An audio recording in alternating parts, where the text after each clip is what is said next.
everybody, and welcome to the wonderful Sunday of Collegiate Overwatch. It's finals day for all three of the divisions that we are going to have here on broadcast. I'm Tiny Shiny, joined by Twin Salty. It's going to be a long and a banger of a day with all of these games that we've lined up. Yeah, we have three finals back to back to back. It's going to be an incredible day of Overwatch, and we will get to see who will be victorious in each one of these different brackets. It should be one heck of a day here, Molly. Oh, as it always is. We love ourselves some Collegiate Overwatch, and I know you guys all watching too. Whether you're here as a Collegiate Overwatch fan or seeing it for the first time, you are definitely in for a treat. But as we said, there's a couple different divisions that we're going to be looking at today. So let's take a moment to walk you through what that is going to look like. First, we have our open division. This is accessible and open to any school, whether that is a club, what that might look like. Anybody can participate in that. We had over 250 teams play in the Swiss stage in attempt to qualify for playoffs, which were our top 8 there. Or top 16, excuse me. And then for our varsity side of things, this is for programs that specifically have a dedicated staff. All of the students are on campus, and they are certified under NACE eligibility, are all full-time students. So a bit of a different standard there for some of our new programs to get a chance to enter, and then those who are well established in the space and continue to put up these larger performances.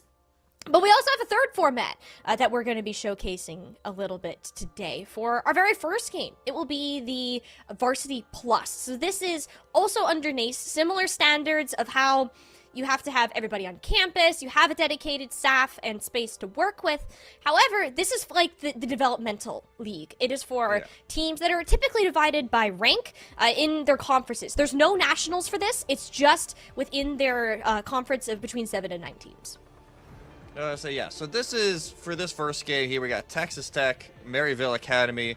This is just the final for their division. So obviously it's still, I believe it was the top ranked for the East.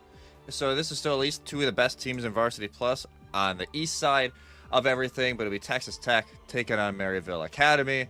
And then later on today, we got some teams you've been seeing throughout the entirety of this tournament on stream. We got an ISU double feature and open. They'll be taking on Fisher College. And in Varsity Premier, they will face off against St. Clair. So teams you've seen a whole lot of as of late, especially the Redbirds. You get a double dose of them today, but we will finally get to see how all three of these brackets end up. Yeah, and everyone's going to be experts in ISU by the end of the day today. I can guarantee that. And even when you look at all of these brackets, it's a great opportunity to see not only the more developmental teams, but also the ones that have different types of programs, different types of support behind them too, and how much the students are passionate and the amount of effort that they're putting into these teams to reach these types of heights. So I'm very excited because we also don't get to see the Varsity Plus all of that often either for this particular game. So it'll be a bit of a treat for everybody. But if we're talking about treats, I got one for you too. It is drops time for our viewers at home, and I can tell you, Jesse, these ones pretty dang cool. They're cat themes. I want to hear my meows in chat because today it is warranted. Just look how adorable these are. Yeah, it's super cute across the board. I love the banner, like the cat laying there, I will be sleeping, using watching that. the Overwatch screen. That is so cute. But make sure you have everything connected, whether you're watching on Twitch or YouTube, and you have to have the volume on. And I believe if you have multiple streams up, it gets a little weird. So make sure you get these drops. And I know I have my phone going on the side right now to make sure I get the drops. But no, make sure you get involved and watch and earn it today during these grand finals. You and me both, Jesse. We want the cats. Like, I am a huge cat person. Very allergic, but I love them. And these are, like, actually so adorable. Like, I would love to have a cat on my desk like that. Although it's a lot more chaotic than the cute one that you're currently seeing on your screen. But it's kind of nice. Everyone gets a little bit of something. And now we get to go back to our teams. Our very first matchup, this is the Varsity Plus East 1 final. It is open, so any rank is playable at this point. I believe the division below it is like Diamond, So this is typically Masters and up is what you're going to see here. Not quite at that same Varsity Premier level that we'll look at later today, but these are the teams that have been working on a lot of their skills and are on the rise to reach that Premier level. Well, so yeah, both these teams have still had very solid years. Obviously, for Open, I believe both actually still played in the Open bracket. Did not make it into the top 16, but had some decent campaigns. So these are no teams to kind of push around. And I don't know, this is a little bit of a revenge tour going on for Maryville Academy. They took down St. Clair Academy during the semifinals, a team they lost to just a few weeks ago. And I believe it was a 1-3. This time they won in a sweep. So now the only other team they've lost to this semester was Texas Tech in a 3-2 banger. So they'll be looking to get some revenge. Texas Tech will be hoping for the same result. Maybe a little bit less stressful, though, than a 3-2 this time around.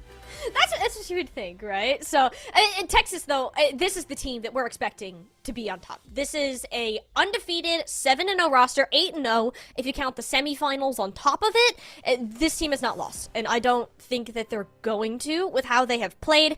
Again, it was a 5-map series, and just 2 weeks ago, I believe October 27th, not 2 weeks, that's more than 2 weeks. I can't count. It's time on play. Time flies when you're having fun. But it was pretty recent, less than a month ago. That's when that 5-map series happened, and this is kind of a team we've had on our radar for this is like the second year now. They've been close to being considered a bubble team for some of the tops in the nation, and this time taking on Maryville and doing it in undefeated fashion, Jesse, we might have to consider that even further. Yeah, they've kind of been floating around that bubble conversation for a while. They've had some decent results in other competitions as well, and then they had some results in the competitions like, maybe not their greatest performance. But here today, if they can have a very strong exclamation point on their Varsity Plus season against Maryville Academy, that could be enough to boost them into that conversation, and it's exactly what Texas Tech will be looking for. Yeah, but Maryville, as you said, Jesse, they're not going to make it easy. This is the revenge tour. As you said, they had 2 losses their entire season that just happened to be the last 2 weeks of that regular season against St. Clair Acad, against Texas Tech, came back in the semis, had a, complete sweep over that St. Clair Academy team, and are now here looking for that final spot. And especially this roster in particular, I think KJ really stands out on that DPS. She's been around the scene for a while, played in Calling All Heroes, does a lot of analyst work too. And so this is like a Maryville roster that, you know, you're pretty confident in going into it. Not to mention, like, just think about the history that the school has, not only in Overwatch, but with just esports in general. It is like the gold standard for collegiate esports at this time, and I think Maryville Academy are really happy to have that at their backs, especially heading into this quote-unquote upset of a final. Oh, say this, you hear the name Maryville in collegiate esports, whether it be Overwatch or elsewhere, it is one of those names that stand out. I was like, hey, these are one of the top programs in the country, and you know, yes, they sunset the varsity team for Overwatch at the end of last spring. This academy roster has been holding on the name very well this semester, and they'll be looking to kind of finish it on the right note here. And like I said, KJ is one to definitely look out for. She's been all over the place. Not only, like you said, in Collegiate, but in Calling All Heroes, and even in a very similar setting to what we're in right now. So KJ will be one to look out for. Texas Tech will need to make sure they can keep an eye on her to make sure she doesn't pop off enough for the Saints to kind of swoop in and steal this victory. And that is, of course, going to depend on our maps, too. Because as we've seen for our past couple of weekends, that this is a it's an interesting meta. Because we're in a spot that Zarya is kind of been, like, you play this, otherwise you lose. There's very few teams that have been able to play something that's not Zarya and be okay with it. So that in the tank department I think is going to be important, but also having like a dive alternative. This can be a heavier dive map pool if you look at it correctly, if that's kind of the direction you want to go. Like I see Ilios, Blizzard World, Dorado, for example. I would say this is definitely a dive leaning map pool, right? And even though, yes, you don't even have watch point, but like you said, an escort, Dorado and Route 6, awesome for dive. Runasapi can be a great dive map for push.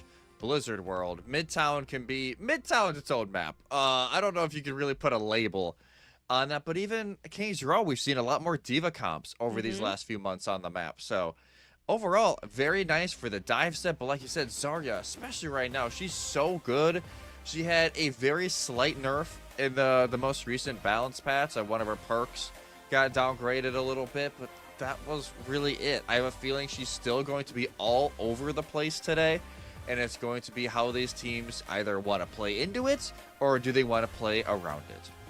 And that's just how good the hero is. Like, you can't, there's no ignore button. You can't just silence it like your phone, but you have to do something about it, and the best answer has been to play it. You're making your own life difficult if you don't, or you could ban it, theoretically, if that's the direction you want it to go. We will be going to Busan, though, for map number 1. Bit of brawl, bit of dive is what we typically see on this particular map. And then just to clarify, this is also a first to 3 series, a little bit shorter than our other 2 games, which will be first to 4. Yeah, so this is still best of 5, what we've been seeing the entirety of the way through this tournament on broadcast. The later 2 games, that's when we get a little bit crazier with those best of 7s. But we get the bans coming in. I believe Texas Tech are the ones banning first. So they will ban away the Orisa, which you don't see a lot on Busan other than Mecha Base. So maybe they're really worried about that and they want to play something different. But no, definitely an interesting ban from them, and it'll be Sombra on the other side. And Sombra has been sneaking back in a little bit. Obviously, Genji got a little bit of a nerf on Tuesday as well, so that kind of opens the door up for Sombra to dive into some of these comps, but it will not be on Busan. No, not quite. And this makes sense, too. The Sombra, I think with her small buffs, especially to the perks recently, have been very helpful if you can get to that major. But the Orisa, I'm a little shocked by, because typically you're not gonna, it's just not a strong hero right now. I think the only reason you would ban it is if you think you're gonna play like a Ramontra, but even then it's not great. So I am interested to see what that ends up looking like. Perhaps it's a strat that Texas Tech are used to seeing Maryville play. Reminder, these teams hasn't been a long time since they met each other on the battlefield. Are a bit familiar with those types of strategies, so we can expect to see these bans play out accordingly. Yeah, these teams obviously have very recent history, so this may just be like, hey, Texas Tech know Maryville Acad love playing the Orisa, so they're going to try and ban it away early and earn that first map advantage, especially on their map pick here to start off. But no, maybe not the bans you would typically see. Like we've seen a lot, especially with these last few days. Lucio bans, Zarya bans, Kiriko bans, Wuyong bans, but not usually a lot of these two. So that kind of opens the door for a lot of these main compositions that we've seen over these last 2 weeks to still shine, depending on how these teams want to play at it. So this should be a nice, great start here to start off. We got our first grand final of 3 today, so lock in, everybody. This is going to be a long day. Get some snacks, get some drinks.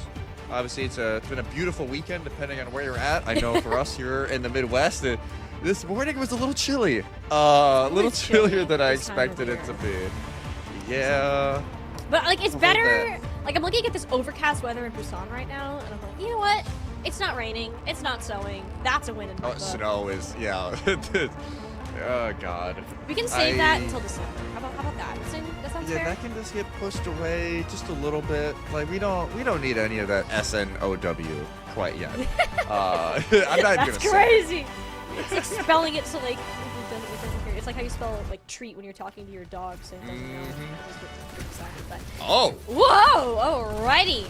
Okay. I'm liking this. I am liking this so far. It's quite the strat, I can definitely say. But we do want to talk about, too, these teams. Yes, they're going to be butting their heads against each other, and they're going to be looking for an advantage. But there is one thing that I can tell you about. It is an in-touch credit unit.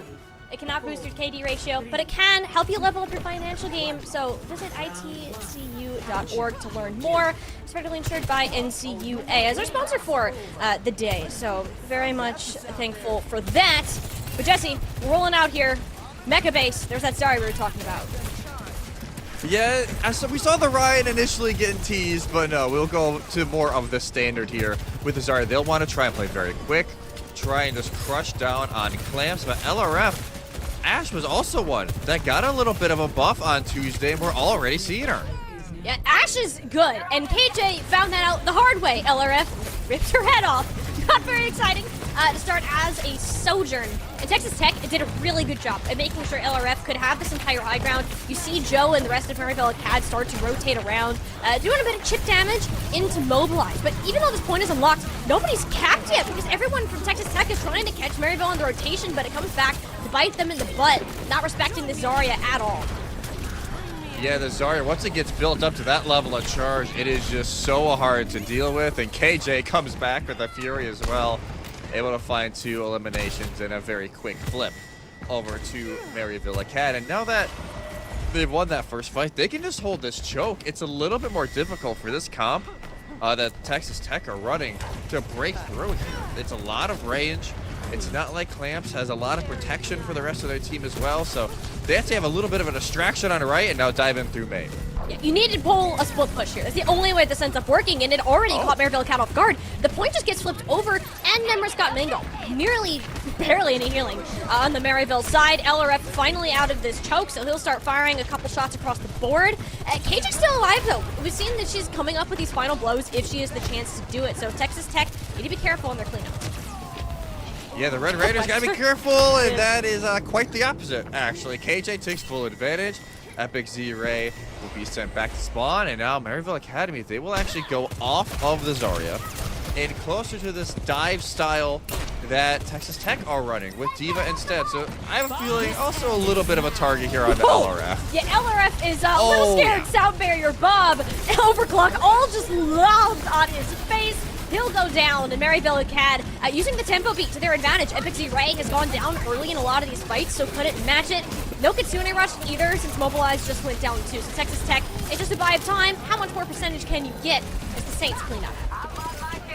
Yeah, they're able to get maybe an extra, 10% or so on this point, so not too bad of a stall here for the Red Raiders, but it will eventually go back over to the Saints. And a lot of this back and forth from these teams, very similar to their series a few weeks ago. Now, Texas Tech, they should be able to go back in here. Maybe a downpour paired with the pulse bomb here from Clamps and Nemris could open it up. But Mango will be the one to look at with this cleanse. Look at this wraparound, too. If we're playing like Ring Around the Rosie, but Maryville kind of seems like they're losing.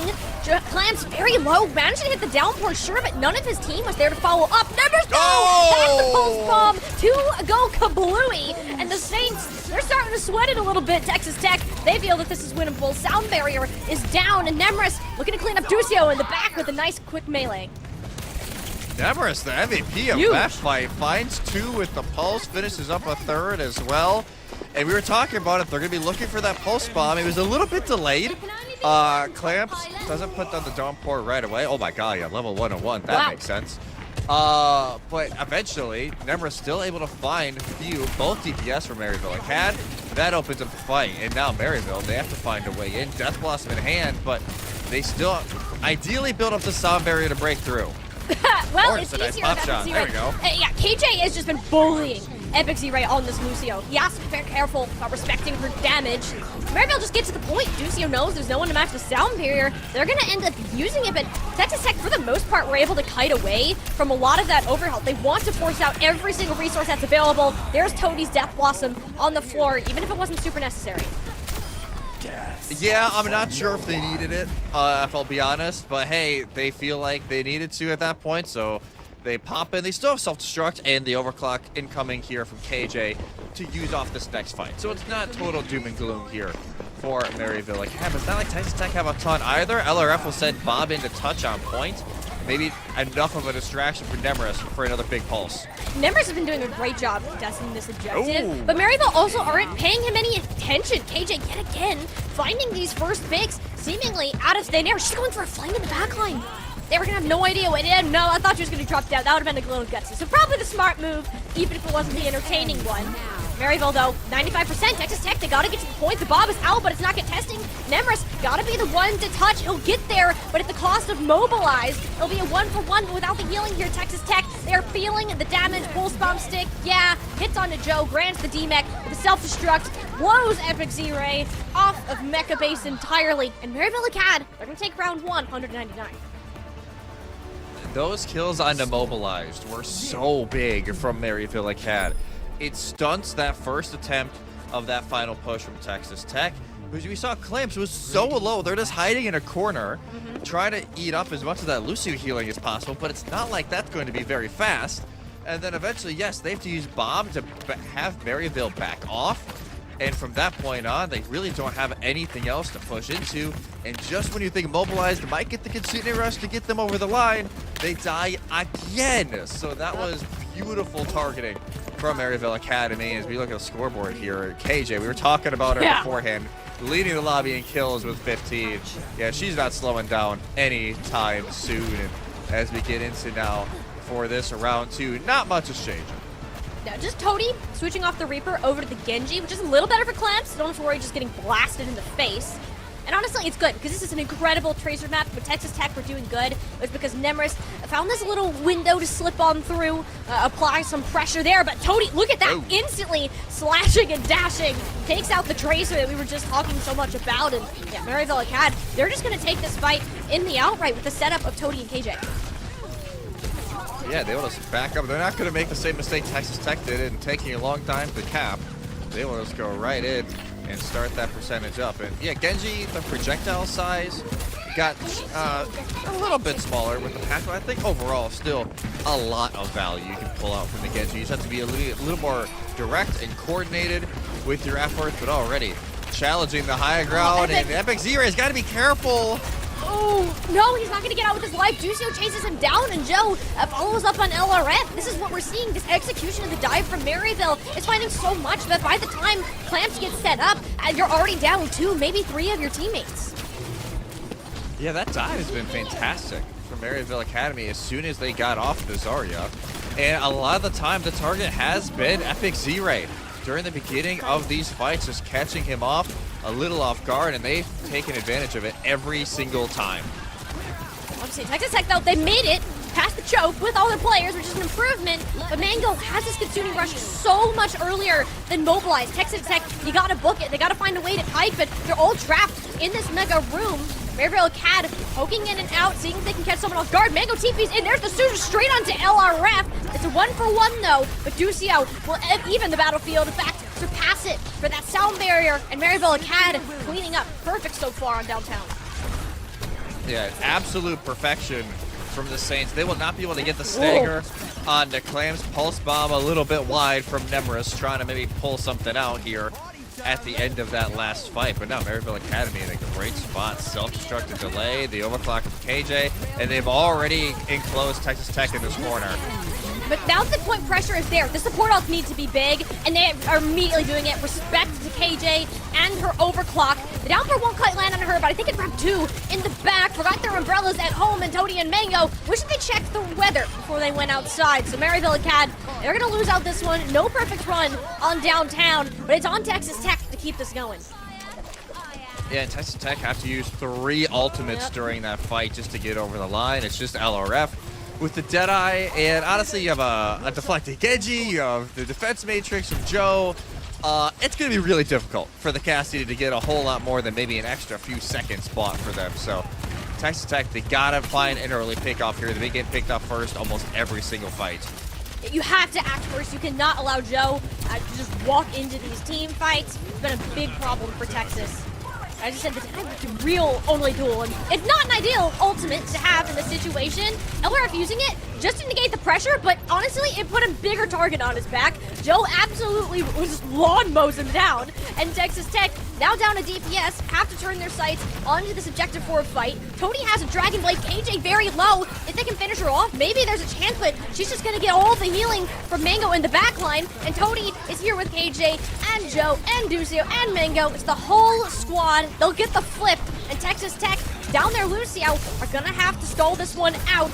Toady still holding on to this Dragon Blade, very patient with it, with the sound barrier, gonna help with some of this aggression, maybe burn through some players, and with Mobilize going down, the chances of Texas Tech coming back have diminished entirely. Maryville Academy looking strong, looking dominant here so far, Jesse. Busan, just the start of their revenge run. Yeah, Busan, Texas Tech's map pick. Will go the way of Maryville Acad. Yeah, that was not the start the Red Raiders were looking for here in this final. That is for sure. But Maryville, especially there in round 2, almost perfection across the board, just playing it extremely well. And Ducio, again, we didn't get to see him a whole lot during this one, but setting up a lot of these plays, whether it be with the amps or the sound barriers as well, even though that's, well, not highlight, maybe not exactly the highlight they would like to see after we said that, but Texas Tech, they looked great early on with this hazard comp, but Maryville, you could tell they eventually figured it out, and as soon as that flip started on Mecha Base, it felt like it was the Saints' map to lose. Yeah, and this just was a game that I think the comps were a little wonky. When we got to see Texas Tech set up, like with the Tracer, it's great, but the Hazard doesn't move as fast. The Hazard's not as mobile, and it's just squishier than a D.Va overall. And I think a lot of that trouble came from there. D.Va's an incredibly strong hero, and we kind of saw Maryville follow this philosophy of, if there's not a Zarya being played, then we're going to just go over to this D.Va. It's fast, it's so tanky, and you're just Thanos if Joe can make it work right. Yeah, if they can make it work right, man, Maryville might just go on a run here. I wonder if we just have a 3-0 sweep to start the day, because Texas Tech, they just had no answers at all for this D.Va composition. And you would think, obviously, these teams just played 3 weeks ago. Maybe that's why, you know, the Orisa ban even got pulled out. Texas Tech maybe thinking they're going to lean more that direction. They try and go the Zarya. It doesn't work. But this D.Va comp has looked great. And if you're not, we were talking about this in pregame, as soon as the D.Va comp gets played, it almost feels like you have to counter Zarya if you can't figure it out early on. But on a map like that, it's so difficult for the Zarya to work. I understand why Texas Tech didn't go that route. No, downtown it's too much high ground, too much open area. The Zarya will just get bursted as soon as those bubbles are out. And it's not fantastic peel in that regard. And Maryville knew that. Like, if the Zarya is not going to work, then we're going to play D.Va. If you've ever tried to play D.Va before into anything that has a semblance of a laser beam, you're not playing laser tag. You are just put in a microwave. And it's not an enjoyable experience whatsoever. So I am wondering, too, if we are either A, going to see another dive map because the Hazard is favored and get a D.Va ban, or they're going to try to force more of a brawly type comp for going forwards. Does that just seem to feel a lot better on something like Mecha Base? Yeah, I could see them going either route. Obviously, we were talking about it earlier. Definitely a more dive-centric map pool that we have right now, but you could take some of those away, right? Like, if you go Shambali, then you're taking away 2 fantastic escort maps for dive. Or even if you pick King's Row, then you're taking away a map or 2 that is great for dive, even though with the D.Va comps especially can work. So that's when maybe a D.Va ban could be fantastic here for Texas Tech. They're taking a little bit of time here to figure out what they want to go with. And I don't blame them. Obviously, it's the final here. You want to make sure that every single decision you make is worth it. And it will actually be Shambali. So they take off the board 2 fantastic dive maps for escort, and they will take away Ducio's Lucio. And you know what? I don't blame them at all. No. As you said, Ducio, unsung hero of map number 1 for Maryville. It's hard to like look at a Lucio's POV or even just like around the map to see the value that a Lucio brings. But Ducio is that player. He'll be that escort. He'll be the one to follow up on these eliminations if you absolutely need it. And you can see how much he was just like holding Joe's hand, and they were running in and having the time of their life as besties. Okay, you got to take that away here on Shambali. Again, very brawly and rush. You need to be able to close these gaps fast. These are long, open sight lines. But here's the thing. You take away the Lucio, Jesse. Things like the Sojourn, still very open for somebody like KJ. So I am interested to see how that's going to work for Maryville. Because if they couldn't pull off the dive successfully, KJ always managed to get her 1 or 2. Yeah, also on the other side, though, LRF, this is an awesome map for Ashe, right? Like, very tight, long-range tunnels. The dynamites are going to be big. It's actually the Cassidy that will be banned out after the fact. And that was something we actually saw LRF near the very end. Maybe pivot to the Cassidy to try and deal with a lot of the pressure up front, whether it be from the Tracer or, you know, the Genji, D.Va, whatever it may be. So I don't actually I don't mind either of these bans from these teams. And obviously both have their set win cons going into this map. But Texas Tech, hey, this is your second map pick now. You got to convert one of these because you do not want to fall into an 0-2 hole very early on. That's a big no-no. Like, especially with Maryville coming into this with the amount of momentum that they had. Like, you have that big upset in the semis, lost 3-1, completely sweep them in the playoff season. And now you're coming into this, like, this is a full circle moment for Maryville. The Saints are feeling confident after map 1, for sure. It did not feel close at a ton of points outside of the very start of Mecha Base there. And now that both of these teams are comfortable moving to a different map, I have to find out if this will actually change. And I am very curious, is the D.Va still valid here on this type of map? It's not something we normally see. Like, it's typically a Ramattra or a Zarya angle. But I can see a vision if they really wanted to force it. It can work if you force it, but I would say it's a giant risk. Because even like Sigma can be played here. More on the defense, but you can play more of a pokey style. Sigma with, obviously didn't really get touched too much during the recent patch. But right now isn't in a horrible spot. We've seen it a little bit here and there.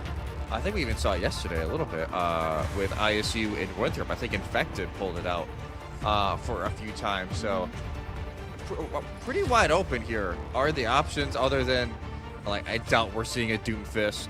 Wrecking Ball can work, but neither of these teams have shown that so far. In Texas Tech, they'll actually go more of that poke angle that we were talking about. So Clamps on the Sigma, LRF will stay on the Ashe that we saw earlier on Busan, but Nemris, knowing that Tracer can be a little more tricky here, and it's a lot of more verticality that you want that Genji for, they will lock that in. It's the double flex support with the Lucio Band, the Baptiste Kiri. So maybe not as much damage as you would think with either like a Zen or an Alari comp, but still a great amount of healing. Yeah, Bap Kiriko, it helps like with the off angles, but it's so survivable. It's going to be difficult to actually burst down a player with both Mortality Field and Suzu as an option. This is a fun angle. I didn't even know this was possible. XZ, right? We're learning something new today. I'm here for it. I am a little concerned with how far up Texas Tech is holding. I see a Mei, I see a Ramattra.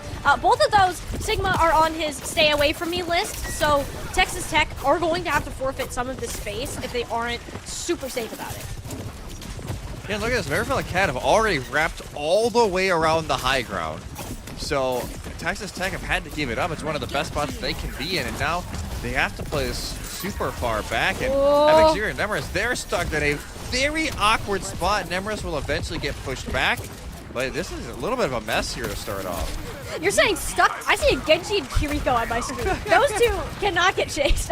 Like, it's just not going to happen with the dash available. So Texas Tech, they're okay. They have great off-angle presence, but again, Joe is getting close to Clamps, and that is a stay away from me kind of thing, like a 6-foot distancing. Just keep them away. But you can't really do that for the end. Eventually, Nemris will get caught out in the backline on that off angle. You can get Joe as a trade here, but with how low Clamps is and Mobilize going down, it's still going to be a slow push. This Mei wall is terrifying if it could go up, so Texas Tech playing it safe back here. Yeah, they've already taken out a minute and a half on the timing, but it's this final corner that you really are going to try and hold for super long. But like I said, Tony already has the Blizzard ready to go, so if Clamps is not able to eat it with the grasp, it could be the end of this point unless Texas Tech have a fantastic Suzu from FXZero. The Kitsune rush first for Texas Tech. I mean, Clamps does have the open. That's a great dash from Nemris going into the backline, playing strong, yeah, but the Tidal Blast from Ducio, too much for him to handle. And blasted into Morrow and Texas Tech.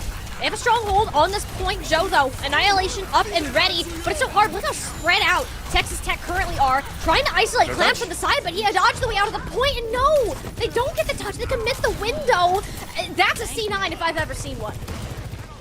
Yeah, Clamps was just stuck in the corner. I wonder if he thought somebody else was going to be the touch, but nobody else was even in a remotely decent position to. So Maryville Academy, they get the end of first phase for free, basically, Molly, in a map that usually we're seeing the end of this first phase being capped in overtime.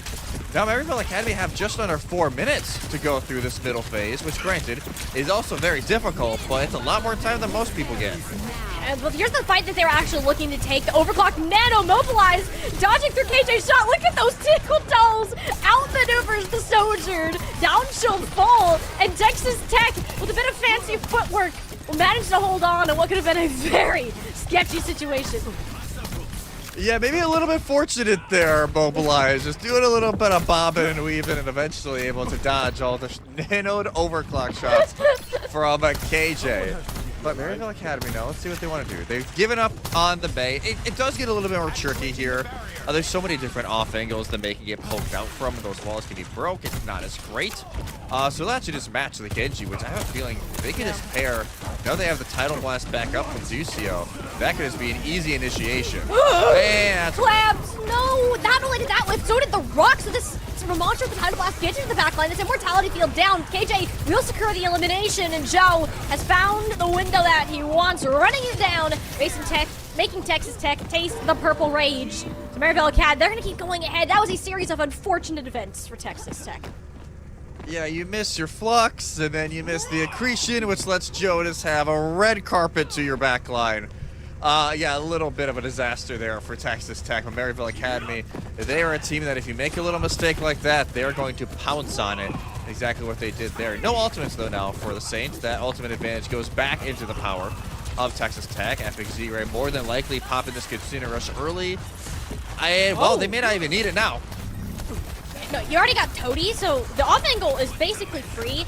The thing is, Clamps, like, you're not going to just stand there forever. When that Nemesis form comes out of Joe, you kind of got to back up. So I still think this will be an option, especially since Clamps goes down. But Nemrus sees a Dragon Blade and a rather grim end in Maryville's future. That's 2 for him. Looking for even more. Both of these targets are so low. Gets the C-Flag. That's a 4K for Nemrus and Texas Tech.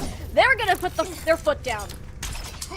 Yeah, Nemrus like, all right, even though we'd have no tank, let's just go win this fight. Beautiful blade there from Nemrus, and a nice little deflect as well. Maybe not the discipline you would typically want from Maryville Academy there. I think that might have been Joe who killed Ducio. But Maryville Academy, they won't complain. Minute and a half left, and Joe will actually make the swap back over to the Diva. So even though the Ram versus Sigma is a Ram advantage, they feel like they're not being able to close down on some of these kills fast enough. And now instead will actually wrap almost on the outside back post. Yeah, they get all of this high ground, but just respecting the amplification matrix. KJ, yeah, he used the overclock. Not the end of the world. You get the one shot that you wanted. The Clamps almost onto a Gravitic Flux, and you're kind of going to want that right now with the Kitsune Rush and how quickly Maryville are moving to the back line. But he's going to hold the trigger where Joe is trying to run it down on these supports, or rather onto LRF. Yeah, the Flux comes in, but there's no elimination to follow through on it. Nice accretion from Clamps, holding the rest of the team back, but it's still a 4v3, favoring Maryville Acad. And with that kill onto Nemrus there, the Saints, they're going to march their way through the second objective. Eventually, 3.5 minutes gone, but they add another minute and a half back for the final phase. And it does feel like Clamps is just getting ran over during some of these fights. That time, they're actually the last one remaining. The Gravitic Flux. Yes, it lifts up one. They find elimination following it, but it just didn't feel like it was enough because when Clamps is in the air, Maryville Acad are just diving the rest of their team. So it's a much a catch-22 situation there for Texas Tech. Bob is an option here for LRF to maybe stabilize this fight out a little bit, but Maryville Academy, they have the tools to keep the pressure on.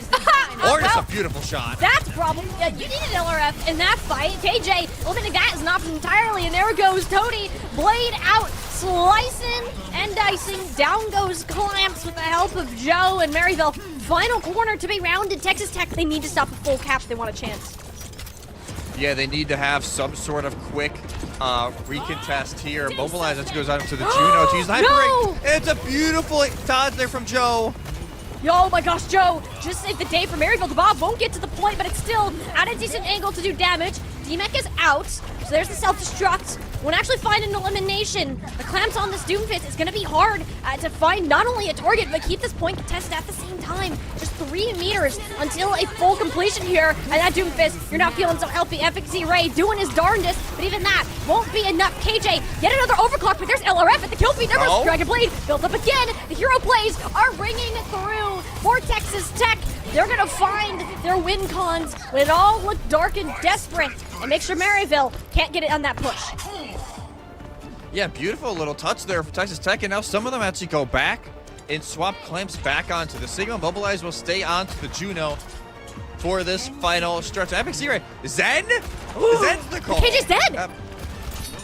But yeah, you get the Zen here. It's to burst down these heroes. You want to make sure that there's not a solid touch, and it already being a 5v4, you're not liking those chances. But with Joe being on the ball, you're right, the Zen should be some diveable, but a boot to the face, and Tony reeling.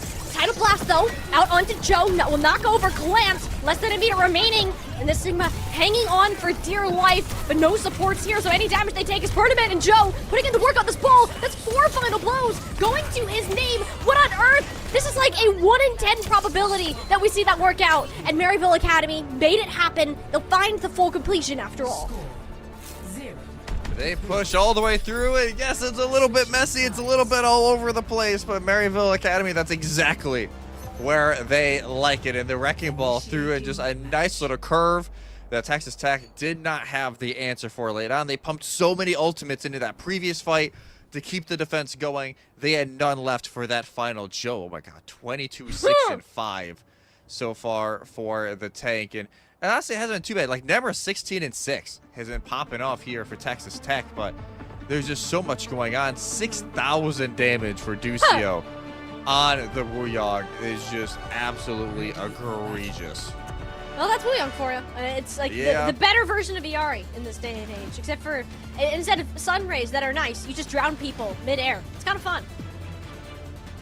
Yeah, it's like, you know what, we're going to send these orbs and you can just whip them around corners. And I won't lie, yeah, Wuyong is easily one of the most fun heroes I've seen in a long time. Like, they're giving main supports just an extra little boost. But Maryville Acad, now that they're on the defense, they will actually match that Sigma that was working pretty well for Texas Tech. But of course, they're going to keep Ducio on the Wuyong instead. For Texas Tech, they want to close the gap once again.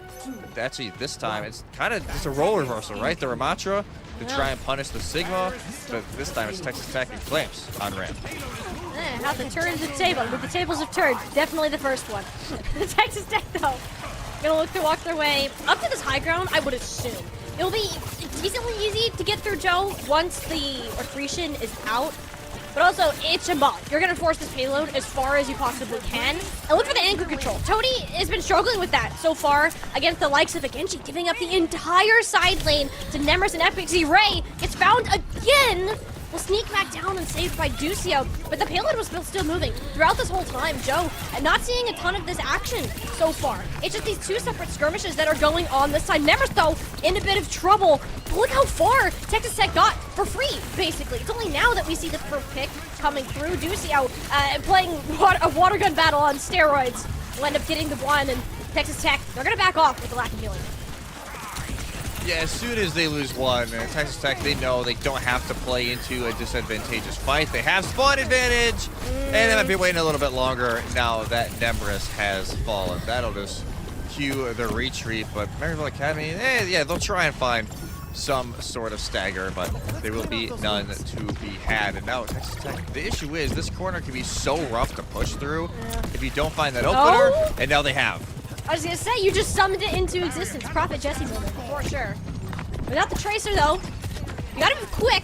She'll be back in the fight momentarily. Ducio, under a little bit of pressure, tanked a shot from LRF, who recently is on the Sojourn now. KJ facing her own medicine, but that Bob is online. Almost no! LRF again takes her out.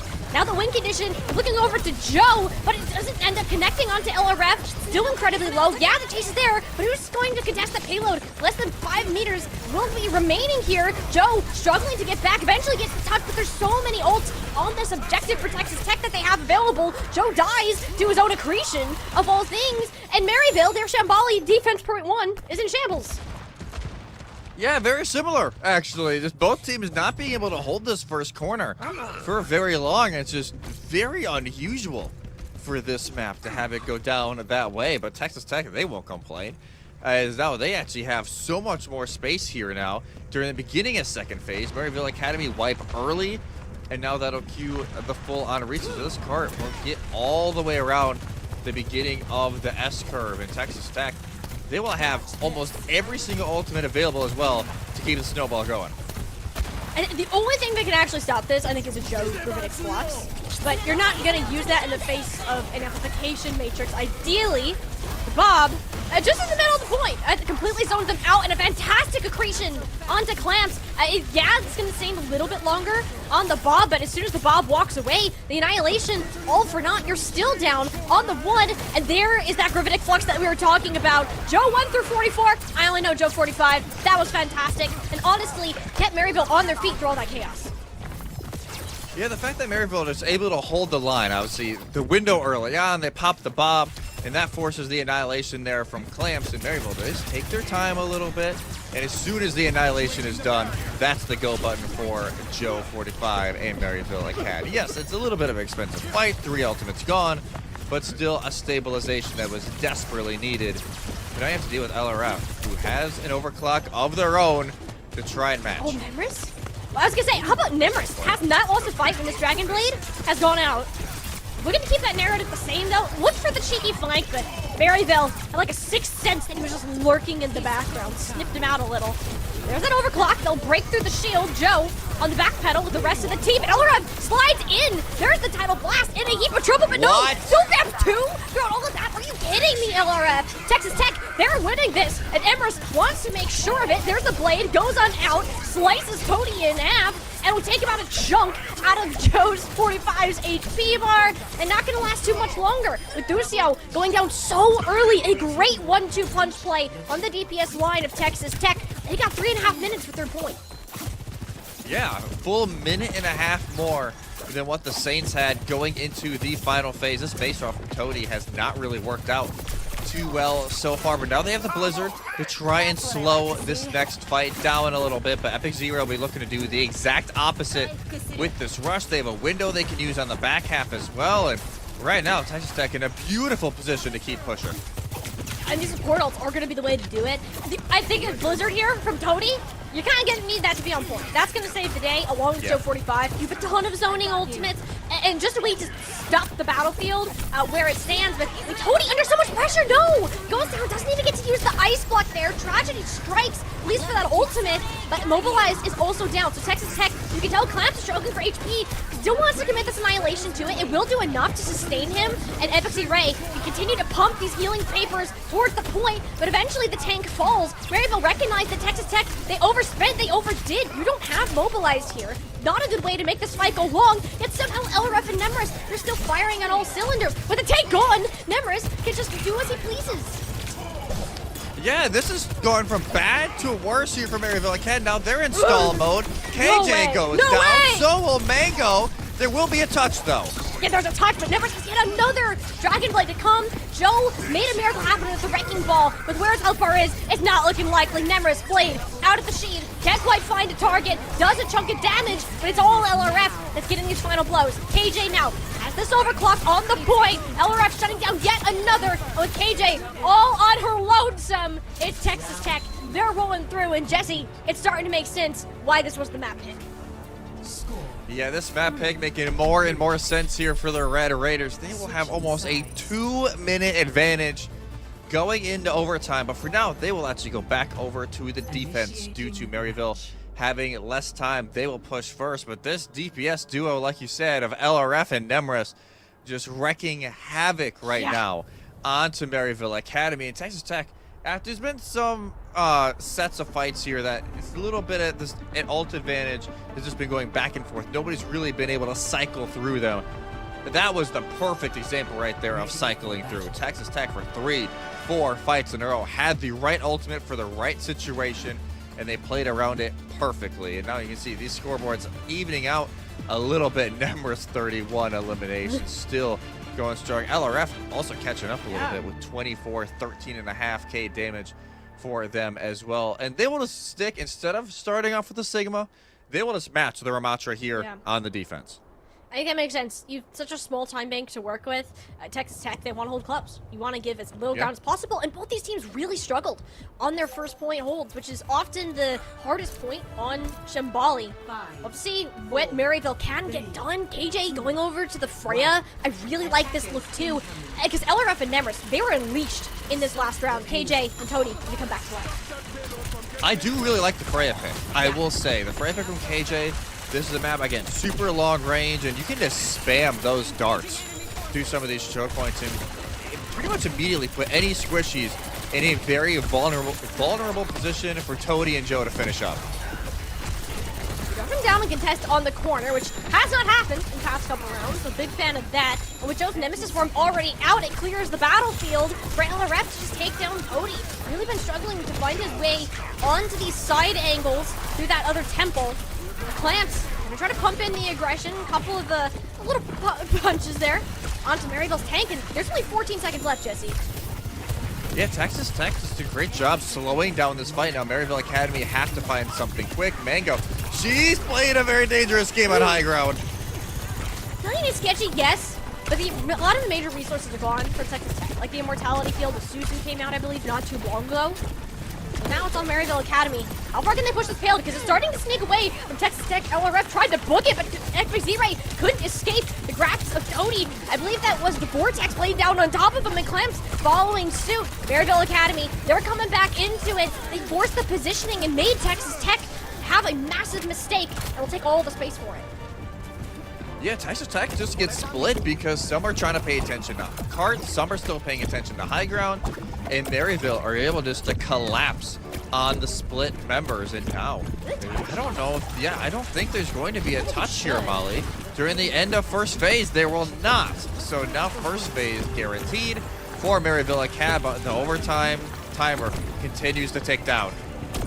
For Maryville too, we don't see this happen often. You need to push your momentum as fast as you can. Tidal Blast onto Toady. Look for the Jazz up. There's so many cooldowns that were just dropped. So even if you end up losing one, I would say it's not the end of the world, but if both DPS dead, that is major alarm bells ringing for Maryville. Joe, close to an annihilation that can help make this fight last longer without support. No Kitsune Rush from Mango either. Maryville, this looks like the end of their trip. But considering how hard Jabali is to push, Jesse, that is a fantastic mark to set. Yeah, all things considered, a very winnable position now for the Saints. They will have 3 minutes to hold the line. And time will tell, will either of these teams be able to hold that final corner for more than 30 seconds? They have not been able to so far, and that could be the win condition here for Maryville Academy. If they can just hold that final corner for long enough, but this Red Raiders attack has been fantastic so far. As you can see by the time bank, they'll have plenty of time to dissect what Maryville Academy are doing and how they want to play around it. But definitely a decent push here for the Saints during their overtime push. And I didn't mind that Tidal Blast play for Maryville, right? You send Toady up, you try and force a lamp, and it does. But then the window gets popped, and because of the fact that Toady already used Deflect, he kind of was just staring at the window like, oh, crap.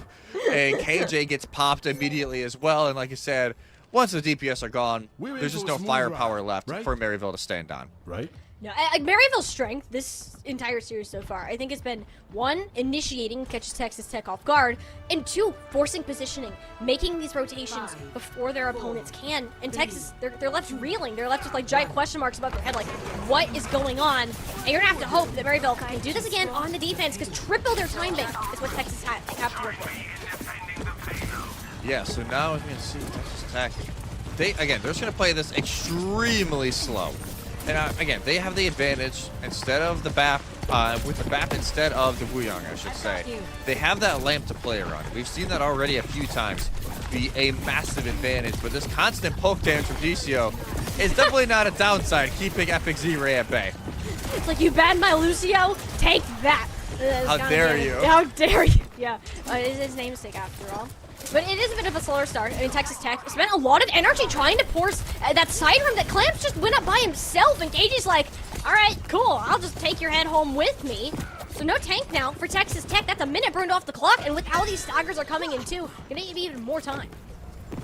Yeah, Texas Tech, they just try and take these 2 different fights at once, and Maryville Academy eventually realized that, let's just run. At Clamps, they have no Suzu, because Epic Zero is on the other side of the map, and I believe Lamp was already popped by Mobilize. So it's a very easy fight win for Maryville Academy. Already, half of this time bank is gone, Molly.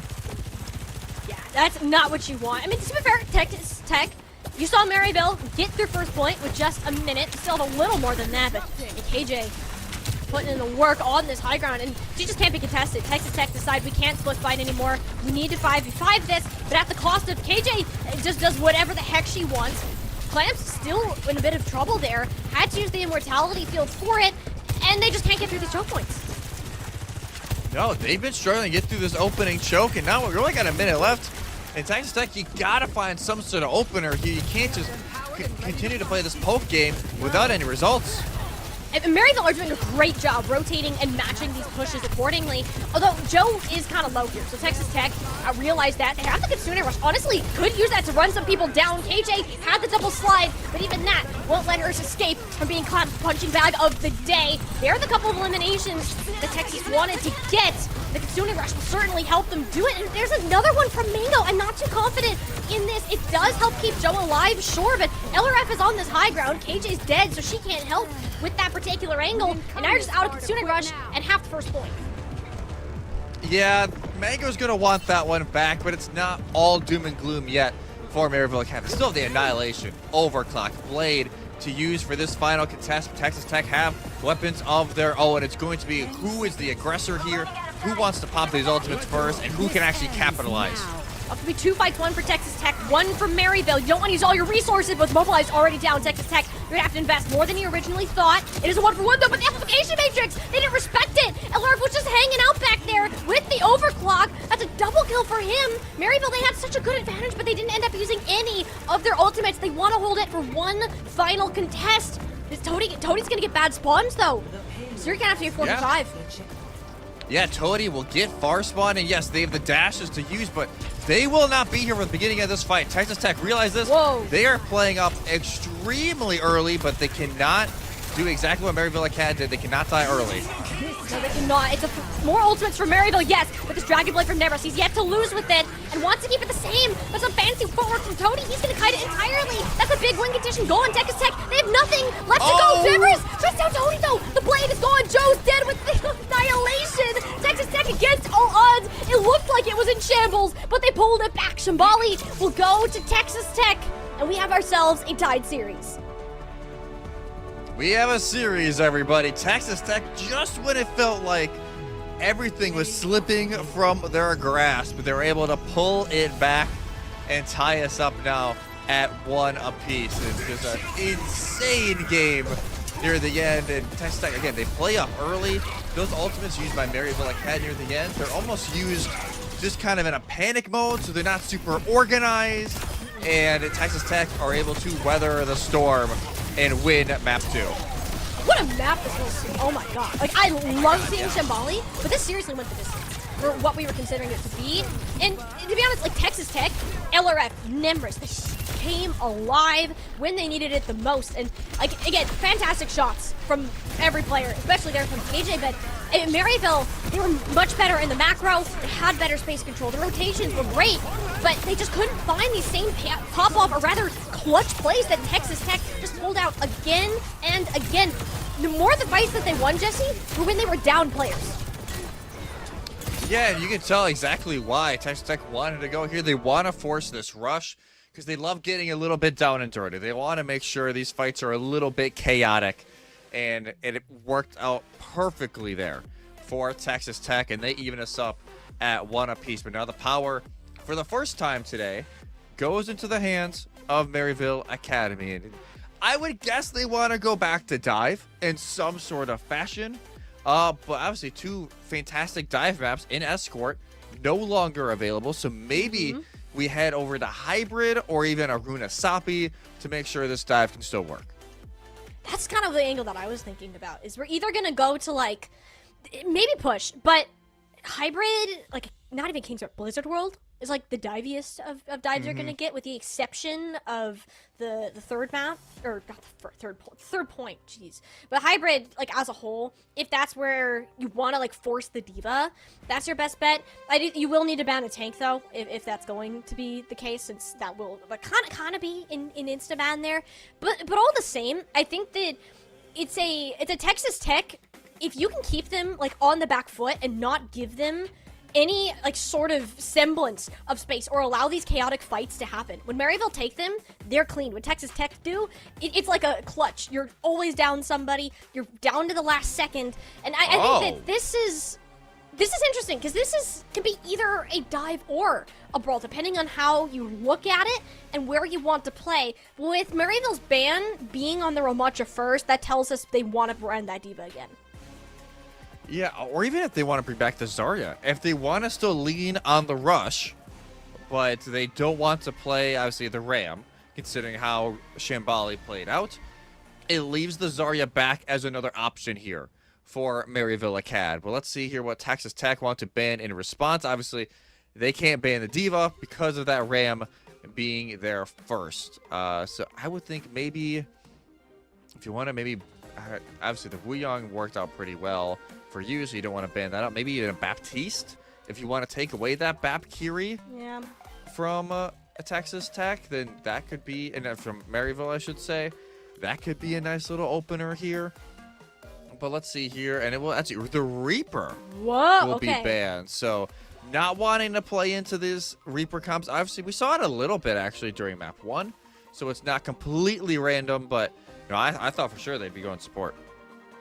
I guess, but like you want to play the Kiriko, right? And Ducio's gonna have his Lucio anyways, so there's just not a ton of room to be able to do that after the Lucio ban on Shambali. So I think this does make sense. And assuming we are going to see clamps go back onto this hazard type thing with the Ramattra being banned, taking away the Reaper I think is your best bet. It also kind of nerfs the Zarya a tad bit, since you don't have a very easy bubble target that can just walk up onto somebody and with shotguns and say sup, blast them in the head and they topple over. So I think this does make sense at the end of the day. You don't want to worry about that off angle. And I think too, we see Nemris more confident in matching a Genji or Tracer from the likes of Toby.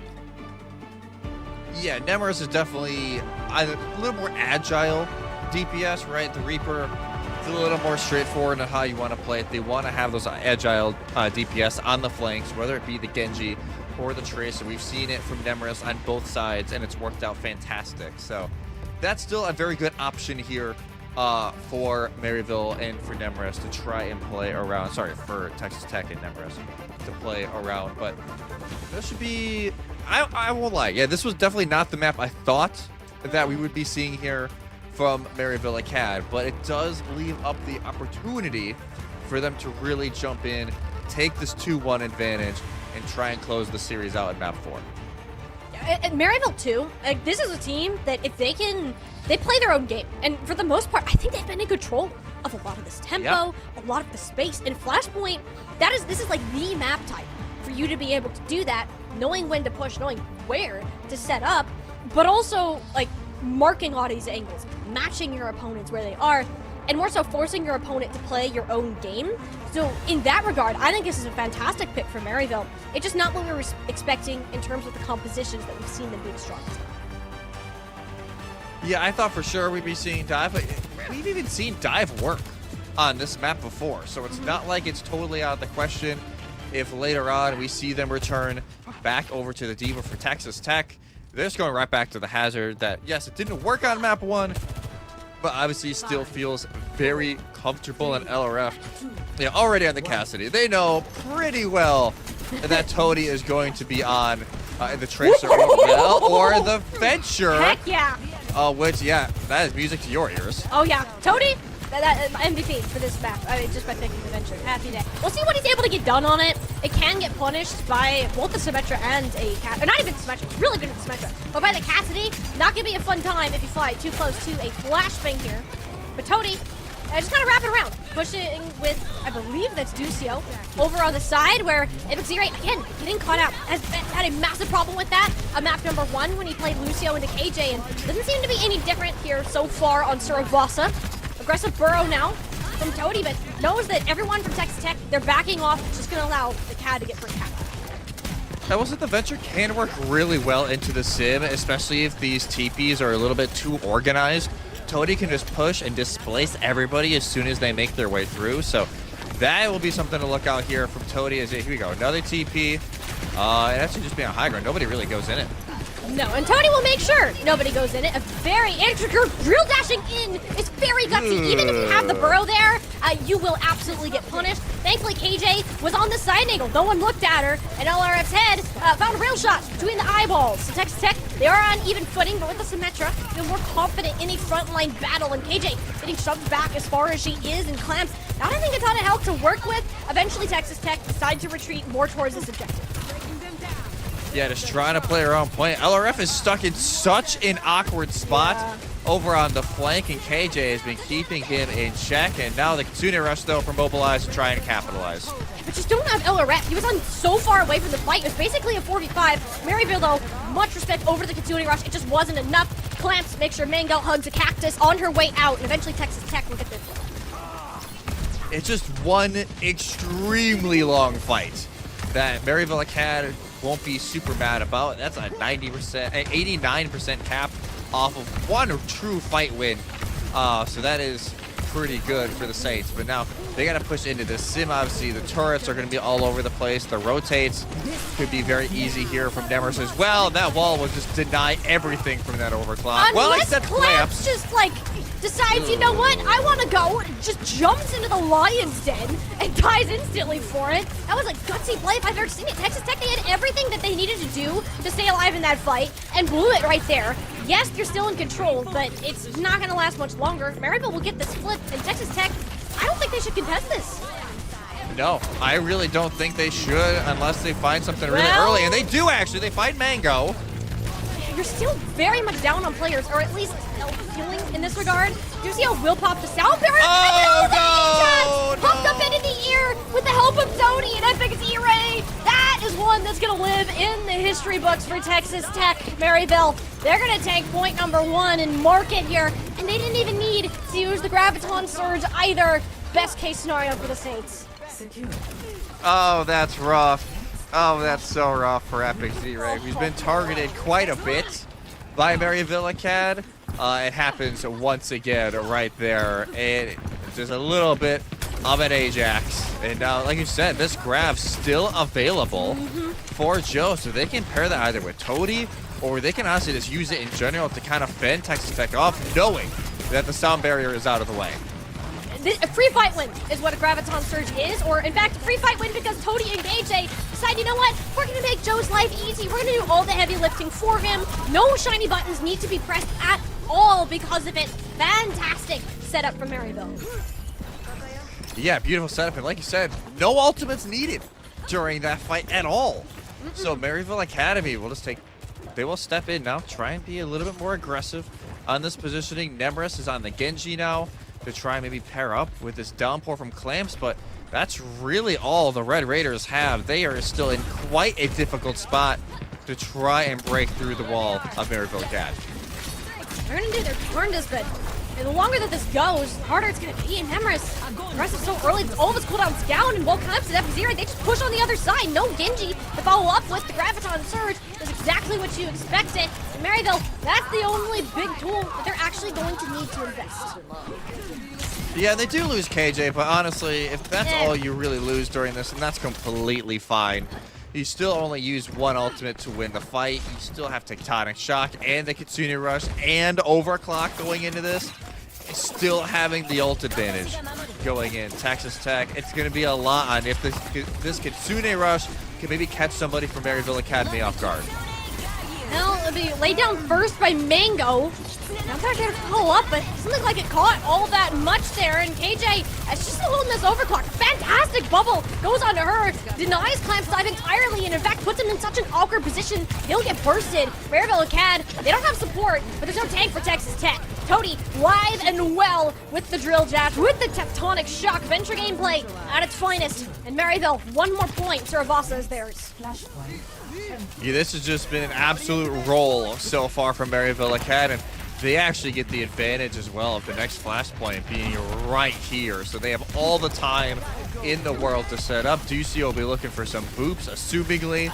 Look at the position he's already playing. Yeah, he's definitely looking for it and has the beat, and things get a little bit messy with this blade. And that's all it's going to take. Remember, we know how much that's a win condition for Texas Tech. But so's KJ's overclock gets LRF on the fadeaway. My goodness, what a shot from her. Looks like all she's gonna get, though, on the particular side of it without a hit scan. Not all that much damage output for Texas Tech.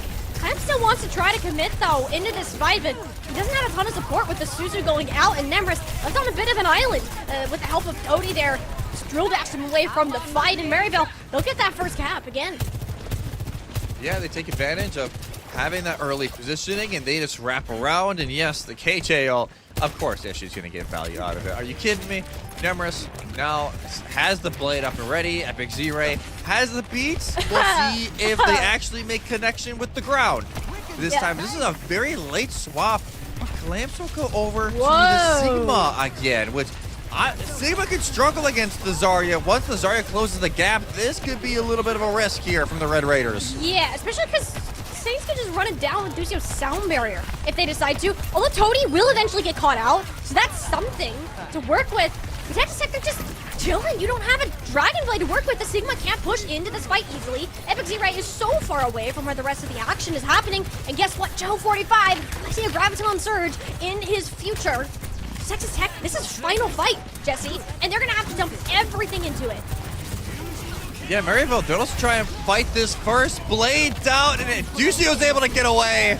There's the sound barrier a bit later, and Joe runs out of bubbles. That's best case scenario. The Graviton Surge ends up with absolutely nothing. Fantastically played by Texas Tech, by Epic Z-Ray. Sound barrier hit the ground, so no asterisk on that. And there will be a flip and still a chance for the Red Raiders. Yeah, Red Raiders stay alive for now. Ducio is able to get the beat off with the bubble from Joe, but it's not enough. As like I said, Joe, the bubbled Ducio, I don't think they actually got hit with the beat either. So this is like, well, I'm dead. Like, no bubbles, no overhealth, and that is just a dead Zarya. Wait, it happened. Epic Z-Ray, man, already in this fight. Hitting critical, but Lamp is saved still here from Mobilize to try maybe use it with this window to make sure that extra value is used for a little bit longer. There we go. Got the hop that time. Ravitic Flux, though. Can I manage to catch a new one? It looks like it's on to 2, but one of them being the Zarya. You have a Suzu. That does actually 0 damage. And Nemris looks so aggressive with the amount of charge Joe built up from that fight. They just walk straight to the Ampagers. Hello! There's an overclock on the other side, Maryville. LRF will take that any day of the week. My goodness. Texas Tech, with that alone, that should just be the point. Holy. Yeah, break and big flashing light. Do not cross. They crossed. And that was just an easy fight win for Texas Tech as long as LRF lands the shot, and that's exactly what he does. So keeps the Red Raiders in it. Mini reverse sweep potential here for Texas Tech as they make their way over now to Gardens for round 4. And KJ and Tony still both have their ultimates to play off of, and Maryville Academy will get positioning first. So Texas Tech will have to break through another stronghold defense without their Lucio. Epic Z-Ray has been having a very hard time with KJ. That's a rough She game. just sees him on a wand, like, just gonna peel him off. just a little bit, so. And without the speed here, like, especially the Sigma, you're just stuck. You're a sitting duck. You don't want to push into a Zarya at all. The point really isn't unlocked yet, and you can see Clamp is hovering around this point. But that overclock from KJ, that will buy some space. Immortality field is out. What the heck was that shot? Nevers pops out of the ground. KJ does a 180 and manages to hit the headshot on top of it. Maryville, that is a firework of a first fight on the Gardens. Yeah, beautiful shot in the Nemris, who has now made the swap on the venture to match from Toady, but a beautiful shot from KJ. No. We have a pause requested here. So maybe a little bit of a late pause. Obviously, it's at least not during a fight. Maryville Academy, they'll have a bunch of ultimates here to work off of. Obviously, they have the Graviton Surge. It's only 20 away. They still have the Tectonic Shock of their own to play into this fight. So still a whole lot of value here on the table here for Maryville Academy. But it feels like at least Texas Tech, they're getting their bearings back a little bit after a very rough 2 first flashpoints. But yet it's a little bit easier, yes, on that third one. You just throw a lot of ultimates in, and eventually it's going to work out. And you're not going to get that type of pop every single fight. And see, that's the scary thing about Texas Tech for me. It's like, it's cool, they have big flashy plays, but Jesse, it's like the only way they're winning fights, and it actually messes with my heart. And it's bad. It's really bad. That is not a consistent win con. It's great that you can do it, but with how well-rounded Maryville Academy is as a team, that at the end of the day is going to win you more fights. And I'm especially scared for Texas Tech as we go back in, having to push in with the Sigma. Yeah, the Sigma now, it's just a little rough, and we've kind of said it. Now they at least have the Graviton Surge, and the Gravitic Flux, I should say, to kind of maybe fly around and get a better position during the beginning of this fight, but that also leaves the door wide open for Joe to use the Graviton Surge onto the backline of Texas Tech. So they're gonna try. It'll be Tectonic Shock out of Tony, zoning a ton of space. It'll be a 1-for-1, but we'll take a dead Baptiste any day of the week. Sound barrier there. We completely counter the Gravitic Flux. Wisdom for health to spare. Emmer's going down. This is the last good fight that Texas Tech we're going to get. If they get another touch, it's going to be scrambled, and it's going to be without 3 of their players. I don't think they get it at all. There's grab. Mobilized, yeah, is stuck here. It's not like they have a ton of movement. Maybe Clamps can get there. No, but they're going to get grabbed. There we go, Maryville Academy. Back on top with their own map pick, and we talked about how good this team is at controlling their space, taking fights at their own tempo, making Texas Tech play their game. And Flashpoint to Ravasta, it only amplified it further. Jesse, one more map, and that complete revenge run is done. Texas Tech did take this to 5 last time, but Maryville, they really want to end it in 4. Yeah, Texas Tech, we were talking about earlier, like, hey, maybe they want it a little bit less stressful. Now you want it to be as stressful as possible. You need it to get to that map 5 if you want to keep your dreams alive here of winning out here in Varsity Plus East. So this has been a little bit of a rocky road for Texas Tech. Maryville Academy, they just do feel like the more consistent team so far during this series, and I don't know what has changed. God, that was still just nasty even on second viewing. They've just been the more consistent team. I'm not sure what changed from 3 weeks ago to now, but this Maryville Academy team, man, they look unstoppable when they can play their game. Like, is it the Zarya meta? Is it KJ? Like, I don't know. What am I witnessing from this team? And if honestly, it's the macro, it's the coaching, and it's been the decision-making so far for Maryville. But now Texas Tech, they have a very important decision themselves of what to make, of what map 4, what could be their very last in this East season, and be their first loss in a Varsity Plus. We're going to send it to a quick break, give them the time to get everything set and ready, and we'll come back with more Collegiate Overwatch right after this.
The Maryville Academy Saints, one map away from their title in the Varsity Plus East Division.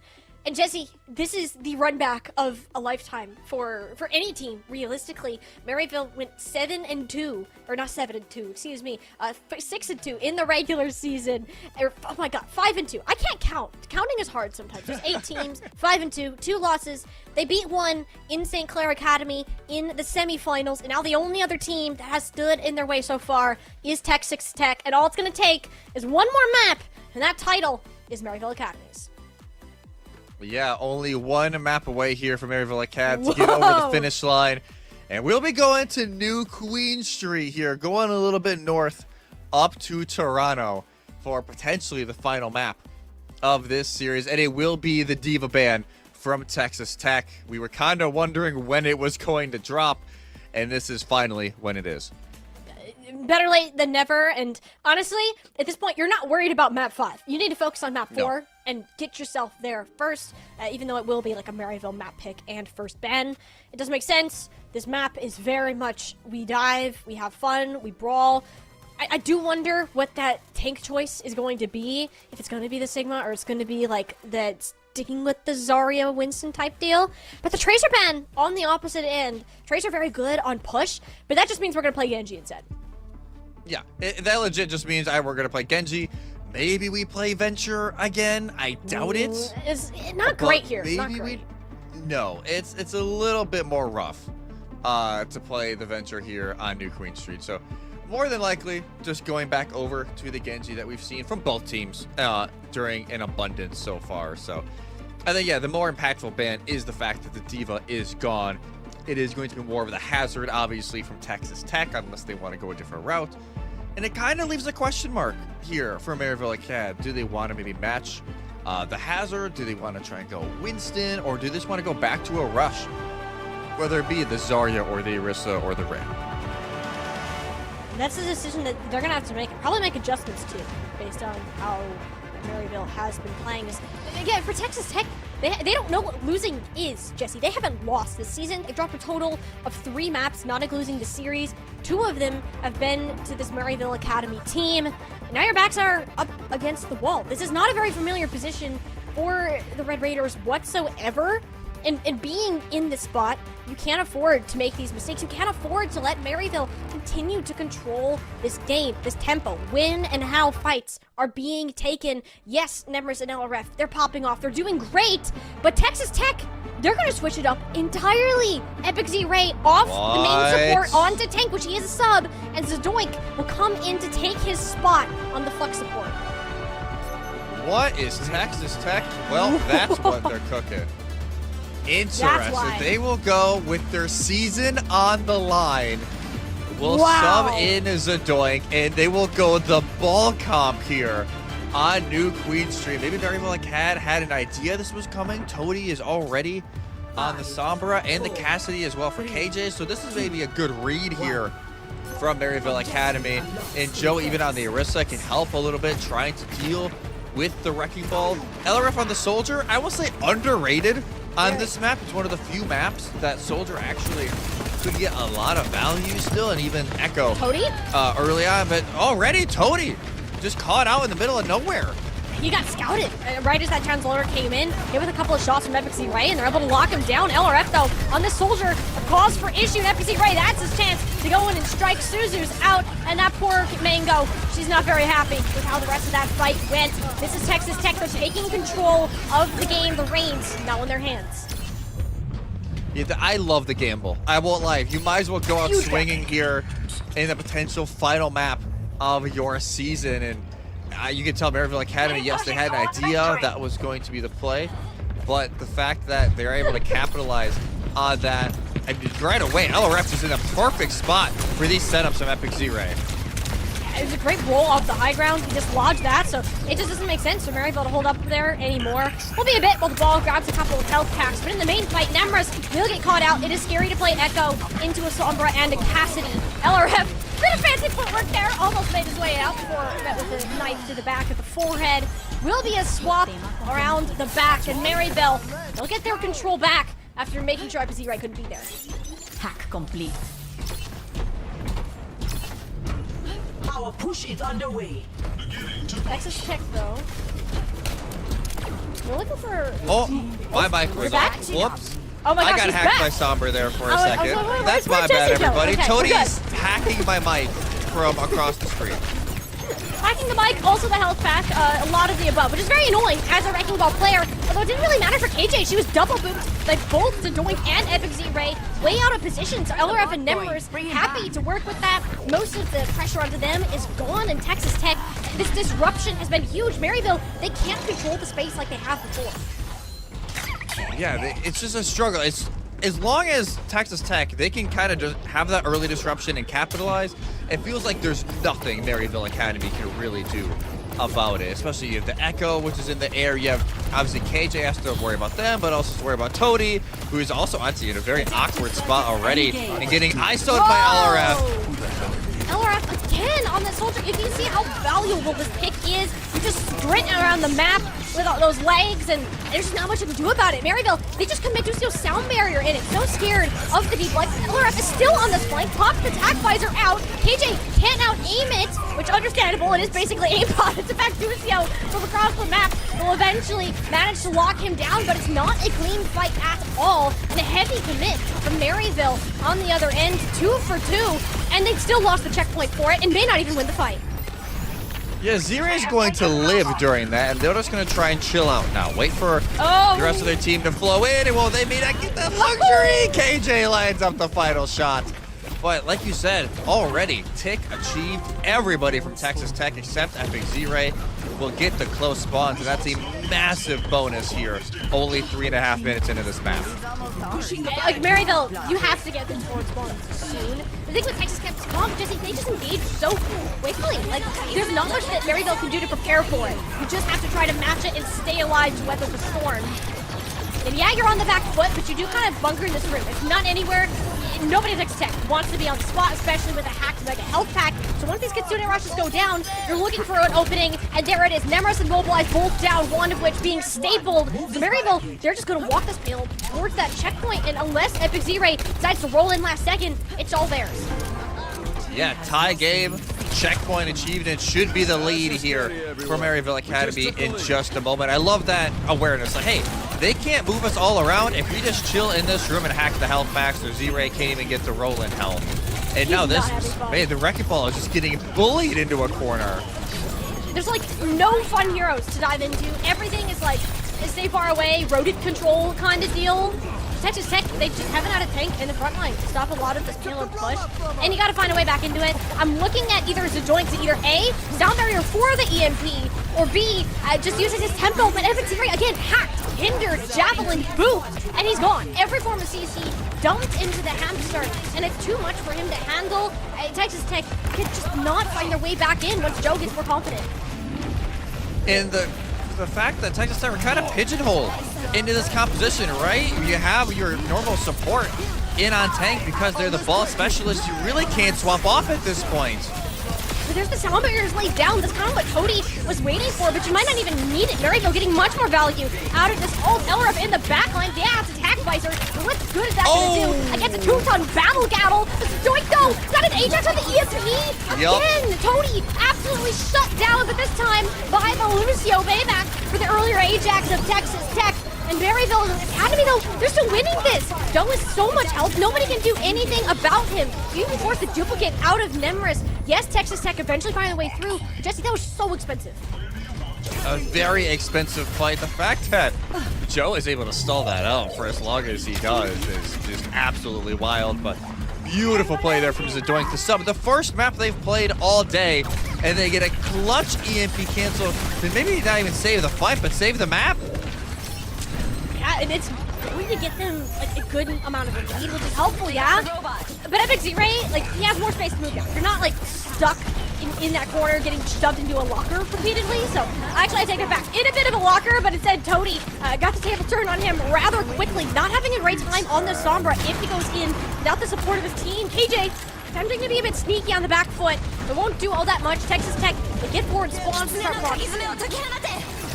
And there isn't keep it going right away. Kitsune rush to try and catch Maryville Academy on the rotate out, and they just get Joe in a corner.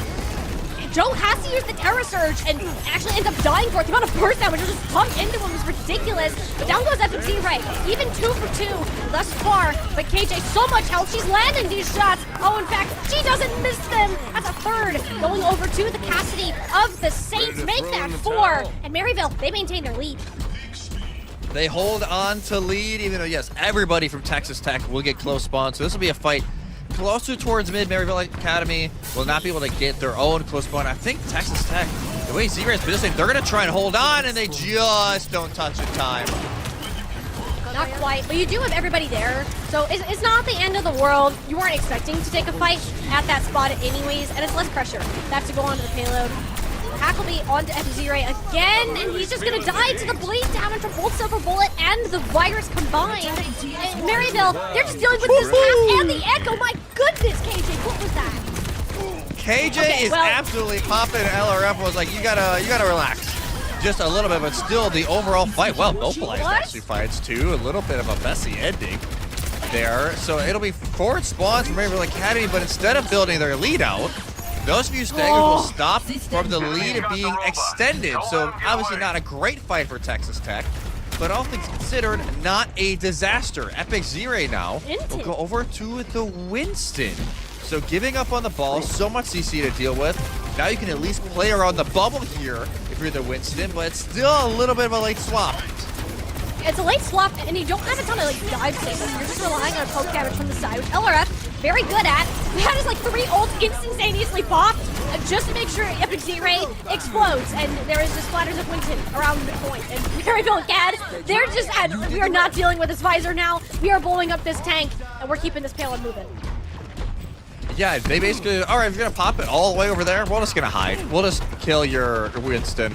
And that's all we really have to do. Forward spawns now back activated for Maryville Academy. And if they win this fight, it's going to be a really tough spot here for Texas Tech. This is kind of a must-win for the blue side. And KJ already getting the 1. A great split push. Epic Z-Ray in the middle. Members in disguise LRF on the far back flank there. The Soldier 76 getting an immense amount of value. As you said, a must-win. And because Maryville overspent in the previous fight, Red Raiders can take advantage.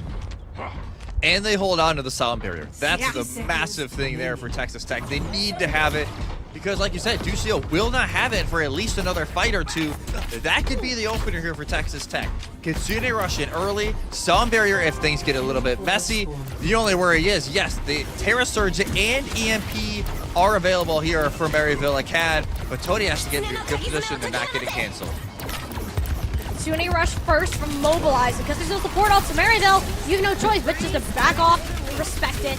They are holding far enough up to make sure that Texas Tech won't get forward spawns for a hot minute, and that likely means it's only either you're gonna have to engage with the sound barrier or Epic Z-Ray has to get close enough to his primal rage that you can dive in and then just know that you're gonna live. Because of it, yeah, it is last fight. 15 seconds. EMP. Jesse, this is gonna get Ajax again. This time Tony, invisible, has eyes on the support, but is gonna opt to back off once more, holding on to it for a while longer. Primal Rage from Epic Z-Ray, looking for the Lucio, Inducio in the back. It doesn't get that far. Beating up the Sombra in the back. Tony absolutely has to live. If you're Maryville Academy, their season on the line now. And Denver's already gone. The bubble, it's out of the way. It's a doink. There's no way that sound barrier got the value that it needed. The EMP landed where it needed to. LRF, the last one standing now for Texas Tech, taken out, and Maryville Academy, the revenge run. It was sweet. It was happy. They will claim their Varsity Plus conference title. Maryville Academy, the 2 teams they lose to in the regular season, they knock out in consecutive matches in the semifinals and now the grands, and a program with such prestige and such a history are able to get it done once again, this time in the East 1 division for Varsity Plus. And I mean, KJ, we talked her up before this game, and I will say, Nemris and LRF really pushed during some moments here, especially Nemris during the middle maps. But as soon as you put KJ on this Cassidy, it felt like this game was over. Maryville Academy, from start to finish, for the most part, They were in control. They knew what they wanted to do. Even if they ended up losing some strange fights, they realized it was a mistake. They didn't make it again, and they came back even stronger. And I don't think that's just a testament to just what this team is capable of as individuals, but also the esports program over at Maryville University. It is made to build winners like this. Yeah, the program that has stood the test of time in a lot of ways adds another chip to the registry. And yeah, just an unbelievable performance from Maryville Acad. I was like, kudos to Texas Tech. Obviously, they steal one map in map 2. A fantastic regular season overall. They get to this grand final, but they will fall just short of the end goal. But overall, still a fantastic season here for Texas Tech and Varsity Plus. Very excited to see what they will be able to do next season during the spring. But for now, it's all about the Saints, who will be finishing at the top here in the East 1 division. And the craziest part about this, too, is Texas Tech were undefeated in their East Conference season. Only loss is the grand final right here and right now. And I can only imagine how devastating it is to that team to put in that much work and effort and just to get stopped here. But if anything, I think that's further motivation to going forward. They have the potential to come back in this East 1 conference and continue to make their mark as a team. Varsity Plus, it's for the development of these schools, of these programs that have a lot of potential behind them, and get them that experience so they can build to become better and better. And I think both Texas Tech and Maryville Academy showed us what Varsity Plus has to offer today. Yeah, Varsity Plus, just fantastic across the board. And obviously, a phenomenal outcome for Maryville Academy. Maybe not the desired outcome for Texas Tech, but still a performance they can have their heads held high. Absolutely, and they certainly are.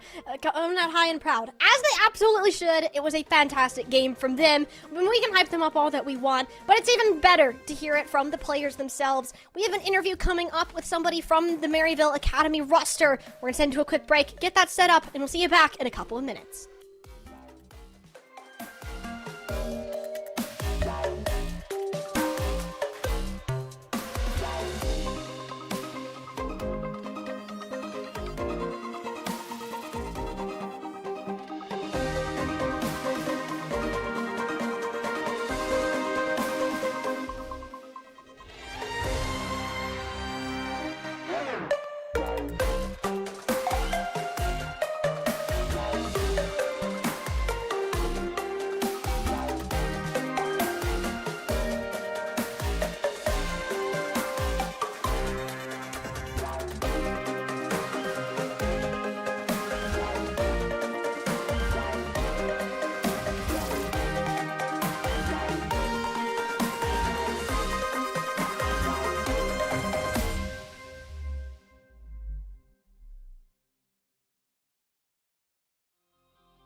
What a wonderful showcase that we had of the NACE Varsity Plus division today, and it's Maryville Academy who will come out on top of the Open Conference after a wonderful revenge comeback. Like, it is like the best storyline you could ask for, like, especially as a caster, but as a team, you can only imagine how that feels. But we don't have to imagine much longer. We have Joe here with us for an interview, and we just got to know too, with this specific player, like, when we think about replays first, never mind. We get to talk more, and then we get to talk to Joe. I got baited. I flipped it over in my head, but that's fine. I like to see these highlights because we need to look at how significant this series was for Maryville Academy, because it was a bit of a rocky start. You have to acknowledge Texas Tech on this round of Mecha Base. They looked confident. Nemris and LRF were there, but Maryville Academy, they pulled out the diva. They pulled out this dive, and between Joe and KJ, they pulled it back. Yeah, and ever since that map ended the way it did, right? The back half of round 1, the entirety of round 2 on Busan, it felt like it was all Maryville Acad. They start here on Shambali, feeling good. Obviously, Nemris has pop-off after pop-off to keep Texas Tech in it, especially on the defense. But overall, Maryville Academy still were able to kind of keep it consistent, but they weren't able to actually win this map. The Texas Tech offense, yes, it was a little shaky in overtime, but they were really able to settle in once they played this Ramattra comp. It was just a mirror that I think Texas Tech felt better in. And not to mention, this was just the LRF show. Between him and Nemris, like, it was just pop-off play after pop-off play. Maryville would start the fight right, but they couldn't quite end it. And all of that changed when we went to Sorobasa. This is a map type that even the smallest mistakes can cost you an entire objective. They held their auditioning errors on the other side. The one big uh-oh was we didn't look both ways before crossing LRF sightlines. But from there on out, Jesse, it was all Maryville. Yeah, and even here, Texas Tech, they have a little bit of a gamble, right? They put Epic Z-Ray on the Wrecking Ball. They sub in Zadoink, who Zadoink played fine. I don't think Zadoink was anything crazy, but didn't lose their team the game by any stretch. But it just felt like Texas Tech, once this ball comp was figured out, they weren't sure how they could pivot because it's not their normal tank in. And Maryville Academy were able to lock it down near the end and win it on New Queens.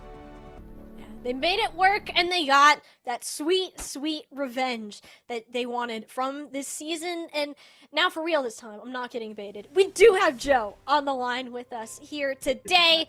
Joe, first of all, hi, how are you doing? Can you hear me okay? Yes, I can hear you great.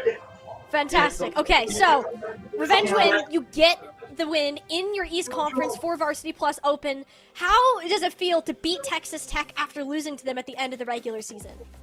I mean, it feels great. We definitely put a lot of work into our new Queen Street, as it showed at the end there.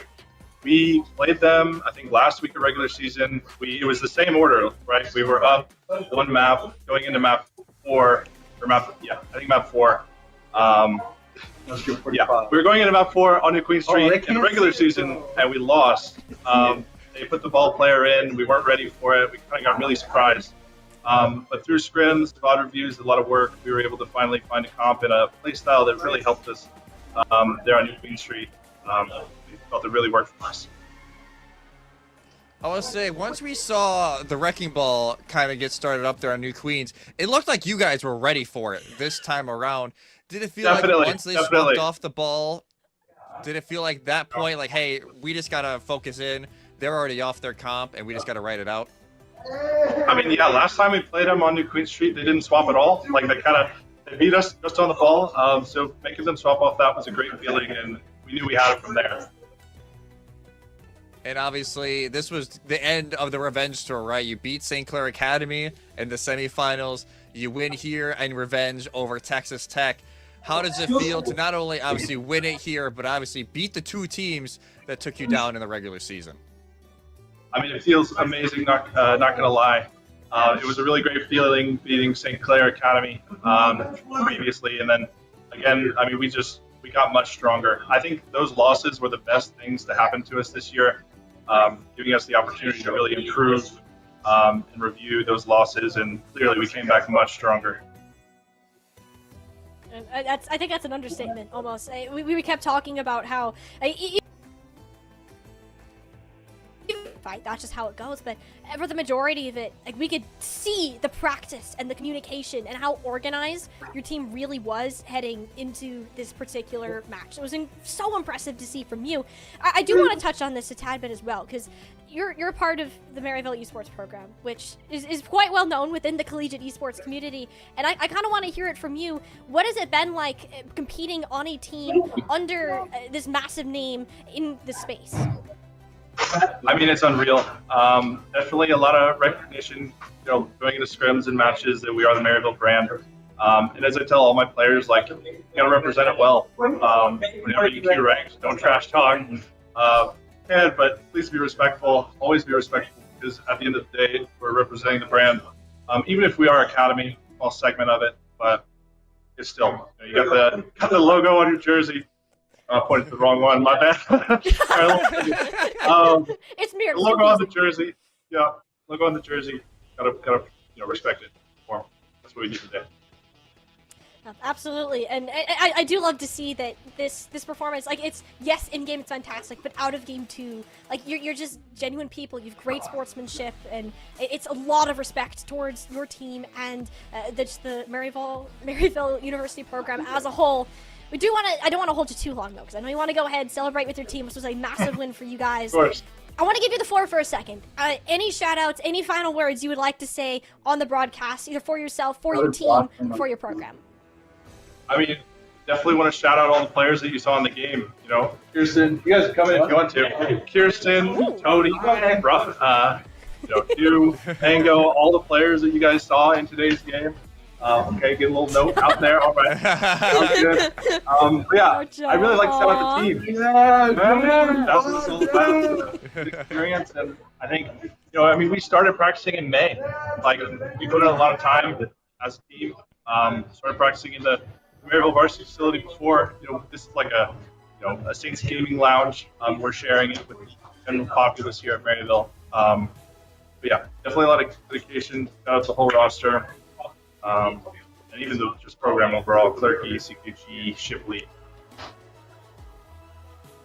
Awesome. I do love to see all of the energy that is going on over there. Oh yeah, we're really excited. Space. Oh, I can tell. And I want to give you that time to be excited. Don't worry. Thank you so much, though, for coming on, speaking with us about the match, and congratulations on your win. Thank you so much. Yeah. Of course. All right, we'll see you, Joe. All right, sounds good. Thank you. Thank you.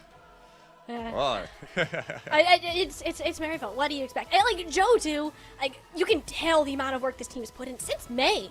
Mind you, it's very rare we see that amount of practice time, because it's college. It can be hard to do that, but as Maryville Academy team, they want to be the best in NACE Varsity Plus, and they've secured that so far. Yeah, they were able to secure it right there. And obviously, I love it. Yeah, everybody getting in on the picture and doing the, that's awesome. That's kind of exactly what this Maryville program has been for such a long time. And this academy roster is able to put that logo at the top here for their division here in Varsity Plus. And what a way, especially considering, like you said, a lot of teams don't practice over the summer. They're either playing in Face It or they're doing other different leagues. This team, the fact they started all the way in May, it really paid off here at the end of November. It did, and I really am excited for what the future holds for this Maryville Academy team. As they'll continue in the spring, but for now, they'll take a well-deserved rest from their competition. But our competition here on the broadcast will not stop for Collegiate. We have our homecoming open finals coming up soon. It'll be ISU taking on Fisher University, so stay tuned. We have a best of 7 coming up right after this break.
We are back for our first best of 7 final of the day. It is the Overwatch Homecoming Open for our collegiate teams. And it's ISU and Fisher both looking for a title. Yeah, Illinois State University and Fisher College here in our first best of 7 of 2 today. And you're going to see ISU twice, but we'll get on to why that is a little bit later on. This is our overall bracket. Again, this was for all teams, club teams included. And you can see ISU was just on the side of death over there. You got ISU, Winthrop, Northwood, all of them over there. ISU is able to take down Winthrop in one of the best games we've had so far in a 3-1 to make it here. And on the other side of the bracket, obviously Fisher, this side was pretty wide open between St. Clair, BSCVA, Cumberland, Fisher, Bellevue. So many incredible top 10 teams over on that side. But Fisher, for the first time since 2023, is able to get to an OWC Grand Final, but they have yet to win one. We'll see if they can pull off the upset here against the Redbirds to win their first. And you know who they face time and time again, Jesse? It's the Illinois State Redbirds. This team has been dominating since the start of Overwatch Collegiate, and you very well know that they're known as the Kings of Collegiate for a reason. This is like what? They've won 11 consecutive national titles? 10. 10, This would be 11. Yeah, 11 and potentially 12 if they manage to win both of their brackets today, which is just insane thinking about the consistency and talent on this roster. Ever since the core of this roster, so excluding Luke Mino, when this core 4 joined back in the spring of 2024, they are now 172-7 across all competitions. It is just an egregious record across all matches, and the Redbirds will be looking for another title to put on their resume here today. And they think it is in the bag. This is an ISU team that doesn't think they're going to lose. As you said, in the past year, 172-7 in their record. But Fisher, they're going to take another swing at it. Fisher College, a school that has always hovered in this top 4. They get so close every single time, Jesse, but they can't quite pull it out. And they're hoping now here in this open finals with the additions of the likes of Talisman on the DPS role, Kiwi and Grapes really stepping it up this year, joined by existing talent such as Hydra and Iron, that this will be their chance to sneak one away from Illinois State. And to all those who maybe just watching the stream, didn't watch yesterday, yes, that is the Hydron, right? Like, that is the Hydron from Overwatch League, still playing here now in Collegiate, paired up with the rookie of Talisman. He was in Fisher Navy, Fisher's B team last semester, gets promoted up here to the main team, and he's been really popping off from here and there. So it's been a very fun duo to watch during the entirety of this season, but they have quite the test on the other side with Lethal and W. Maymone, which we'll talk about it. ISU, 3 players right now that are in Portugal for OWCS World Finals. They're at boot camp right now. So obviously, you know, Kuffa, Maymone, Admiral are all over there at the moment. Lethal, you would think, well, isn't Lethal over there? Actually, still in the States. Some issues went on there. So he is still here, but there is 3 players playing on ping from Europe. Which is an important thing to note, but it's also not something that ISU are unfamiliar with. Just to say, it's basically GK plus Luke Mino, who has been playing on Nightmare. If you're an OWCS fan, it's kind of crazy to think about if you end up going that far down for it. Like, this team's in Collegiate. I'm like, oh, why are all these pro players in Collegiate? I'm like, they were in Collegiate before they went pro. And that's something that a lot of people don't entirely know about this scene, is that Overwatch Collegiate is one of the very few esports that, you know, you have so many players starting at a college level and then making that next step going forwards. And with the change in format for OWCS, a lot of them have managed to take advantage of it and find their spots at not just the top of North American Collegiate, but the NA region as a whole. Yeah, I think Lep and Landon were probably the first 2 to really make that leap, and then we've seen a whole lot more since then, right? This GK roster is basically Collegiate, because even though the 5th member, obviously Luke Mino's over on Nightmare, and he kind of was in Collegiate for a while, then went pro, now is coming back. It's Ultraviolet, you know, who obviously got knocked out yesterday by his GK teammate. So it's a little bit of an awkward situation here and there. But, you know, ISU have been the team to beat for, the last year, maybe More year than and a that. half. And Northwood, yes, Northwood got the better of them in Swiss, but they've already righted that wrong during the quarterfinals in a 3-0 sweep. So ISU now looking to kind of put their mark here on this new era of Overwatch Collegiate. And another thing to note too is I don't believe Fisher's also lost this year. To think of it, yes, yeah, they've yet won to lose every a game. single game in every one of their participating leagues at the moment, including in the open format and bracket, which is pretty ridiculous from them. But they have been yet to meet any of the top 3 teams, and this will be their first real test of their fall semester season. Let's take a look at our map pool. ISU Special is Elios, but mind you, Jesse, this is a 3 seed and a 5 seed, and the 3 seed is Fisher College. They get that first map pick, so ISU will be playing into their opponent's hand. Yes, even though we're bumping ISU up so much because of that Swiss loss and Fisher going undefeated during the Swiss stage, they do get first map pick and a ban, and for a best of 7, getting off on the right foot could have a massive impact, especially when you're playing the underdog right now, as you are as Fisher. So we will get to see now where the Falcons would like to take us. It'll be Nepal. So avoiding Ilios, which we've seen a lot from ISU, so I don't blame Fisher for going a different direction. And they will ban out the Kiriko. We saw them actually do this yesterday, I believe, as well. They want to lean more into that Lucio Bap, or even, a little bit of other different compositions, rather than relying so much on the Kiriko for Kiwi. Which makes sense. I think if you're going to lean into this Iron Zarya, he's only played Diva and Zarya this entire tournament, by the way. Like, the Baptiste is going to be super helpful. Can't really do that super well if the Kiriko is as good of an option as it is. Here's the concern, though. I guess the only concern I have for ISU. We have not seen Kuffa touch the Zarya. He doesn't play it with this collegiate team, and is today going to be the day to match it? Because we've seen how oppressive that hero can be in the right hands. But it won't be a tank ban either. It'll be the Tracer going away from WMaimon and Talisman alike, which makes sense considering the strikes of those 2 players. Yeah, especially Talisman. It was the hero that he really leapt into the scene from. Obviously played on Team Puerto Rico during the Overwatch World Cup qualifiers back in 2023, which, by the way, obviously World Cup coming back next year. You're going to see a lot of these players during the Overwatch World Cup qualifiers and the actual event next year. But going into this one, obviously, still a lot of talent across the board, and it will be up to Fisher. Can they make ISU uncomfortable? Can you make them force around and stay onto the Zarya comp? Like you said, they've been pretty much on the entirety of this tournament, or will ISU force Fisher to pivot? And that could really start a snowball here for ISU during the middle of the series. The only reason I'm not expecting like a full ISU to come out and stomp and sweep entirely is because I'm not sure how they're going to match up against this Zarya. I don't know how they're going to do against Iron, what their plan is for that.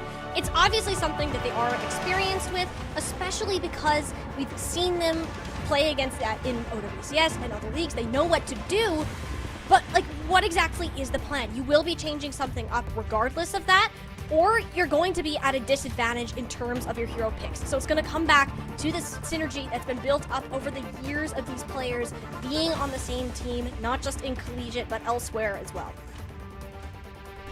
Yeah, obviously, especially this ISU team, so much history across this roster, even, in different, when they were in OWCS qualifiers, when they weren't necessarily on GK yet, whether it be Nightmare or whatever, they have a whole lot of history on this team. So it's not like the chemistry, not an issue here for ISU. It may honestly just be, hey, can they start off in their normal form? That could be the giant question mark here for ISU, and if Fisher can capitalize, something you all can capitalize on today. In Touch Credit Union, they can't boost your KD ratio, but they can help you level up your finance game. Visit itcu.org to learn more, and it is federally insured by the NUCA. And as we get ready here on Nepal, here we go, round 1, and it will not be the Zarya. What It'll is be the support Ramatra comp? or Kappa. Wooyoung? Oh. Juno. Not on my bingo Admiral? card for the day. That's a choice. No. But we do get more of this lethal Ash, as you said, as well as the W Maimon Echo. He played this all day yesterday against Winthrop. Looked fantastic. It's huge burst damage, and this will make Iron struggle. Everybody from ISU is going to play far back except for Kappa. So it's going to be on Talisman with the help of Iron to try to close that distance. But the bubbles are out, so is the Burrow. So it will be a bit of a slower push here from Fisher as they wait for those major cooldowns to come back online. Illinois State happily to contest. W Maimon poking in on this off angle, going for a flight completely behind them, and Hydron, he's not ready for it. Uses the coach gun, will chip him rather low. The main fight on the point, it's Kappa that is getting melted in the front line. Iron, too much to handle with the support of Kiwi and Grapes. He'll go down, and Fisher Esports will get themselves a first cap. Yeah, Fisher cap first, and yeah, I won't lie, this support line for ISU, a little experimental would be the word that I would say. And obviously, if you want still the Wooyoung getting played from Blue Camino, yes, you would normally play the Kiri, but obviously you don't have Kiri because you banned it. So yeah, it's a little bit of an awkward spot here for Illinois State, but Fisher, they take full advantage, and well, Lethal finds the head of Hydron. It says, haha, Ash diff almost immediately in that fight, so instant 4v5. You have an application matrix from Kiwi, but with Talisman kind of getting caught out there, bit off more than he could chew with Admiral. You're just going to back off, save that for a better engage. Yeah, no reason to full commit here when you've already lost both DPS, and ISU will flip it back just like that. And Ash, we talked about it at the top of the show, it kind of having a little bit of a resurgence after the buffs that recently came in, so expect to see it more, especially from Hydron and Lethal, who both love the hero, and the bomb ready to go, and the bomb will distract. And more importantly, it makes sure that this dynamite can't be used. Maimon in the back with an three with the tidal blast, flies into the small room as an echo, and sets a perfect wombo combo for the Redbirds. Fisher just locked in that room, trying to take advantage of the window. Grapes is staggered out. And Illinois State, this is a beautiful way to play around, and Maimon is not done. They're trying to find Hydron and Will. My God. This guy can't be stopped. And Echo also got the buff. Much faster now in the sky, moving directions. You gotta help your players. Kiwi is getting spawn camped. That's two now, just going down to the hands of Maimon. Fisher Esports, they need a full regroup. Yeah, they just need to reset here. Like, ISU are finding pick after pick, even though we're close to the Fisher spawn. And granted, Talisman is in a very awkward spot. They're still stuck over at my point. They were trying to play this fight way earlier, but eventually they will get back with the bubble, but won't live from Kappa. Too far out. Raymond not taking too many risks there. Bubble, Immortality Field, everything invested into Hydron. That is the amount of fear that Maimon strikes at this team. Coach goes over the wall, throws a bob into the face of Kiwi. Graves has no choice but to sound barrier, and that's the graphic on Surge from Iron out. It gets a nothing. That is the major win condition that Fisher had going for them. It is gone. It's only the Tectonic Shock, and Bob's still up, and only one of those will see value, or I don't even know if we'll see the face a day. ISU are at 92%. I feel like Hydron, yeah, they're just going to send it over at a point, and it gets booped away from the wave. Somebody's got to touch. Can they get the touch? Yes, just barely. Iron will take his pinky toe on it with Talisman there. The Fisher, they're not down and out yet, but my goodness, was that a struggle. That took nearly everything out of them. Yeah, just scrappy. But Fisher able to find it, at least for now. They still have the amplification matrix now they can use on point to try and fend off the initial attack from ISU, who also did use 3 ultimates during that. So it wasn't a complete wash in favor of ISU. They have the tidal blast to send Maimon in once again. And like you said, with that little buff with the movement, that tidal blast, it's going to be coming at you a little bit faster than you anticipate if you're the Falcons. How about twice as fast? That's pretty nice. ISU, though, they're going to hold on to that for now. Actually, no. Maimon gets so low, and the Bob buys the space. He flies in from above, but it doesn't get the knockdown. The sticky bombs, the immortality field, everything, though, is put down just to respond to Lethal. So Maimon, free firing range for him. Hydron left sad and alone, 50 HP on the corner. No touch to be had. Illinois State will get round number 1. ISU back to their normal form here. And yes, it's a little bit of an awkward support line, and Fisher able to take advantage of some of just those awkward positions that the Redbirds put themselves in. But overall, still a fantastic performance from ISU. And if you look at the stats, you're looking, almost 3k damage already on the Wuyong. And honestly, Hydron and Lethal going at it. Lethal obviously has a little bit of an advantage so far, but nothing too egregious across the board one way or another. But Maimon was already playing the Echo a little bit before the buff came in for the movement, and now that it is there, it's just a bonus. But due to us going to Village for round 3, those Mei walls are just the perfect size to isolate Iron, who has given up on the Zarya. And it also takes some power away from Talisman's Venture. You don't have the reliance of a bubble to get you to safeties easily, and the Mei wall can just make that difficult to play around. Hydron, though, instantly taken out off of his signature. Sojourn, Icicle between the eyeballs, and Admiral just gonna go ahead and float on away from Talisman, who was harassing him in the back corner, but that does leave Lethal and Maimon a tad bit isolated in the back, still has the ice block to work with. We see Talisman trying to regroup with Iron, who down to a sliver of HP. Fisher, and they didn't back up altogether. Kappa took advantage of it, turning them into his punching bags. And now Hydron's still stuck. ISU realize this. They wall off the Soj.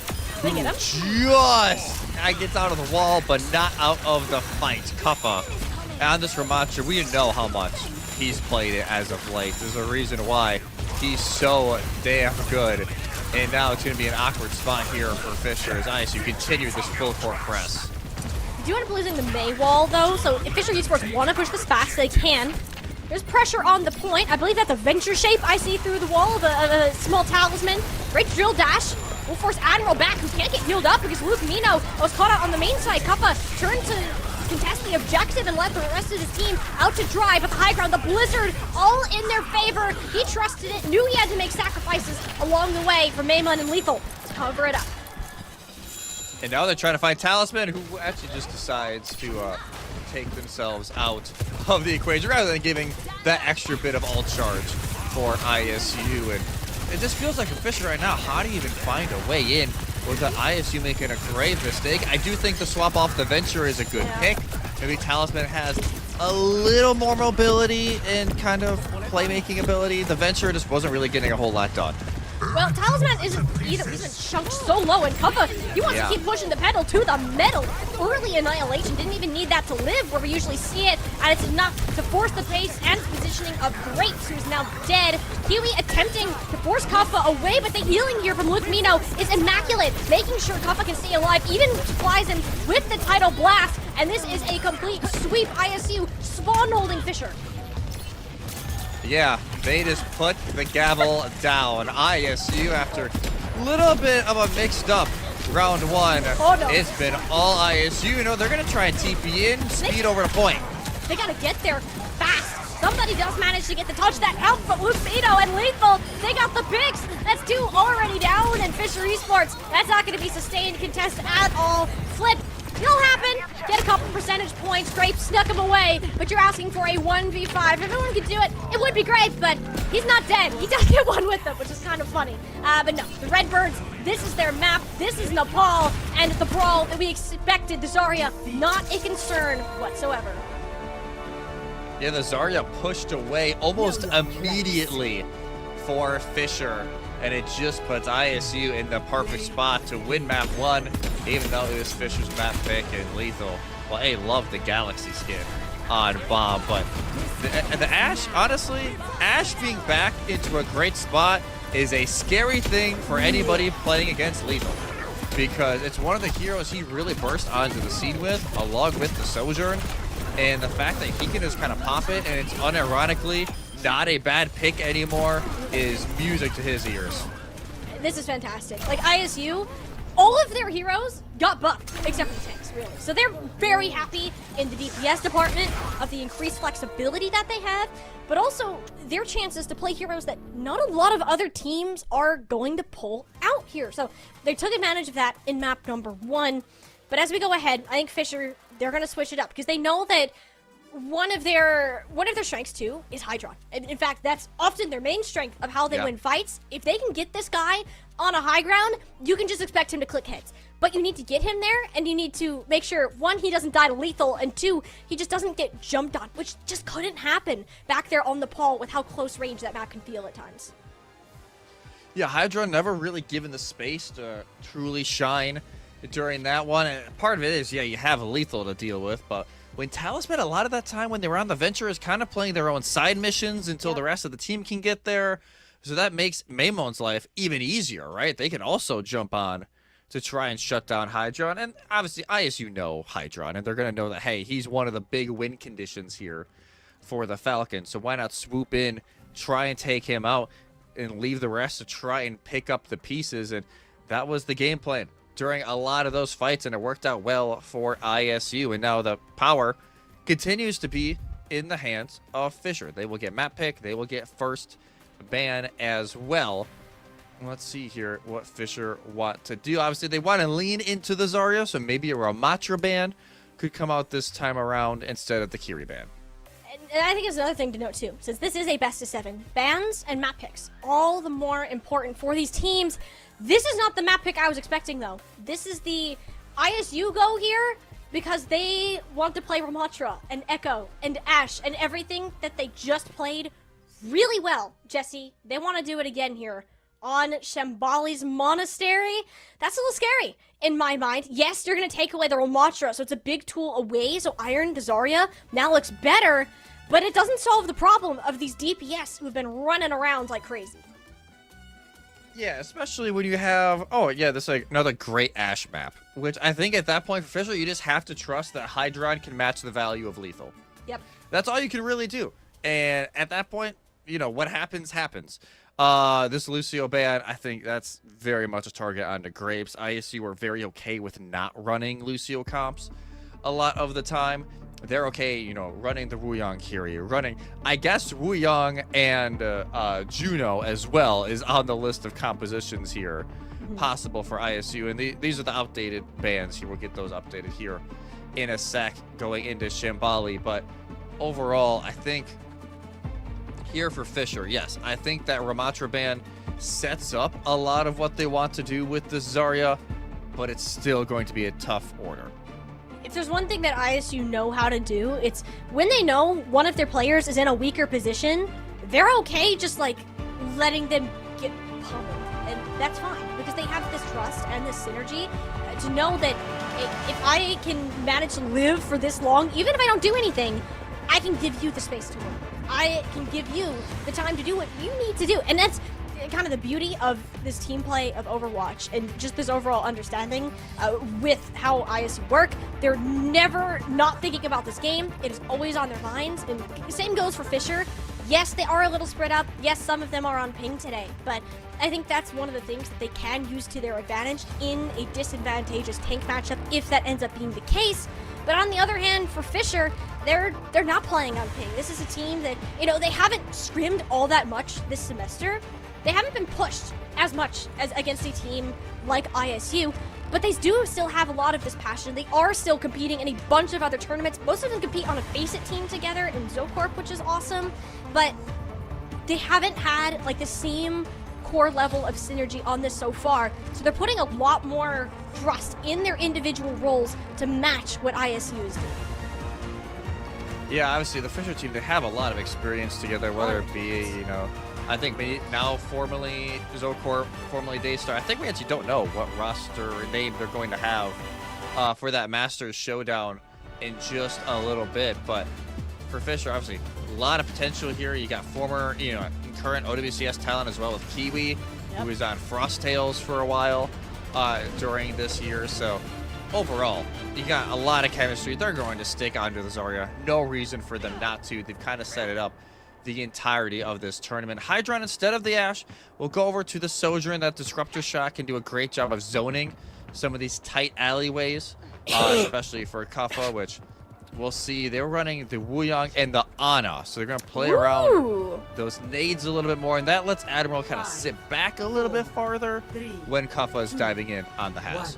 Well, this is fascinating, though, because we usually see Admiral on, I was going to say, we usually see Luke Mina on the Ana, Admiral on the Wuyong, but not going to be the case at all. We were instantly to go and do pause. Probably WMAMon, judging that he has not picked a hero yet. We'll see if we go back in momentarily once that is up, but I think Fisher, very textbook with a defensive type of composition. And yes, very important too, that this Tracer is now unbanned. So this gives Talisman a lot more impact on the game than perhaps what we were seeing on the Venture. Yeah, if Talisman is going to have a grand impact on this series, it has to be because of the Tracer play. And now at least we get over to this map. Yes, I think the Genji traditionally is a little bit easier to play around. It's not the worst. So now pause is undone. Yeah, I'm guessing it was maybe considered again. Just one. And Lethal already finds his first victim. And here's the thing, he knew it was there too. You saw him like glance around that corner, you heard the voice line, and he's like, he's probably gone now. Object permanence just not present in that moment. So Fisher Esports instantly down, Lethal back over to his Ashe, and with Kaffa's Hazard, arguably one of the best hazards in North America too, they're just gonna take all of the space for free. Yeah, the freest fight of your life if you are ISU, and you almost get Hydron as soon as it goes back into this fight as well. So Lethal definitely knowing who he is supposed to be marking. Talisman putting a little bit of pressure on the Mayo. They have to get healed up, but that puts Grapes in a sticky spot. Yeah, like Lethal, you just can't peek his main angle as long as he's there. Will rotate over on a flank. You already lost Lukemino, so Lethal either needs to trade this out super fast, but it just took too long to get there. Talisman helped burn down Kaffa, who just ended up in the middle of a snake pit. That was Fisher. He'll be sending ISU back to the spawns. Yeah, nice little bounce back there from Fisher after, yeah, definitely not the ideal start to this map is your hit scan getting his head taken off right away, but they're able to hold the line, and the fact that Grapes is able to live over on the flank is at least a massive buff to know, like, hey, Grapes can get out of those sticky spots, and know the ultimates can start rolling on through, and Kaffa dives in. Yeah, has the block though, and the wave to back him up, so he'll be A-okay for the time being. Talisman, though, you can see the control he has on this off angle, and because W Maymon's on this Echo, he's a lot more free to do what he wants, but same goes for W Maymon on that particular flying character. There's the pressure onto Lethal. Recall's forced, though. The amount of respect that's given to this hit scan that can rip his head off at any moment. That's where Grapes will come in, support his Tracer.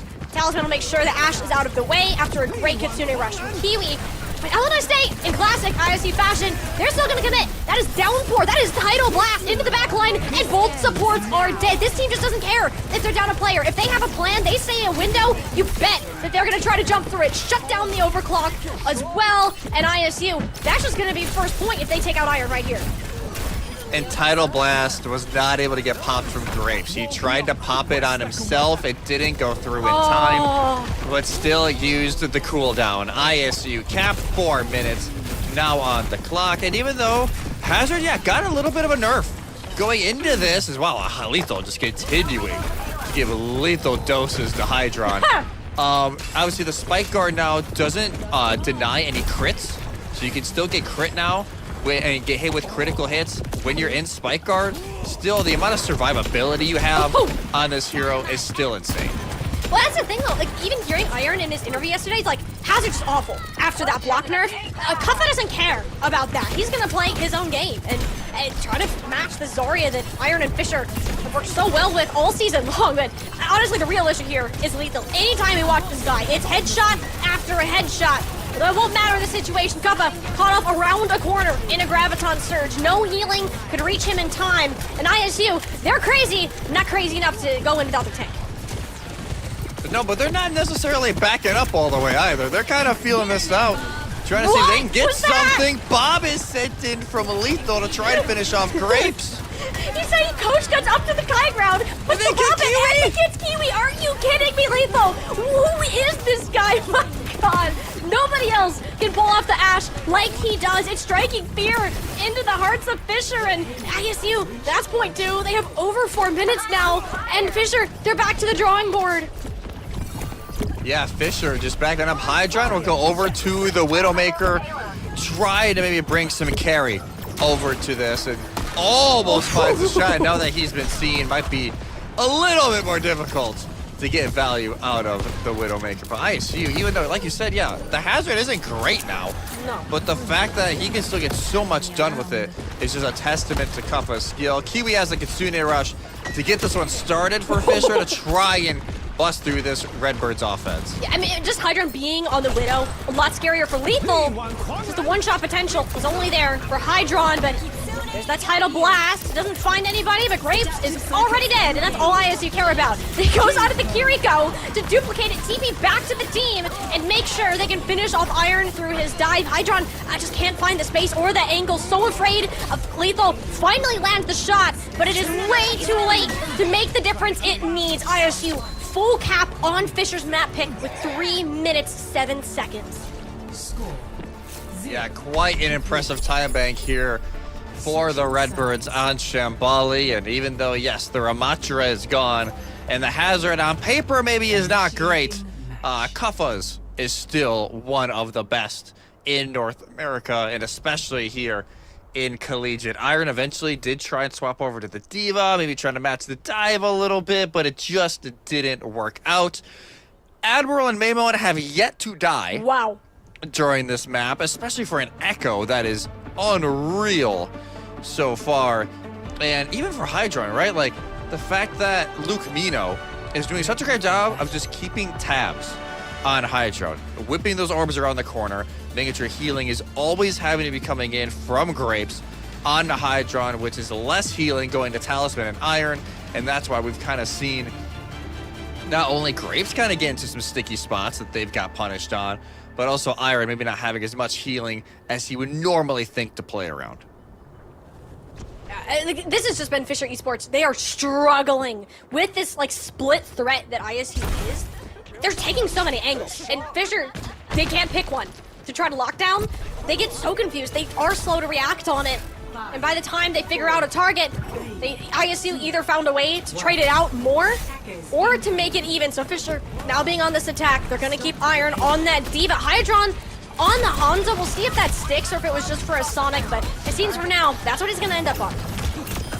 Okay, well, it worked out. Goodbye. All right, Hydron, I see you. We've seen the Hanzo kind of pop back up in certain circuits, and obviously still not a meta pick by any stretch of the imagination, but when you're as good as Hydron, you can pretty much make anybody work, and Lethal in response will go over to the Fram.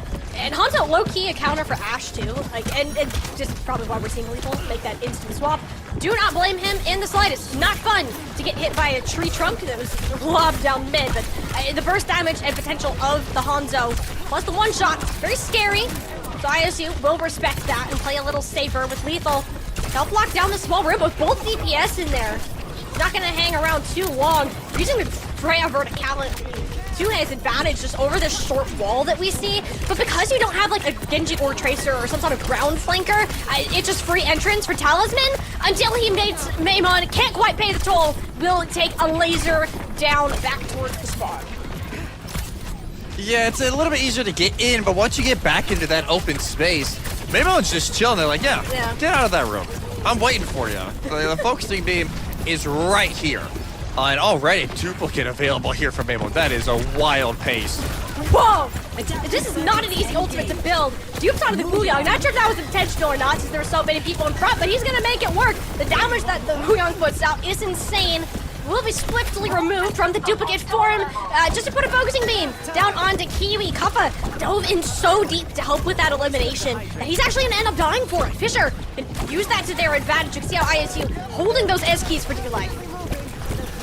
Yeah, just trying to back out. They want to make sure they have a full 5-on-5 fight near the end here of first phase. Hydron will have the Dragons to try and split up ISU, or maybe the Kitsune Rush to clamp onto whoever is left, but instead they ascend it. Oh yeah, Tyron's dead. As soon as you see that tidal blast, you know where Maymon's going with it. That's gonna be 2 for the Echo with the assist of Luke Mino. Self-destruct is intended remake, but you're just dead. I have to think that perhaps Fisher are considering swapping, because this Echo is a huge problem.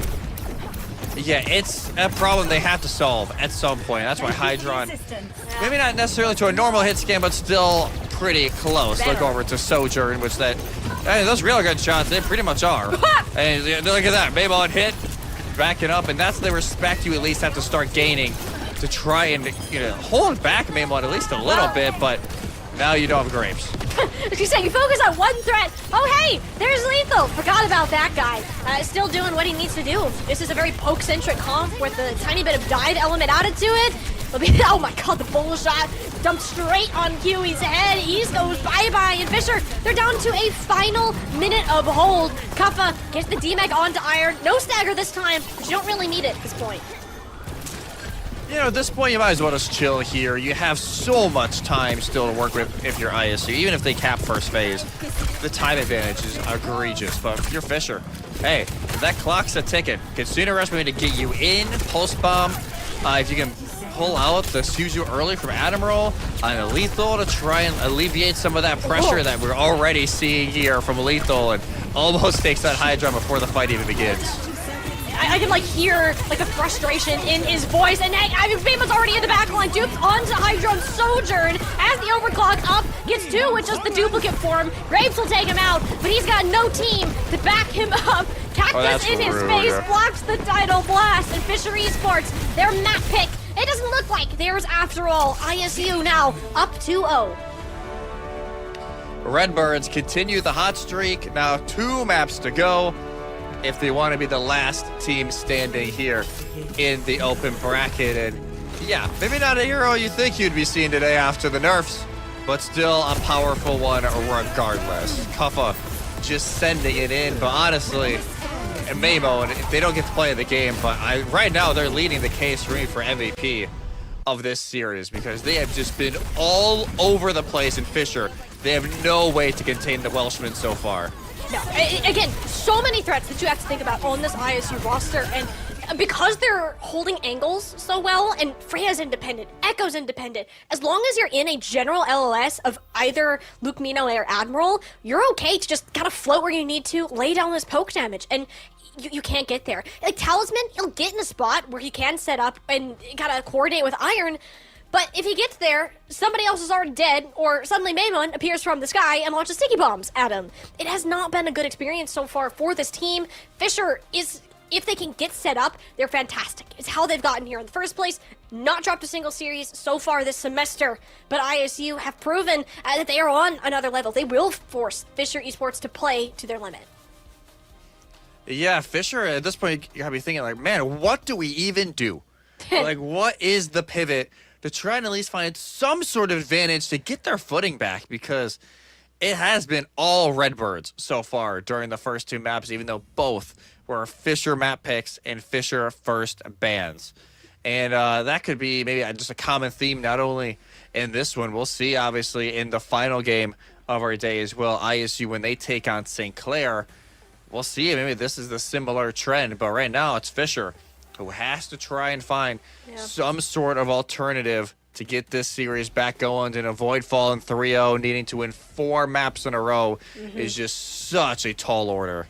Like, honestly, this is almost a must-win map for Fisher for that exact reason. Getting a reverse sweep in a best-of-5 is one thing, but a best-of-7, 4 consecutive maps is asking for a lot. You don't get first ban, you don't get first map pick either, so an even bigger challenge would lie ahead of them. And you can tell, Fisher, they're taking their time with this specific map pick and the bans. I do wonder, is this where we are going to get the Echo ban? Are they going to force Maymon to play something else? The thing is with Maymon, though, he doesn't have a hero pool. He has a hero ocean. He can pull up pretty much any flex DPS in the books and look spectacular on it. So you take away the Echo, you have so many other things that you are worried about. The only things that are out now are Control and Escort, so any of our 3 middle map modes here are up for grabs for Fisher. And honestly, I don't know if there's a necessary go-to, right? Because they obviously want to stay on this Zarya. So you would think, hey, maybe King's Row, but then that really opens the door for more of these hazard comps. Maybe Suravasa, but then the Ramatra is still going to be very good. I don't think there is a necessary perfect map here for Fisher. I think King's Row is at least a little more compact. It could be easier to deal with the Echo if you want to save that ban. Or if you want to use the ban, maybe then you go Suravasa, because then that would be a map. God, Maymon would be just all over the place. Yeah. But regardless, you want to pick a map here that obviously you feel good on. Maybe taking away a map or 2 of options from ISU if you are able to win this map.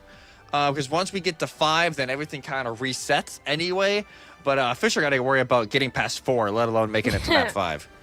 Yeah, and they're gonna give us a classic in the Collegiate space. Scrim's Row, King's Row, excuse me, will be the third map pick for them, and a bit of a must-win. It's great for the Zarya.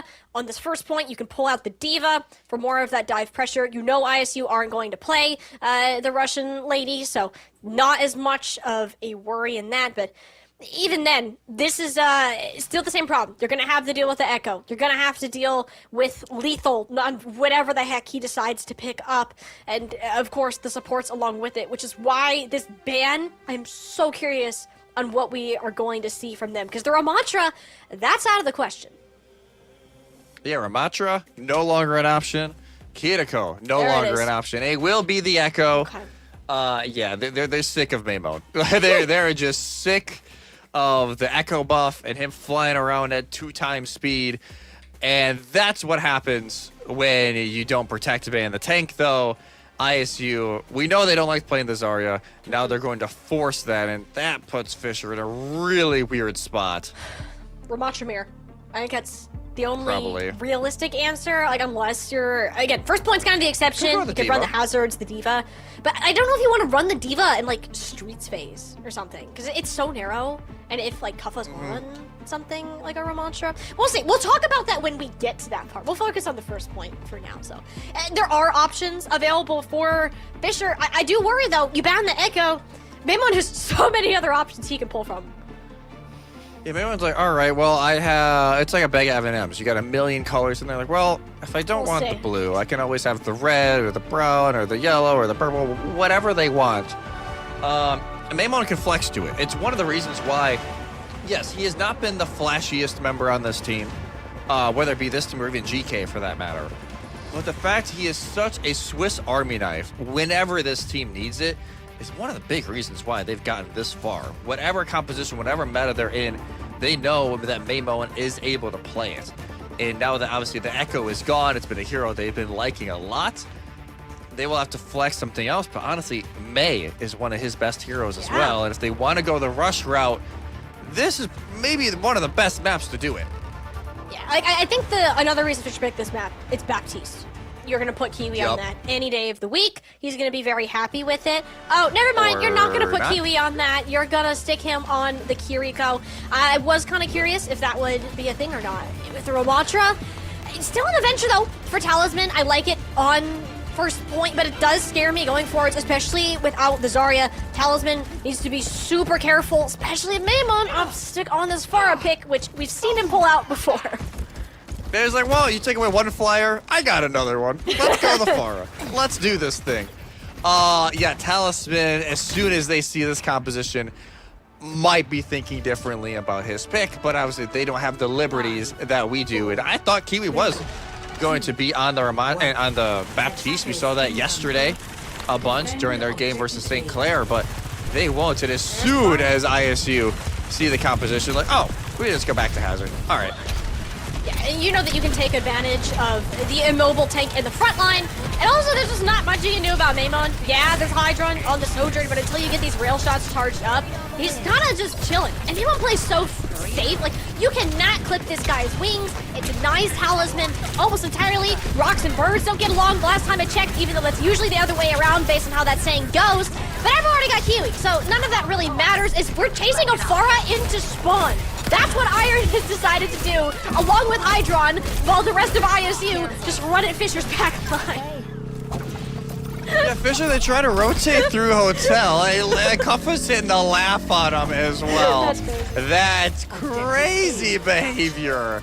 He's got the here money, man. from Look at Kuffa. him. But hey, when the Aussie's feeling it, he's gonna let you know. That it, like 5.5 minutes, Jesse, just to move through Wild. this point. And Fisher, like, the aggro on the Diva now, but that's a lot of ground you gotta make up. Yeah, it's a line. Obviously, already Iron over to the Diva, trying to put some pressure on to Lethal and High Ground, but it's going to be hard. Obviously, I think Lucino has, they have the Strand right now onto Maymon, but still a whole lot of healing to mess with Fisher. I don't even know how they want to try and enter this. They're trying to counter dive Kuffa, but he just spike guards out. You wait for Kiwis to get Suning Rush? Oh, never mind. Kiwi's dead. Admiral's on the high ground. Bit of a casting curve on my part, but Fisher, you were already getting Iron Mech out of mech anyways. Has anybody on ISU died this game yet? Not or yet. Just seen 2 clean fights? Yeah, okay. Yeah, look, yeah, caster cursing? Great, wow. Bye-bye. Lethal no, died Lethal once. died. Thank you, Observer. Lethal died, I think it might have been Talisman who got the finishing blow on that earlier, but yeah, this is just ridiculous here for ISU. Feeling completely at home, and Admiral has the easiest job in the world right now, just sending those pages across the map. Kuffa, doesn't matter, no Kiriko, still popping eliminations. Yeah, in the payload, it will take a second to get there. Kuffa hits the panic button, aka downpour. Doesn't seem to land onto anybody though. They're all okay. It was more so a get away from me so my Luke Mino can keep me alive sort of deal. Illinois State though, just gonna deny a contest altogether. The Kitsune Rush was committed, but the point already capped. Even Hydron too, going all in on this fight. And that's one you're going to want back, ISU. They'll commit to 5.5 minutes, what they started their point with. And still, nobody's died but Lethal. Like, that is just absolutely crazy. 5 minutes to go. Barrage, the tidal blast into the barrage is a real possibility here with Luke Mino and Maymon. And yeah, when in doubt, go the Widow, try to make something out of this. All it takes is just that one shot will change the course of the fight. It's hard to do against Lafara, but you just have to respect it. So if anything, it dampers Illinois State a tad, even if you're not getting the kill. This last section is hard to get to unless you give W Maymon a tidal blast. Hydron's like, nah, I'm out. Dips back into the spawn room. Sound barrier now for Grapes to help Iron push ahead. Maymon still hunting for Hydron in the backside. Dodge out of the way of the self-destruct. Talisman still dead. No ultimates available now for Fisher, and the barrage up and ready. Maymon looking for the final blow. Won't quite have it, but neither do Fisher. So far away from the payload. In fact, ISU gained time, Jesse. 416 plus a full cap. You cannot ask for better. When we say they are the best of the best, this is the reasoning why. They add time on Kings Row, 416, and Fisher never able to find the emergency break and just get absolutely plowed through during their defense here on Kings Row. And yeah, I love how Hydron's like, I'm not dying to you, Maymon. No, not again. I will go to the other side all the way through spawn to avoid it. And I feel like there's so much attention right now on Maymon. It is leaving now Lethal and Kuffa to kind of step back up into the frame and be like, hey, no, we're still here. We're still here. We're going to pick off everybody when they're looking at the Pharah or the Echo. No worries whatsoever. Now with the Pharah, though, no issues in the skies here for Fisher. Maymon will go that main that we kind of expected to see at some point during this map. But it's going to make, I think, Iron's life a little tricky. Yeah, I guess, but it's also, you can fly away from it. There's high grounds to stand on. And you're playing a very mobile comp for Fisher. If anything, it's just a more tanky, range hero in a way. Yeah, the wall will be a problem if you, disrespect it, but it's hard to do that. With what Fisher Esports are going to start on. Hydron starting on the Hanzo. I'm curious if that stays. Got Luke have this skateboarding. I love that. They went a little bit of a skateboard run before the game actually starts. Why not, Admiral? I see you. I was gonna say a cool skateboarding term, but then I'm like, I don't really know any skateboarding terms. I know kickflip, that's a thing. But Hydron is just flipped on his back because he's dead. Lethal got him again on this Ash that's been on the high ground, and I do think he may swap to something more consistent damage. There we go, back over to the Widowmaker. See if he can catch Lethal off guard, hits the headshot, and Iron will finish it off thanks to the fall off damage there. Straight back over to the Hanzo. That's exactly what Fisher needed to get in this fight. But now they have to capitalize. You cannot let that elimination on a Lethal go for nothing. ISU playing very passive, except for the fact of Kuffa is battling a 1v3 in Hotel. Kuffa, he doesn't care. He's just him, and he knows it. He'll take those fights any day. Doesn't care about the block nerfs whatsoever. ISU will have to give up a pick. Lethal now returning over onto the Freya. With everyone getting healed up, I'm expecting ISU to jump towards the point soon. With a Maywall out from Maymon, just to buy some of that space. but there's just not a real entry point. You're kind of waiting for Kappa to make that first move, but his health bar struggling to stay above that half mark, and with 2.5 ticks already gained, somebody has to go, uses the cactus more as a personal shield, but even that isn't enough. He is on an island by himself there with a tank done. Fisher Esports, they're gonna get themselves that first point, looking so much better on King's Row attack. Yeah, and Admiral actually sends it in. They get hit with Tidal Blast. They actually finish off Talisman. But overall, still a great slow push there from Fisher to cap and now enter Streets phase. And ISU, yeah, the May hasn't been able to do a whole lot. It's kind of blocked off some healing on the Iron, and that's why the self-destruct got used near the end. But honestly, it maybe helped, because they also helped ISU stay off the point there for that final touch.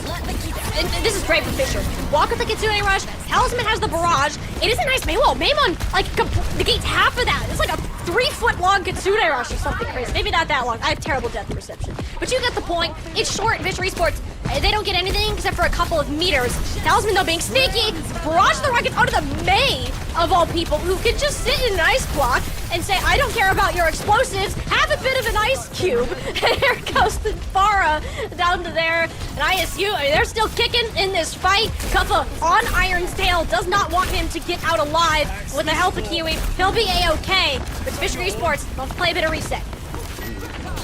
Yeah, that's a bold strategy there, Talisman. Maybe it didn't work out exactly the way you thought, but Blizzard used almost as a way for for Maymon to get out of a very weird spot. And yeah, they don't. They still play up. Iron is able to capitalize, and yeah, Fisher, full speed ahead, and take advantage of maybe a little bit of a misstep there from ISU, and now halfway through Streets. With a little over 3 minutes left to go, and they still have the sound barrier from Grapes to play around. It's given them at least an opportunity here. If they can cap now, gives them, obviously they won't have as much time as ISU if they complete third phase, but at least put it in a decent range.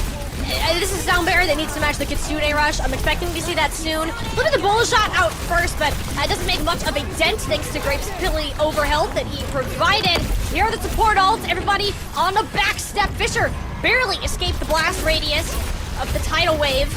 But ISU, yeah, they're in control of the payload. But Kiwi, I see a Kitsune Rush in his future, should he decide to put it down. Akuffa, not quite happy with that particular outcome. Leaps back to the safety of his team, but leaves Maymon out to dry, swapping over to the cast and attempts to put down Talisman, but it doesn't work. The boop from Grape prevents the touch altogether. And Fisher, they're still alive. They're still kicking. They got 4 minutes through this point. Okay, they're kind of dead, but they do have the point. They're still in the game.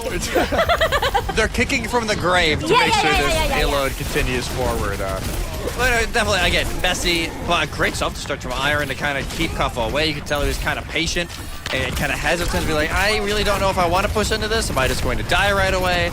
And yes, he lives, but so is the first and second phase hopes for ISU. And now they are so pushed forward here, Molly. This is nuts. Well, at least it's enough for Talisman to get off of the far here. Not interested in playing up to the point. Maymon's happy with that. Not known for the cap, but what a bullish shot! Catches high ground as he peeks his way around the corner and he'll be blown to bits. And ISU are not giving Fisher an inch. No, they are not giving them anything right now. Only one singular meter during third phase, and ISU are basically acting as if they're still holding second phase, but just with the Fisher's spawns being so much closer. And I honestly respect it. You already know you have the time advantage. You might as well just try and stretch it out. There you go. It's like, here, you can have this breadcrumb, but we're gonna take the rest of the load. Man, I love bread. I'll forget some. Illinois State, though, they want to get their own win. Taking their time with this push. Like, that's kind of the nice thing about ISU. They wait for their opponent to expend all the resources, playing safe, and then go in. And I'm expecting that to happen with this Tidal Blast from Lukmino. You want to see either a Suzu, maybe a Speed Amp, before you pull that out, give it to either Kuffa or W Maymon, but you're fine with this. It's neutral. The time is wasting away from Fisher's clock, not ISU's. Finally, see some action here. There's the Tidal Blast and Kitsune rushes, but the blast, I don't believe it can't sound much of anything, at least anything can be followed up on, but it doesn't matter if it gets followed up on. Lethal is just chilling in the sky, launching a couple of bolts. Another full shot of light for him, finish off a double kill. He's farming these things. Yeah, and actually getting value out of them as well, which is not always a guarantee with the bola shots, but already ISU continue to hold, only 7 more meters given up. And it'll be only a minute and a half remaining here for Fisher. They want to finish at least with some sort of time, obviously, so they can have an overtime push of their own. Illinois State, they don't even want Fisher to use this fight at all. But thankfully, everyone is able to get away from the Kazune Rush. That is a great thing for Fisher. Hold on to the sound barrier. You have Blade, and honestly, those two together might be a win cause. Yeah, it could be enough here for Fisher to at least get through this stretch. Oh, the deflect though onto Lethal. We can get him out the sky. One more swing should do it. There we go. He'll be cut in half. But Maimon, quick to exchange it. Hit scan for hit scan as Fisher have a D-Mag Diva on their side. He'll buy some space and actually catch Admiral a bit off guard. Had nobody to TP back to safely. And Fisher can finally move out of their spawns 3 minutes later. Yeah, but is the damage already done? They still didn't win that cleanly, so they're having to wait back. You can see Luke Mino is all the way in second phase, so is I believe that's May mode. Just chilling back here, and ISU are on the aggressive again. Yep, Talisman though actually punishes Luke Mino this time, which is what you need to do. ISU can sometimes overstep, and if you can take advantage of it, that's the best way for Fisher to get themselves in these fights. But it's not a clean one. 30 seconds left remaining, and Hydron has to commit the bomb now, even when his team is at an advantage. Yeah, has to bomb it so early. Kuffa jumps off. Hello. Reset? That was a little bit of a whoopsie. Oh, the dynamite! Oh my god! Big. Everybody! ISU just melted! Yeah, now Kuffa will be the one to taunt. Nobody else is going to spawn though until overtime starts up. They have Tidal Blast. I don't know if they can. Well, they got there, Jesse. That's for sure. But it's 4-16 for Illinois State and 0 for Fisher. They capped in overtime despite having a 4-minute time bank heading into point 3. It is a lose-draw situation now for Fisher. Yeah, best they can do is a draw. They have to hold down the fort over on A for almost 4.5 More than the first time. minutes. Yeah, more than the normal time bank. They can also only give up a tick. Like, that is nearly impossible considering how ISU is playing right now. But we've seen crazier things before. So I'm not going to write off Fisher College quite yet. Says, Luke Mino, we may have to talk. Are we... I know they're in spawn, so I'm not gonna... You got 4 minutes. I'm here for that. Give the Mercy community what they want. You do it. I think that whenever Mercy becomes meta in any sort of way, there is going to be a lot of interesting ranked games, more than there already is. Oh, heck yeah. That's what we like. Everything out there looking like our Plat Diamond games. Have to love it. You don't gotta expose us like that. I don't know. I'm not the Plat one here, so I'm chilling. Oh, Fisher, though, okay. they're on this defense. Exact same comp that they've been running. And look, it's real! The Mercy Dream is alive. Look, you know, the pocket for Lethal on this point. And looking to make him pop off. Already the Mercy on fire. Hydra not too happy about that particular pick. Yeah, and wearing the OWCS skin for this event too. That's helping fundraise. So I wonder if that's a little bit of self-promo here from Admiral. Lethal? Shoot this gun? No, he's just walking out of it looking scary. Okay, you know, that's fine. That's fine too. Problem is, Iron's still alive. Your team is not, and oh, look at us, emergency. No. You know, ISU, I don't know what they were cooking there, but Fisher, they're not here for shenanigans. I can tell you that much. Yeah, ISU are cooking up the banter. That's what's being cooked up right now for the Redbirds. Is Iron just getting burned down by the sim, especially with that damage boost. That is one powerful beam right there. Oh my god, it's back. It's back. Oh. Well, at least he's not running in hammer first this time. That's improvement. Yes. This is like the we'll keep an eye on him for now. He is getting domed though, so Suzu and Overload will have to be popped instantly, and he's still dead. Iron though, he overextended. He's gonna have to pay for that with his mech. Has the self-destruct. But Lethal just got resurrected in the backline while all this was happening. And Talisman sees Maimon off in the backline by himself. Even the photon barrier won't save him. Kuffa was on his own side quest. Yeah, he'll get Hydron, but it doesn't seem like he's gonna have the same luck with Talisman. Sidesteps his way. Oh my god, they can't touch! Oh my god, downpour was genius! What a 5-head play to end that out! ISU, they just take map 3 in one of the craziest rounds I've seen in a minute, and they are on match point, Jesse. That is such a big brain play. Wow! That is unreal, knowing that, hey, everybody's looking at me in the back right now. Let's send the downpour. The Venture can't get here too fast. It's basically just to make sure Iron can't use the Jets to touch in time. Just an unbelievable heads-up play from Kuffa, and it wins them the map. You know, it was not much in doubt ever since the overtime started, but still, just what a way to end it. Yeah, that was a Mercy, Torbjorn, Symmetra, and then a forced C9 from a dead downpour in the backline. This is a Kings Row game of all time, and if this showed us anything, is that ISU, they will not stop this dominant run. They're gonna give it everything that they have from start to finish, and you know, anything but a sweep is a disappointment for this team. I don't think they're gonna be disappointed if they keep playing like they are now. No, definitely not. Right now, ISU just playing unbelievably. And again, this is the ISU that we know, was the favorite going into this tournament, but also one that can just run it whenever necessary against whoever in Collegiate. And Fisher 0 for 3 on their map picks so far. Oh, no. There's been times where it has felt like they could sneak it in, but man, it's just been ISU having the answer for literally everything. And now the Echo is back in play. Yep. We only have Flashpoint and Push left. Echo is good on everything within those maps. Right now, it at least feels like it is going to be ISU being the sole team remaining. But Fisher, there's always the opportunity for a reverse sweep. So Jesse, I don't know if you heard what's been going down here, but I just got a little note that ISU, they're pulling a roll swap on us. We are taking oh my God. Lethal off of DPS, putting him on support, and Luke Mino will take over his role on hit scan. And if we've learned something from Luke Mino, he has a nasty Soldier 76. Granted, we haven't really seen it because it's been banned anytime the role swap has been made. True. And role swaps do need to be declared before bans. So it could be a funny thing to ban that out. Won't be the case for Fisher, though. They are targeting Kuffa's Hazard through and through. Suravasa, the 4th and final map pick for Fisher to have a chance to take down ISU, the team that has stood in their way for every single finals run they've made. They're setting up the Soldier.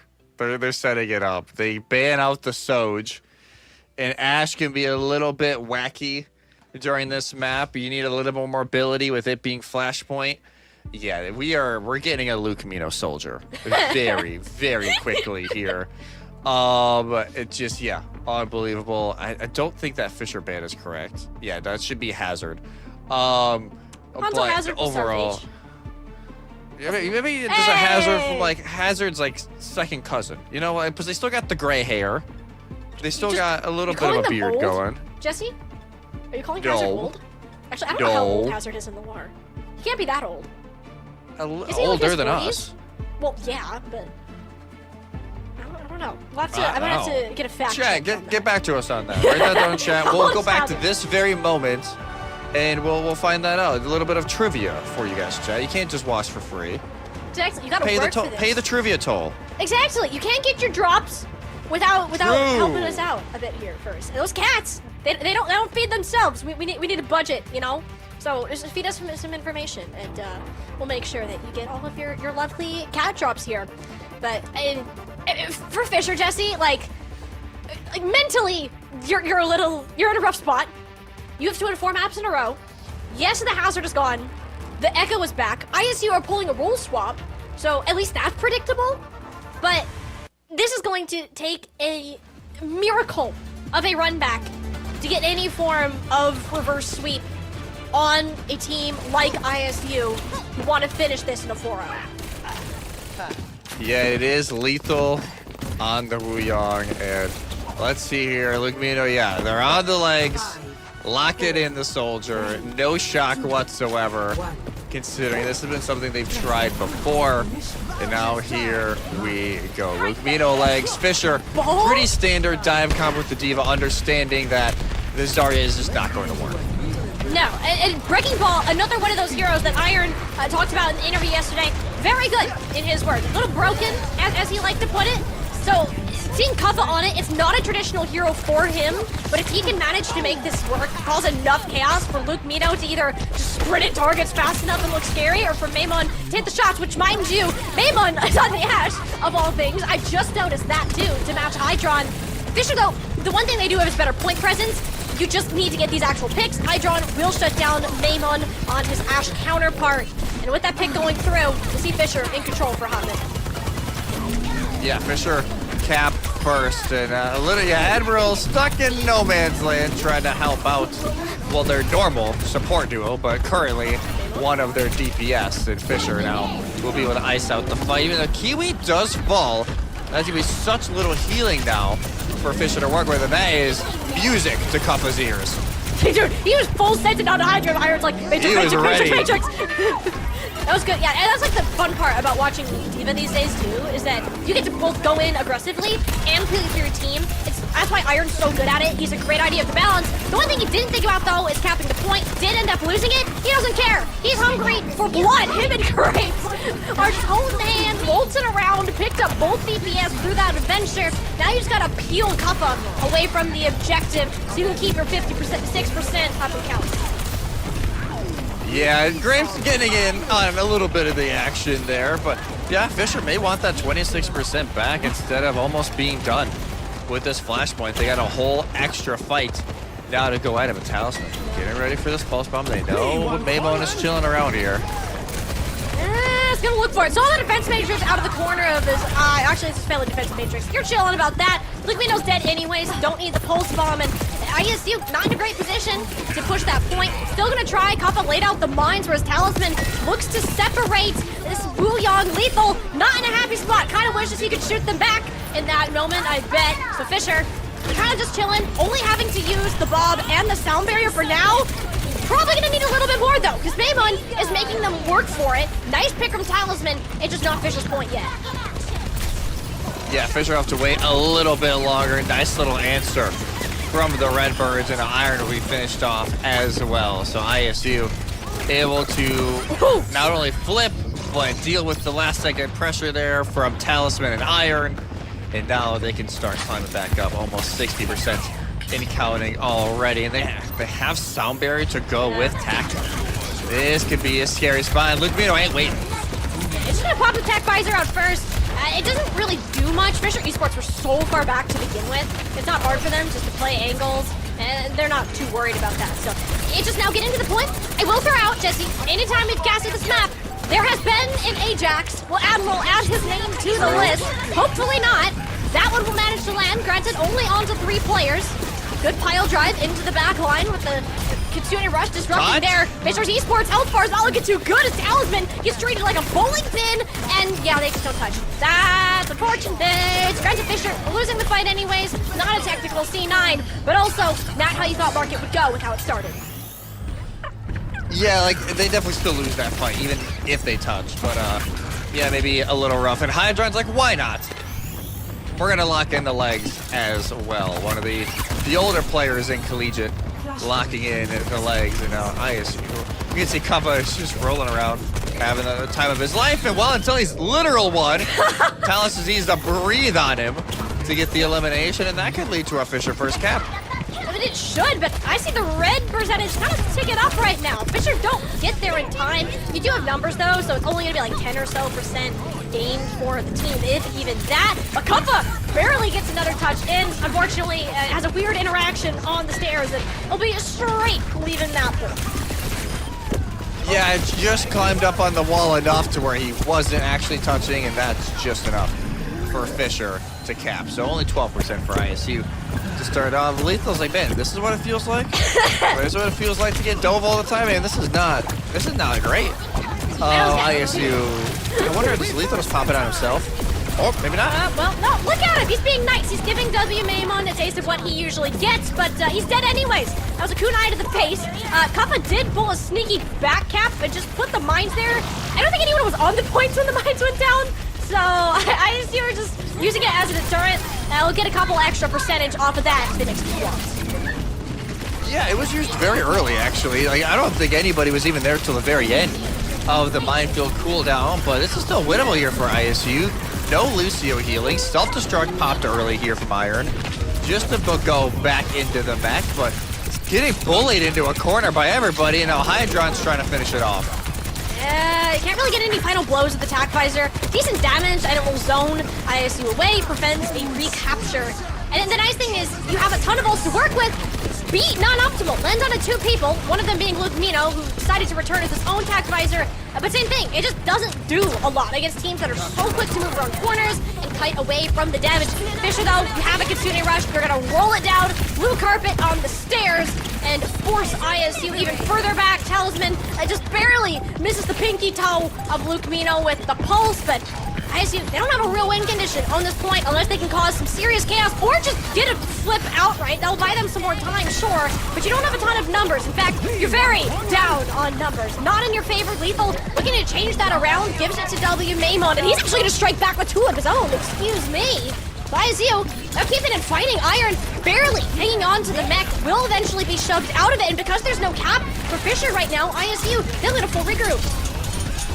Yeah, they will. A little bit of a nice break there for ISU on the back of 2 eliminations from Maimon. Fine. Eventually, this point does get flipped back over, but still an absolute dogfight on point. Agapa's just beating up a poor Iron baby Oh Tifa my on the God. corner 3 times. Actually just shoved him in a locker and stole his lunch money. Poor dude. Unfortunately for ISU, though, the mine's only value it got was within the tank. Kaffa, though, still has the adaptive shield. There's a ton of extra overhealth, and it buys Maimon enough time with the regen to get the Dragon Blade out. That's the triple kill with a bear blade for him, and ISU, they're not gonna lose Ruins after all. What? Oh my God. It's Maimon's world. We're just living in it this tournament. Easily been one of the best players so far, especially on the open side. Yeah, that just continues. Eventually, Fisher, you gotta shut him down somehow, but it's a little late, and now it is 1 flashpoint away here for ISU.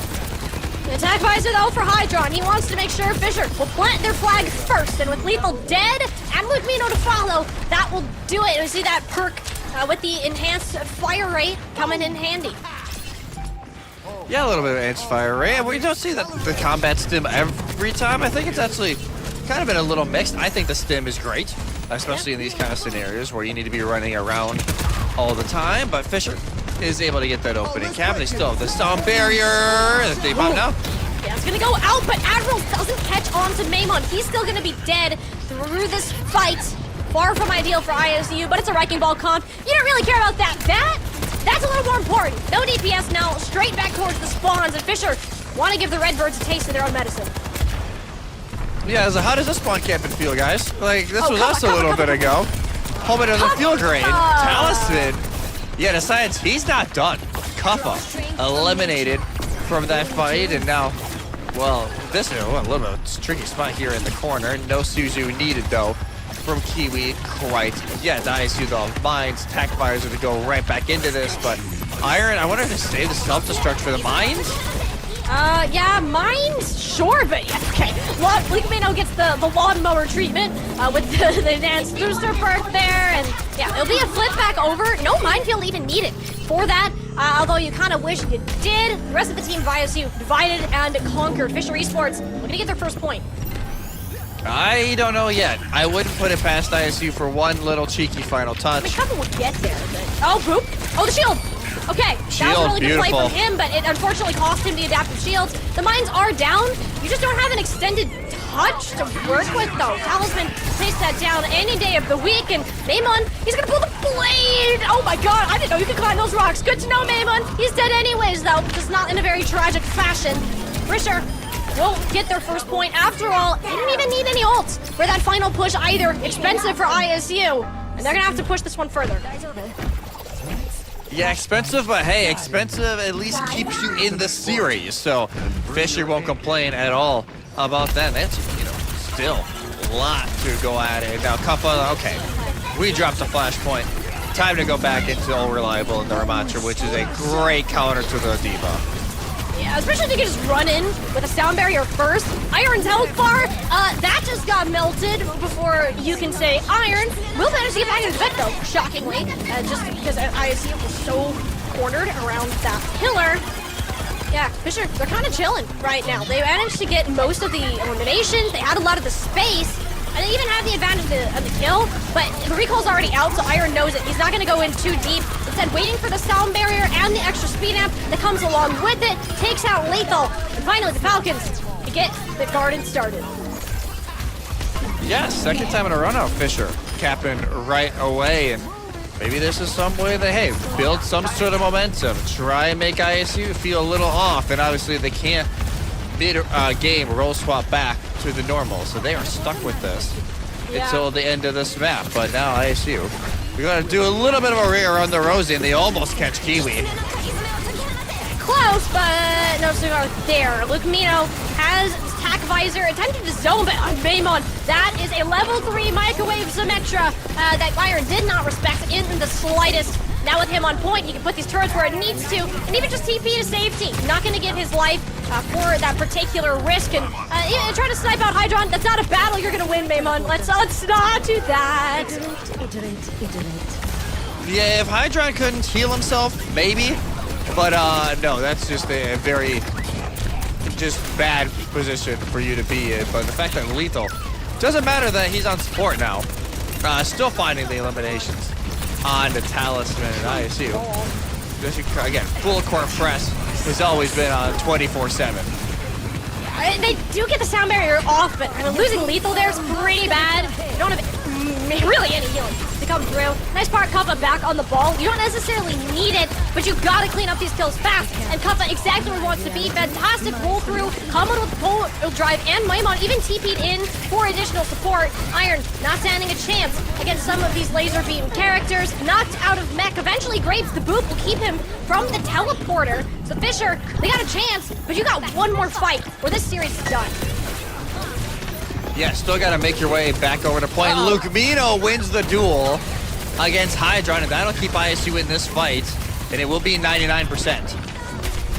99%, but no clear win con for either team, and because Maimon got onto Kiwi, their couple suddenly feels a lot more confident. There's a minefield put down, sound barrier up in the nick of time for the sake of Grapes and Fisher.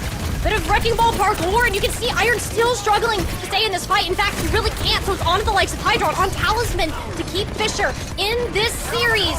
We managed to get the flip back over with the Tidal Blast, but onto Kappa. It's not done yet. Grapes is going to get knocked down, but no! The stairs, Kappa got dipped by a ledge because he fell off the ground, but he just rolls through Talisman, finds Hydron in the back. The coordination between this team will still find a way to make it happen. Kiwi isolated all alone in the back line, and Fisher, they're down. They are hurting, and they have one more chance to get a toe onto this objective. Iron is alive, but he has to get there. Guarantees the overtime a little bit longer for the pile drive onto Grapes. That's gonna silence him instantly. Iron, one more tag in. Overtime, still taking Pulse Bomb. Goes wide. Look, Mino, he's zoning the rest of them away. The Redbirds, once more, are your homecoming open winners.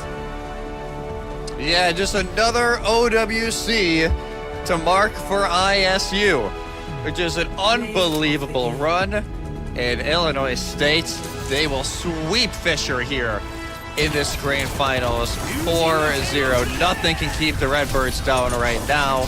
Not even the poor staircase at the end there, you can tell, trying to make something out of that Tidal Blast. But ISU, they will be the winners here of the open bracket, and what a way to do it. 11 consecutive titles, Jesse. And these are on, just North America Collegiate in general. That is how dominant this ISU squad has been so far, and the run isn't even done yet to say something as crazy as that. Fisher, top 4 team right now within North America, and ISU at points made it look like they were in a completely different league. Homegrown collegiate team, and they're pushing it beyond the limits of that in OWCS. You just cannot ever bet against ISU. You will lose every time. Yeah, if anybody in chat doing preds for Fisher, sorry. That was maybe not the exact result you were hoping for, but man, this ISU roster is just so good, man. And even though, yeah, definitely messing around a little bit during this final map, wanting to have some fun before they have another best of 7 in just a little bit. But no, ISU, this play, I think that was kind of what sealed it. It felt like Fisher was maybe getting back into the map, and then Maymone shuts it all down with a 3K with the blade. And the Falcons, they pushed, they stayed in it, they didn't get totally outclassed, but like you said, ISU, they just feel like they're just in a different line of every single team out there right now. Maybe Winthrop is probably the only one who I'd say is in that relative same tier, but they dealt with Winthrop yesterday, and now ISU, they stand atop the open bracket once more. Yeah, ISU, yet another NACE title to their name, and Overwatch Collegiate won at that, and this team looking just as unstoppable as ever. We're just out of words at this point. We're so used to seeing this team on top that we can only repeat ourselves so much about how good that they truly have become and their development over the past couple of years. But we're going to actually go ahead and throw it to a quick break. We have an interview set up with ISU. They still have one more match to play after this, so a bit of a pre- and post-game interview coming up in a couple of minutes.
Our first finals match of our open season has come to a close, and yet again, it is ISU who stands on top of the hill once more as the kings of Collegiate, at least in the open side. Jesse, from start to finish, it was the classic Illinois State masterclass on this dive, on this rush, Maymon's Echo, you name it, this team had it prepared for Fisher today.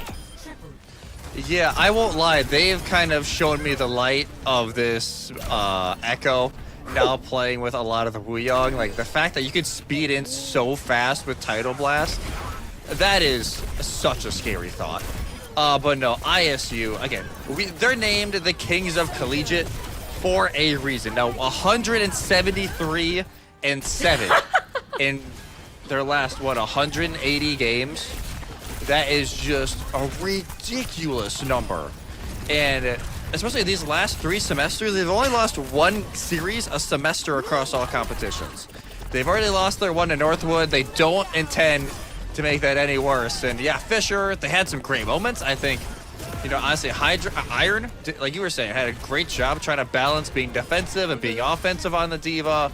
Talisman, I think, held his own during a lot of this series, but this ISU team, when they're playing this well, there's nobody in Collegiate that can keep up.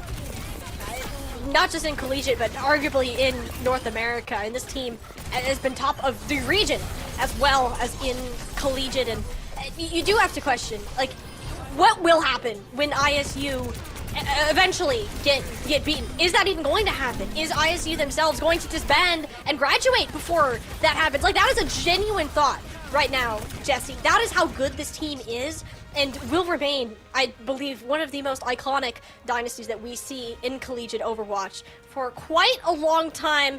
And it's been a long road to get there. This team had, like, their 1 loss in the regular season, but they cleaned it up. Nothing but sweeps in the bracket so far. And with us, we have Kuffa to go over our last match that we had. Kuffa, first of all, congratulations on yet another Collegiate Overwatch title here in the Open. How does it feel to you and the team to get that once again? It feels good. I mean, I think today is, like, way more chill than yesterday. Yesterday, we have a chance of getting knocked out to Winthrop in the semis and not even making the finals. So I think yesterday was definitely the more stressful day. But yeah, today feels good. Yeah, fair enough. And obviously, you guys are kind of split up right now. You got a few members in Portugal for OWCS, kind of boot camp. You got a few players still over in the States. How have you guys been managing that over these last few days? It's been fine. Like, we're in like a bit of ping, and it's mainly hard for Dennis because like he's not in Portugal, but he's still scrimming with us. So I think he has scrims like 7 a.m. Like we scrim, it's 10 p.m. now for me, and we scrim like 1 to 5, and then had this collegiate like 8 p.m. onwards. So it's like fine. It's fine. Like we're just playing a lot of Overwatch, which is good. We're in practice. So we're at like what, 7 hours of Overwatch or something crazy like that something so like far that. today. I mean, getting we close still got to another it? first to 4 to go, so we'll. That's the spirit. That's the spirit. So and kind of before I want to talk about that match too, but for Fisher specifically, we heard yesterday from the interview that you thought Winthrop was that hardest team, that it was going to be smooth sailing from there on out. Has that been the case? Fisher, they pulled a couple of things today. Like, was that this kind of how you expected this game to go overall, just based on what you've seen from Fisher so far? Yeah, I mean, I don't think it's like a bad thing to say that they probably shouldn't be top 2. I think like Winthrop should definitely be in the grand finals with us. They're considerably better. That's just like how the cookie crumbles, I guess, with the the bracket, all the strong teams being on one side, and then it's being single elim. So yeah. Yeah, and obviously you talked about it. You lose to Northwood during Swiss, and then you beat Northwood in quarters. You beat Winthrop in semis. How have you guys been kind of, I would say, a little bit of a different format this semester than what we're used to in homecoming? How did you guys kind of change your thought process, especially after that loss to Northwood during Swiss? I mean, it was like a first to 2 in Swiss, and I think like half of us didn't even know we had the game until like 5 minutes before. So like we weren't really prepared for that game. And it didn't really matter in the end run. So I don't know. It's just like regular season versus playoffs. I guess people care a lot more in playoffs because it's like when there's actual stuff on the line. And yeah, I think like the bracket was pretty stressful because there's a chance where we come 5th to 8th if we lose to Northwood, and then we come top 4 if we lose to Winthrop. So like, but I like single elim. Like it keeps you on your toes. I feel like a lot of the winner final games are kind of fake. You might lose them and then you just win the next day because you just like, you won the game that matters. So I like single elim. No, and hey, if there's one thing that we know from just watching you guys for the past couple years is that if you're in a grand final, never ever bet against ISU. You always find that way to show up when it does matter the most. And on that context, your 7 hours of Overwatch will continue, because you still have another best 7 to be played. You will be playing against St. Clair.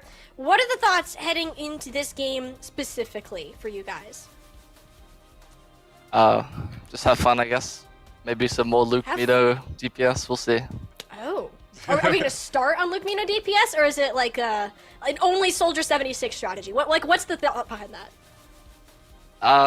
Maybe we'll try to get 3 up before we do any changes. We'll see. I mean, it's kind of up to Luke and Dennis. We can't control them. They just do what they want. So. Well, there you go. Oh, so they are the two that are away. They're the two that are not in Portugal with you guys right now. So that obviously they can kind of just mute Mike, do their own thing, and not really confer with you guys. Obviously, you know, this is the first semester for you guys since the varsity program shut down. Obviously, you guys are writing out your scholarships for an extra year. Has it been a little different this year? Obviously, not having a director, it's a little bit different on what you guys have available to you. How have you guys kind of approached that this year? Yeah, I think it's like a lot more hands-off right now. Like, we don't have varsity requirements or anything like that, which we previously did, of like certain hours and whatnot. So it's definitely different, but it hasn't been like bad because we're still putting in a lot of time into the game. And you know, doing university as well. So, I mean, like, yeah, I think it's been fine. It's just been like a little less stressful, but everyone's like playing Overwatch CS as well. So we're never like out of practice or anything. And that's kind of something I'm curious about too, because you know, Jesse and I've been through college as well. How in the world do you manage being a student and competing in Collegiate and a top OWCS team on top of that? Because that just sounds like it's so much at the same time. Oh, we love it. It's fun. Like, obviously, I want to get a degree. I want to, you know, go to university, and this is like an insane opportunity. So we all get to do it, and you know, we get to play the thing we love at the same time. So, yeah, we're like all super grateful for this opportunity. And you know, it's unfortunate what's happened, but we'll see. I think we all plan on continuing playing for as long as we can, so we'll just see whether that changes or whatnot. But we'll just keep winning in the meantime. Oh. I would say that's the mentality. We were talking about it ever since the core 4 of you guys started the spring of 24. 173-7. Like, it is egregious how good you guys have been ever since you joined ISU. Is there, whenever this journey is done for you guys, is there something you're wanting to take away, whether it be, you know, obviously end of the school year, past that? What is the kind of the message that you guys want to take away from all of this? I think we just want to show that we were consistently the best the entire time. And I mean, you know, this has been like an insane opportunity. Like, I wasn't really, like, I was around in like tier 2, but like I only started playing like properly, like professionally, I guess, like this year after being in ISU for a year. So, I mean, I guess you could argue it has like a good gateway to the pro scene. Yeah, it's just an awesome opportunity. I love that you guys are making the most of it, and like ISU is just a very proud and true example of what collegiate Overwatch can be, especially at the top level. And I don't think there's ever going to be something else that looks like this run that you guys have made so far. And it looks like too that your run, you still got one more to go. You got that last match. Yep. Any final words for St. Clair, for the people, before we head into your next best of 7? I mean, I don't think it really matters what we're going to say to them. I think like the score's pretty blatant of what it will be. You know, hopefully we don't drop them out, but yeah, it'll be fun. All right. Flawless from start to finish. I like that. Okay. Well, we're looking forward to that match and hope we'll have a little bit of fun along with it too. Thank you so much, Kappa, for taking the time to join us here, and best of luck on your next game. Thank you very much. See you soon. See you soon. And he's totally expected to be back here. Oh yeah. And do you blame him? Do you blame him? I don't blame him at all. I know we're supposed to be like, hey, I can't wait for this series, you know, but like the way ISU is playing right now, what is St. Clair supposed to do? They're probably watching this series like, man, like what is the play call here? What's great for St. Clair, it's still, we'll get into it later, but they still have a fantastic season. For Fisher, kind of closing on them, still their highest ever finish, tied in an OWC event. So still overall a great success here for Fisher. But yeah, no, when ISU are playing like this, nobody can stop them. Not at all. Like, even, again, 7 hours straight of Overwatch is crazy. Good God. For him to have, it's 10 p.m. over there in Portugal, too, and that's crazy. Like, Admiral has been, or not Admiral, excuse me, Lethal's been awake since 7 a.m. screaming as well. Like, it's been a crazy day for these guys, and again, it's so impressive to me that they're able to balance all of this together while simultaneously getting a college degree and putting a lot of emphasis on that and continuing to prepare for the future. And that's kind of the beauty of what Collegiate Esports has been so far, though. We do have that last match that will be coming online to conclude our wonderful couple of days of the Collegiate teams. It's our NACE Varsity Premier Finals. It will be Illinois State taking on St. Clair College. So don't go anywhere. We'll see you back on the other side of this break.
And welcome back for the last time of this wonderful fall semester collegiate Overwatch competition. Only our varsity premier finals remain in our homecoming brackets. It's Illinois State University fresh off of their open bracket victory and are looking to add another onto their day, and it's St. Clair College that will stand in their warpath.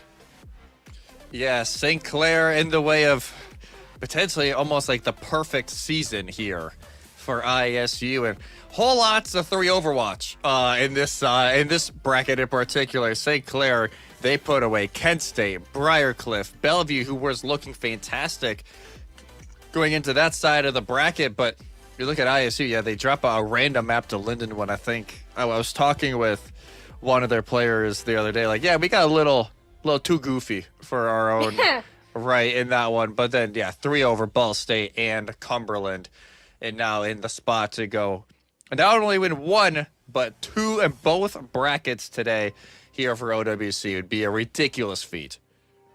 Yeah, but you say it like it's ridiculous, but this is ISU. We are talking about Kuffa, Maimon, Lethal, Admiral, and then the most recent addition, who's not really that recent, is Luke Mino. For this core, it's basically GK in disguise with Luke Mino in that flex support position. You know this roster. You love him. In fact, if you've been watching any of the other previous days of broadcast, you've seen this team at least come in once, and you're expecting them to come out even harder and better for it. Have not lost a single match on stream. Have not lost a single match in the NACE Varsity Premier season. Yeah, no, they've been the definition of perfect, especially here in Varsity and NACE Varsity or OWC Varsity. It's been ridiculous. So, yeah, 1 more to go. That has to be the thought for the Redbirds. That was Kuffa's thought. He obviously feeling very good going into this series. But on the other side, it is the Saints of St. Clair, the top finishing Canadian team, actually, here in OWC. Obviously, some names you're going to recognize. Razor from Dill Ducks. Tread was all over OWCS, EMEA. Same thing with Red X over in the Ducks. And I think Alex will probably play instead of Juice on HitScan. That's at least what we've been seeing mostly throughout this tournament. But this roster, overall, it's a fantastic roster. But this is going to be quite the interesting test here for the Saints. St. Clair College, this is already their highest placement and potentially and guaranteed finish for their Overwatch team in a national collegiate tournament. They're happy to be here, nonetheless, but you have to acknowledge, looking at the last game against Fisher, a team they lost to yesterday, getting swept out of the water. And now you have to, again, face the Redbirds. And the few things you have going in your favor is fatigue. Redbirds, they're on ping. They've been playing for hours, had a 4-hour scrim block before their 2 best-of-7s. But beyond that play, what can you do to dislodge this superpower of a team? That's kind of the name of the game for St. Clair. You heard it from Kava themselves. The sweep or nothing is what we're going to see. He's expecting to come back for that winner's interview. Closed it with "see you soon" on this map pool that you just have to argue very ISU dive heavy. Oh, very dive heavy. Like, no matter which map type you're on, there is very easily a dive that can be run. But obviously the power here will actually start with ISU. They are the top seed going into this bracket, so they will actually get first map pick and ban, which if they didn't need already enough help, the ban and pick is definitely a little bit of an extra bonus here for the Redbirds. But overall, yeah, this is going to be a tough test here for St. Clair in this first of 4. And let's see where we are starting off here first in this final game of the OWC fall calendar. It's crazy to think it's already done. And we'll go over to Ilios. We're actually 3 for 3 in different control maps today, which never happens. But we're going to Ilios for first. Look at that. I would have bet money on this. Illinois State, like, always choose Ilios. This is their map. You can play Echo, you can play Winston, you can play Tracer, you can play Sombra, Ball. Freya, Ball. Yeah, won't step up on that. So ISU, it's their pick. They're actually going to ban the Tracer away from Razor for the first part of the map. I will say the one thing, they were saying, Claire, that looks really good. And the reason they've gotten here in the first place, they are a very flexible team, and they are phenomenal when it comes to their own coordination and punishing mistakes. Although, that applies to teams that are not ISU. This is I'm not going to make too many mistakes type of team. The Wrecking Ball will be taken away, so Cutha instead will have to look towards that Winston or Hazard. Yeah, which honestly, yeah, it's a decent ban here for St. Clair because they're never going to run the ball. Right, like you're never going to see Tread on the Wrecking Ball. You'll see Tread on the Diva. You'll see Tread on a lot of Hazard as well. So they are just lining it up to where they don't have to deal with the Wrecking Ball. They can at least go Hazard or Diva. Probably Diva to help with, to deal with W Maimon a little bit. But overall, still fine here for St. Clair. Yeah, both these teams now loading up. St. Clair has kind of been in this top 5 conversation for a long time. They took care of business against BSCVA, which was a game that I think a lot of people had a question mark by going into it. We weren't really sure where either of these teams really stood. But throughout this tournament, they've really stood tall. Like, hey, we are definitely a top 5 team. Obviously, a little unfortunate they couldn't get the job done yesterday against Fisher in the open semis. So it kind of feels like they're locked in at number 5 in the country right now, but guaranteed top 2 here for varsity. And it's a massive feel-good for this program. Even talking to their coach, Zay, a little bit before this tournament started, he's like, we are on warpaths to ISU in both brackets right now. That's how they turned out. Felt very confident in those. Couldn't quite get it done in open, but can do it here in varsity premier. And, you know, this team, again, very good when it comes to their coordination. If they can get all of their pieces, their ducks in a row, if you want to say, it's fantastic.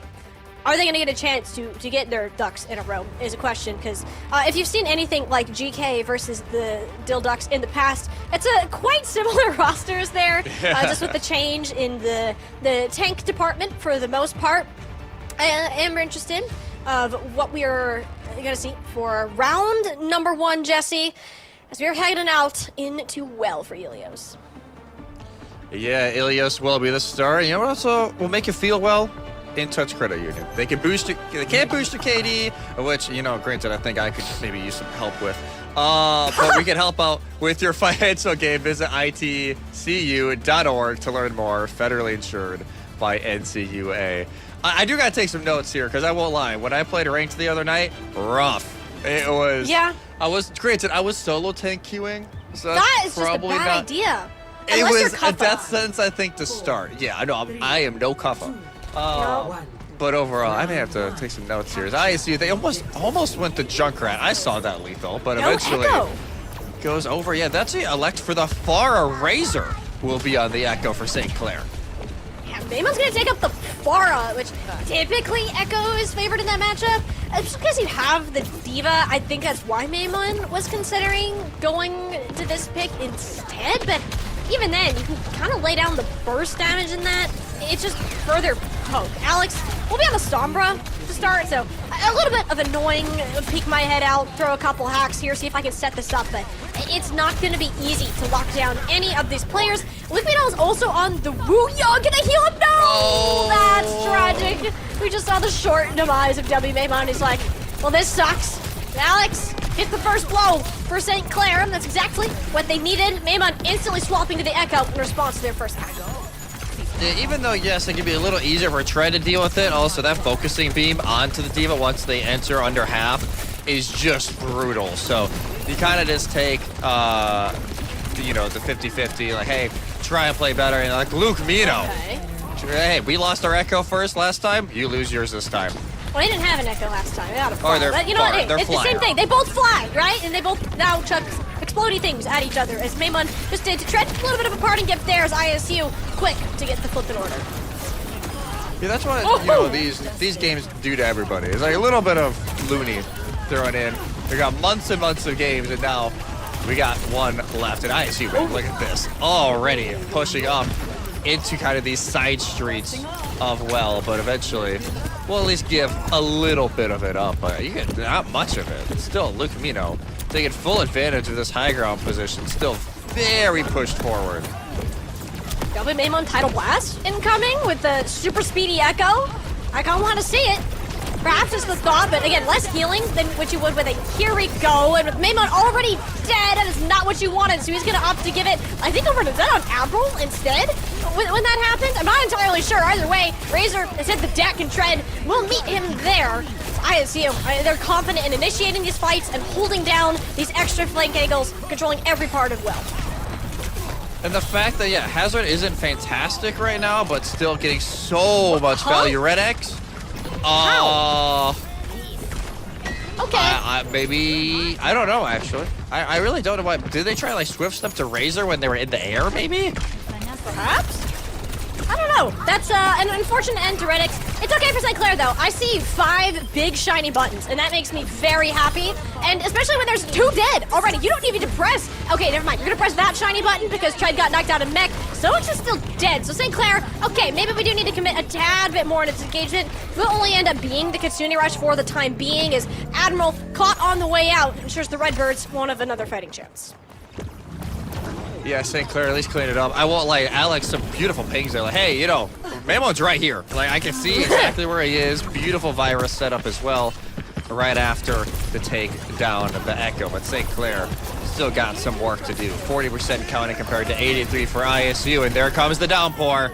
Downpour is laid down, and the only people that get caught are the ones not in the sky. It'll be an EMP help, but it doesn't get a whole lot of value. Admiral managed to stay in cover, got the sound barrier down, and it means that Kafa can continue. This counter dive will be a 2-for-1 between the tanks and ISU. They're doing their best to keep this going. Eventually we'll get through Tread, but man, that hurt.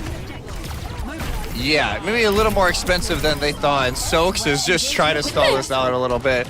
Not able to get out near the end. Now the stall potential, you got the Alex, maybe if they can get back into a position, or Razor can go on to Kuffa for the dupe, but instead for Maimon, well, that's Well, he's dead. Look at him. He literally just, he stops moving. He's expecting to die. Emotes in the back line. Oh my god. I think he just expected to die to the poke, and he's like, oh, I'm alive. Well, unfortunately, because you did that, your team is now dead. St. Clair, again, will not allow ISU to make a small mistake and get away with it. If there is even a tiny crack in this thick armor that they put out, they will find a way to drive the spear home and keep their percentage going. I love a look, Mino. They use the Tidal Blast on themselves just to get out. Not to hit anybody with it, just to have the extra overhealth, just to scurry on out. Love that little play from Luke Mino. St. Clair, I've seen a decent spot here. Still have the dupe, self-destruct as well, to kind of fend off some of this initiation from ISU. And the bola shot's the only one here, but already Tread getting dangerously low. Fantastic Suzu, too, out of Redix to keep Tread in his mech. Razor, the duplicate out of the house, it's kind of hard to hit anybody when they're all just flying away from you. Does have the downpour. Not going to hit very well from Raymond, who gets impaled midair. And St. Clair, they have this cap under control. Jesse, are we about to see them take a round away? Tread and Alex, they managed to mow through 2 in the back line. There is no shot. The Saints managed to do that. And honestly, I think ISU are just as stunned as we are. Yeah, maybe ISU caught a little off guard there. Maybe playing it a little too safe. And St. Clair will always take advantage of something like that. So great play so far from St. Clair. That Somber's actually been phenomenal for you from Alex. Lethal, yes, it's been a lot of good damage from the Freya, but there's been no finishes. It's so hard to actually follow up on it because everyone's moving so quickly during the map and during the round that there's really nothing that Lethal can do unless they hit some insane shots. So now St. Clair lead 1-0 as we go into the second round of Ruins, and Alex will just send the TP out before going right back over to the Somber, and no swaps here for ISU.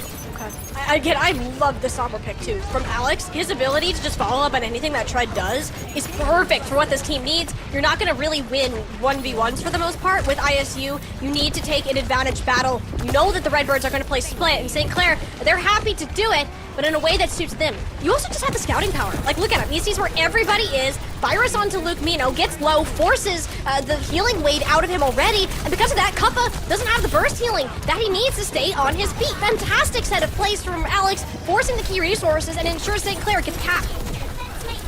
Yeah, just the fact that they have that constant poke, the constant scouting from Alex, and that makes it so much easier for Razor and Tread to swoop in and actually finish up on a lot of these eliminations. St. Clair playing this absolutely perfectly so far. You know, Tread a little bit low, gotta back up, but no, they're playing this as well as they can, and right now ISU on the back foot for the first time in, God, hours? 2 hours. That's crazy. But yeah, no, this team is, I think they're realizing, hey, we need to lock in a little bit more. We need to be playing a little safer and give respect towards this Sombra, the work Alex has been putting in. Made an early hack onto Kava, so he's going to wait for that to expire before engaging a little bit further. But because he, again, lost half his health bar, you don't have a ton of healing with Luke Mino's resource bar there. And so it's just hard to make sure that he can stay alive in this Echo duel mid-air. Doesn't result in any casualties, but Maimon, worse for wear in that department. Razor looking for the chase, but can't quite hit that last shot needed. So skirt on out. Duplicate now available for St. Clair. Illinois State are taking so much time to push in, and it just doesn't amount to anything. They eventually lose out on Kappa with how slow they are playing. They can never feel him back to full health. Duplicate and much more available for St. Clair, and they're really only going to need to use just that. Self-destruct from the W Maimon into the middle of the objective. Gets a whole lot of nothing. Sound barriers are exchanged, but it doesn't save Luke Mino. St. Clair have advantage after advantage, and they keep finding them, Jesse. The Saints might just sweep their way through this map if something doesn't happen now. It's a 1-for-1. Tread chasing down the opposite Echo, and St. Clair, they still have so much to work with. Yeah, they still have Kitsune Rush and Self-Destruct. EMP soon to come as well. Here for St. Clair, they are in the perfect spot right now to pull the upset here, at least in map 1. Steal a map away from the open winners, and obviously trying to go for the back-to-back. Now, Rush on point, Kappa already so low. He's dead. He's just gone. That's all you can do. The EMP is still alive in the backline. That's on to 2. Nothing that can cleanse it because you're on the Huyang. St. Clair have put ISU in their places. You need to respect us. You need to give it your all because you just got swept on map number 1. Wow. Yeah, I don't know if that was on my bingo card. I can't lie. I thought going in, this is ISU's map pick, ISU first ban. If St. Clair are going to steal a map, it's going to be later in the series when it's their pick for both. But instead, the Diva looked incredibly clean from Tread. The Sombra gameplay as well for Alex has been fantastic. The combinations they were able to run. And maybe I think we're starting to see that the Hazard isn't as, unkillable as he used to be. Like, you can really start to chunk down a Hazard now with the recent nerfs, and I think that's the reality check that Kuffa got during a lot of that map. But overall, man, what a result there for St. Clair to start us off. They had a game plan going in, and that's one advantage that St. Clair has, is they have the opportunity to look at every series that ISU has played so far in this tournament on broadcast, learn from it, and come up with a plan. And that Sombra was just the perfect answer that they needed in that case. Again, I don't know about the Wuyong pick from Luke Mino. You couldn't help Kaffa, like, ever. He was always below half health. He couldn't dive in, and we saw for the majority of Ruins, too, it was just a standstill. Nobody from ISU engaged. Nobody could engage because Kaffa was away from most of his team and just couldn't get the health he needed. Yeah, and that's when you really miss the Kiriko, because even if that quick cleanse, depending on what the timing of the burst damage coming in, can help so much, but the fact that that wasn't there, Wuyang obviously doesn't give a ton of healing. He can get a decent amount out, but not as much as Kiriko normally would. So overall, just a very awkward spot there for Kuffa to play around, but St. Clair capitalized beautifully. And now, why not? It's the last game of the collegiate calendar here, at least an official. We might as well go back to scrimmage row for the collegiate special. Yeah, a quick decision, too, from ISU. I think this team, I think, one, the fatigue's starting to hit a tad bit. It's been a long day, and you've had to move people around. It's a bit rough, but also, you know what you want to do. You know what your game plan is, and this is the map that they looked absolutely unstoppable against Fisher, and ended it in the last series. So we'll have to see what will happen in that regard. And I'm more curious about the ban. Like, is this going to be a D.Va ban? Do you take away the Sombra here? I don't feel like Sombra gets as much value on this particular map, so maybe saving that for another dive-centric area? Yeah, I don't think you need to ban it here because yes, point A is dive heavier, but I really don't think it's necessary during this map. But let's see what ISU would like to do. Obviously, I don't see the Echo being banned. Both teams are running it. I have a feeling we're going to see more of it throughout this series, but it's not like it's something Razor is necessarily uncomfortable with, but they actually will ban out the D.Va right away. So that is... It's a risk I can understand because especially recently we've seen a lot more of it. Freya banned on the other side. St. Clair barely ran Freya. Lethal's been running it a lot. Yeah. That ban, perfect sense. It is a gamble here from ISU to ban it this early, but that just screams to me they want to 100% force more of a rush style or the hazard. It is the wake-up call that ISU need, and honestly, like, even the Saints, in talking to their coach, they're like, we just want to make finals and play ISU. This isn't, like, they respect this team, they know what the Redbirds are capable of, it's no mystery. So the fact that now, you win map 1, you're starting to get this idea of, like, wait, is this possible? Like, can we do this kind of thing? King's Row is not great for your types of compositions. Tread's main dive tank was taken off the board, still is the hazard, or something like a Zarya, Ram, if you wanted to pull it out, but this is a big change for the Saints. It's an uplifting. The highest placing collegiate team from Canada ever, and the only team from Canada to make top 16 in both of our brackets already, have one-upped Fisher by taking the map, and it has to feel good after that loss yesterday. Yeah, they lose to Fisher yesterday in the open semis and now steal a map from the team who Fisher just got swept by in the open final. I do think maybe fatigue, like you were saying it pregame, and maybe a little bit of a factor here for ISU. Obviously, again, they've been playing for a long time, and okay, pros across the board here for ISU, so it's not like they're not used to some very long days, but especially some of them probably still dealing with a little bit of jet lag. They only got to Portugal a few days ago. So definitely a little bit of an awkward spot, and then obviously Lethal was supposed to go to Portugal, and then due to things outside of his control, not in Portugal quite yet, so creating those very awkward scrim times right now for him. But overall, you can't, say anything bad about St. Clair with how they played that. They played that absolutely perfectly on Ilios, and they just need to keep that up here if they really want to make this upset potential a reality. The weirdest part about that first map, too, was that it's not like ISU to be at a standstill. Like, even if they're playing, like, something like Winthrop or an opponent that they're like, okay, we really need to lock in for, they're still just bonking heads at each other and running full force. They're always moving, they always has a plan, but St. Clair managed to slow the pace of the game so much that ISU just didn't see a way forward. They didn't take any actions, and on a map like King's Row, you gotta find a way to actually control the tempo. The Redbirds can do it. It's not a matter of can, but why did St. Clair have the ability to do that before? I think largely in part due to the Sombra. You're not gonna see that here.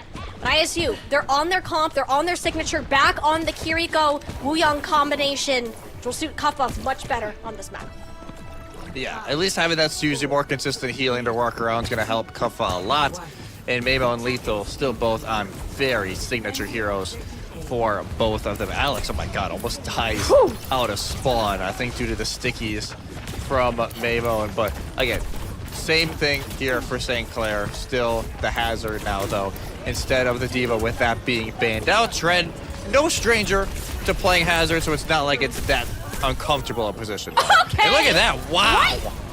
Wow, that guy just said, I'm gonna go bring out the fly swatter and just slapped Maymun out of the sky. Anti-air hazard, kinda cool to see. But ISU, they're getting a couple of picks on the return side of this. Alex and Soaks both taking a step backwards into the spawn rooms. St. Clair, it won't stop them from getting a pick. Kuffa can leap back in, prevent more percentage from going up, but realistically, you're gonna give at least 2 going into this before ISU decide to come back. Yeah, just because St. Clair have the closer spawns, they're okay playing this a little bit farther up, and now... yeah, wow, he's just dead. Yeah. Yeah, found himself in a bit of a corner there and treated like a pinata by W Maimon and Kappa. So the return fully there for ISU. That's more of the controlled tempo that we're used to seeing, but the fact St. Clair got that far quick is a little scary. Yeah, no, St. Clair still 2 ticks off that first push. You're going to take that every single time because now you almost have the Kitsune rush. Red X should be Admiral to it, not by much, but that could be just enough of an opening to steal first point. Les Soaks just sits on the wall in front of Lethal for like 3 too many shots. That's a bit of a problem for St. Clair on their push. So Tread gonna retreat with Red X towards the back corner as ISU. They're still hunting for kills. Yeah, they are not done by any stretch of the imagination. Still trying to push this out. Luke Mino just trying to whip those things around the corner. Maybe see if they can find Alex or Red X behind one of those. But now we get into the potential Alt Fest territory, right? 4, about to be 5 for ISU. 2, potentially 3 to 5 once we get into the mid-fight here for St. Clair. We're going to see a lot of those check marks go clicked. A very early Bob, though. Like, it doesn't do much other than ensure St. Clair can't push. It's an easy location for Razor and Alex to burn down. So Bob gone as soon as it started, but this is a combo we haven't seen. The downpour combined with the tidal blast, but Kappa bites off way more than he can chew. As a result, any trades here heavily favor St. Clair, responds significantly closer, and they're going to be able to work with that to the best of their ability. Blade and Kitsune Rush still online for this team, with Maimon getting wiped out of the sky again, and only 1 tick for St. Clair. ISU, unless they get a fast read back, which it doesn't seem likely with both the Kitsune Rush and a dead Lethal. St. Clair, they're going to get the point, although lose the Kitsune Rush for it. Yeah, Alex is looking back like, what? We used Rush? Like, what do you mean we used Rush? We win! But hey, St. Clair, it is what it is. They still cap 3.5 minutes now on the time bank as we enter into streets. Maybe Red X getting a little excited going into that fight. Like, hey, we need to win, we need to win. It's like, oh, we won already. All right. Yeah, he's a Lucio player at heart, off-rolling towards the flex support role to suit his team, and a fantastic sound barrier from Stoics. Not only keeps the team alive, but denies ISU's attack with the Kitsune Rush, Dragon Blade from Alex. Let's get the final blow onto Kappa. Very heavy investment, though, from St. Clair specifically. I think it was a 3 ultimate combo to 2 for Illinois State, but it wins you the fight and gets plenty of space for it. Yeah, whole lot of space. Great, yeah, a lot of ultimates used, but does not matter at all. Goat of all time. I'll say, Alex, you're playing like you're right now, man. Playing excellent to keep your team in this one. And ISU, for whatever reason, yeah, just cannot seem to get a grip into this series so far. And now St. Clair have so much momentum on their side with 2.5 minutes. They're about to have another rush. ISU ultless, so pretty much a vanilla fight, but so far St. Clair has been able to at least go even on those so far.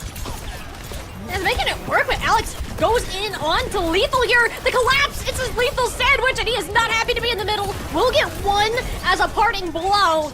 But not a great situation for ISU regardless. They're spawned so far away on the second point. But St. Clair, they know it. They want to push it while it still hurts for ISU. Kitsune Rush, there is a responding tidal blast, but it amounts to nothing other than ensuring you can get back in the fight safely. At Maimon, so far away from the rest of his team, was an easy identify and eliminate kill from Dread. St. Clair Saints, this just is gonna be second point cap. Kappa, not a ton of spare health to work with, eventually gets back to the team and has the downpour laid down. Perhaps there's an opportunity for ISU, but even then, Dread's still alive. Bob is the only thing that keeps St. Clair from pushing. Yeah, Alex was trying to wait to say, hey, Cuffer, you want to jump away from that point for a minute? Can I swoop in a little bit of a back cap here? But no. St. Clair will have to reset, but they get it all the way to the end of a second phase, just not the finishing touch quite yet. And yeah, Kava always just sat there like, oh, okay, just stall, do a little bit more stalling. And now Razor has his duplicate, probably going right back onto Kaffa to give 2 hazards in front, 2 cactuses to work with, and really push ISU all over the place. And two cactus equals like a Maywall, right? Just not cold and more spiky. Pretty much. I don't know. It's about the same. I've never seen it before. I'd be interested to see it. Yeah, there you go. It was actually Maimon, though, with the first duplicate instantly removed from it, so no double hazard this time. Kitsune Rush from Admiral, an attempt to compensate. Razor Now he uses duplicate of his own, but in the 1v1 with Lethal, did not want to go down there, and understandably, it's getting a little dicey with Redix dead and the sound barrier over health since dissipated. St. Clair, on the point, pushing forwards, 22 seconds. This will have to be a one objective for them to continue, and that's exactly what it is going to look like. Kuppa opted not to touch and is just going to die in a corner with no teammates. Yeah, just stuck at a really awkward spot. Eventually, Red actually swaps to the Moira, I think purely for the fact he wanted to kill Maymon. And now we'll go back. I won't lie. That's the Redix we know and love. Like, swap, little cheeky swap over to the Moira, eliminate Maymon, swap right on back. St. Clair have the potential here to finish with time, which considering the time bank ISU had during their attack against Fisher on this map, any time is a good thing here for St. Clair if they can finish with it. Absolutely. Even just a couple of seconds. And Alex wants to make sure that will happen. A great Suzu from Admiral. It saves him once, but not twice. Expensive commit there, but a parting shot out of Lethal. Alex did not expect him to have such an aggressive position with a sightline around the small corner. So ISU will take what they can get and halt some of this progress, or at least slow it down for now. Bob into the backline, just opting to respect it, knowing you don't have the damage to burst. Yeah, there's no reason for St. Clair to play into the Bob. You know ISU is going to push off of it. So you might as well just, hey, back up, wait for Alex to be back into this fight, and now go in. Granted, you almost have the rush, nothing else so far. Kuppa playing very aggressive. And his downpour could shut this rush down if they time it correct. Emphasis on timing correct. It's gonna be hard. Redix not only has Suzu up, but as well as the Kitsune rush that makes Suzu come back even faster from not tracking it properly. St. Clair definitely favored to come out on top with this fight, but it's ISU. Any sort of shenanigan they can pull out, they're gonna try to find it. The Kitsune rush first for Redix. Kuppa being very patient with the trigger discipline on the downpour, but actually it secures the kill onto Tread. The sound barrier from Soix here too late to save the tank. And suddenly it's starting to go up in flames for St. Clair without the additional damage. They need a way to compensate, but with Maymon on his signature Genji, there's not much that can be done about it. St. Clair denied a full capture and will have to be happy. There, the bot stopped about halfway through third point. Not too shabby for St. Clair, but obviously some work still needed to be done. But ISU, very clear win condition now. Just got to get to that 53-meter mark, and you even this series up at 1 apiece. And St. Clair, they just feel very comfortable, whether it be the the Echo, whether it be the Genji or the Sombra, whatever it is, feel incredibly comfortable because this team loves to play fast, right? You have two Lucio mains on this team with the Red X and Soaks, and both egregiously aggressive supports as well. And everybody in this team kind of just picks up that mantra, like, hey, we're go, go, go. Even saw it on that one time with Lethal, right? He's kind of chilling on an off angle. Next thing you know, he looks over, 4 members of St. Clair are rushing him. He's just like, oh, help. Like, he's able to get one, but still just an incredibly hard spot to be in sometimes when you are a squishy, and that's why, Lethal's been getting shut down, and Luke Mino's been getting shut down. So St. Clair, they're playing this probably as perfectly as they can right now, but it'll be Alex starting on the Tracer instead of the Genji here on their defense on point A. Interesting. We don't see Tracer a ton on this first point, just because it's a little bit harder for the verticality managing. You two can just blink across it for the most part. I like it in the sense that it's an additional thorn in Lethal's side. Maymon does not have a good time into Tracer as compared to a Genji, which can still be difficult if you're not careful. But I like it. It's a signature for Alex. Both him and Razor can play the Tracer.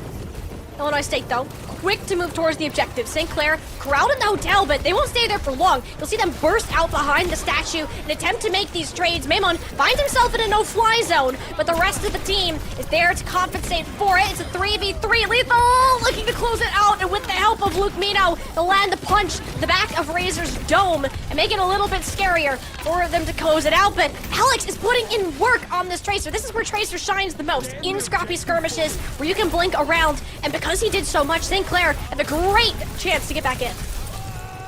Yeah, St. Clair now have an entry back in. Kuppa does not have the healing to stay into this fight, so they will have to have a soft reset. And St. Clair weather the storm. And Alex, like you said, beautiful play to find 2. And now here it goes, the back cap again through Motel.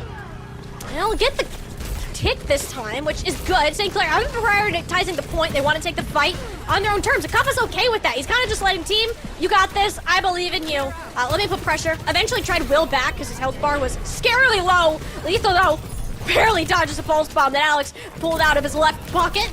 So ISU, they're going to keep this cap going. It was very well played by Kappa. It made Tread doubt his decision for just long enough that ISU found their footing once more and will secure themselves the first point.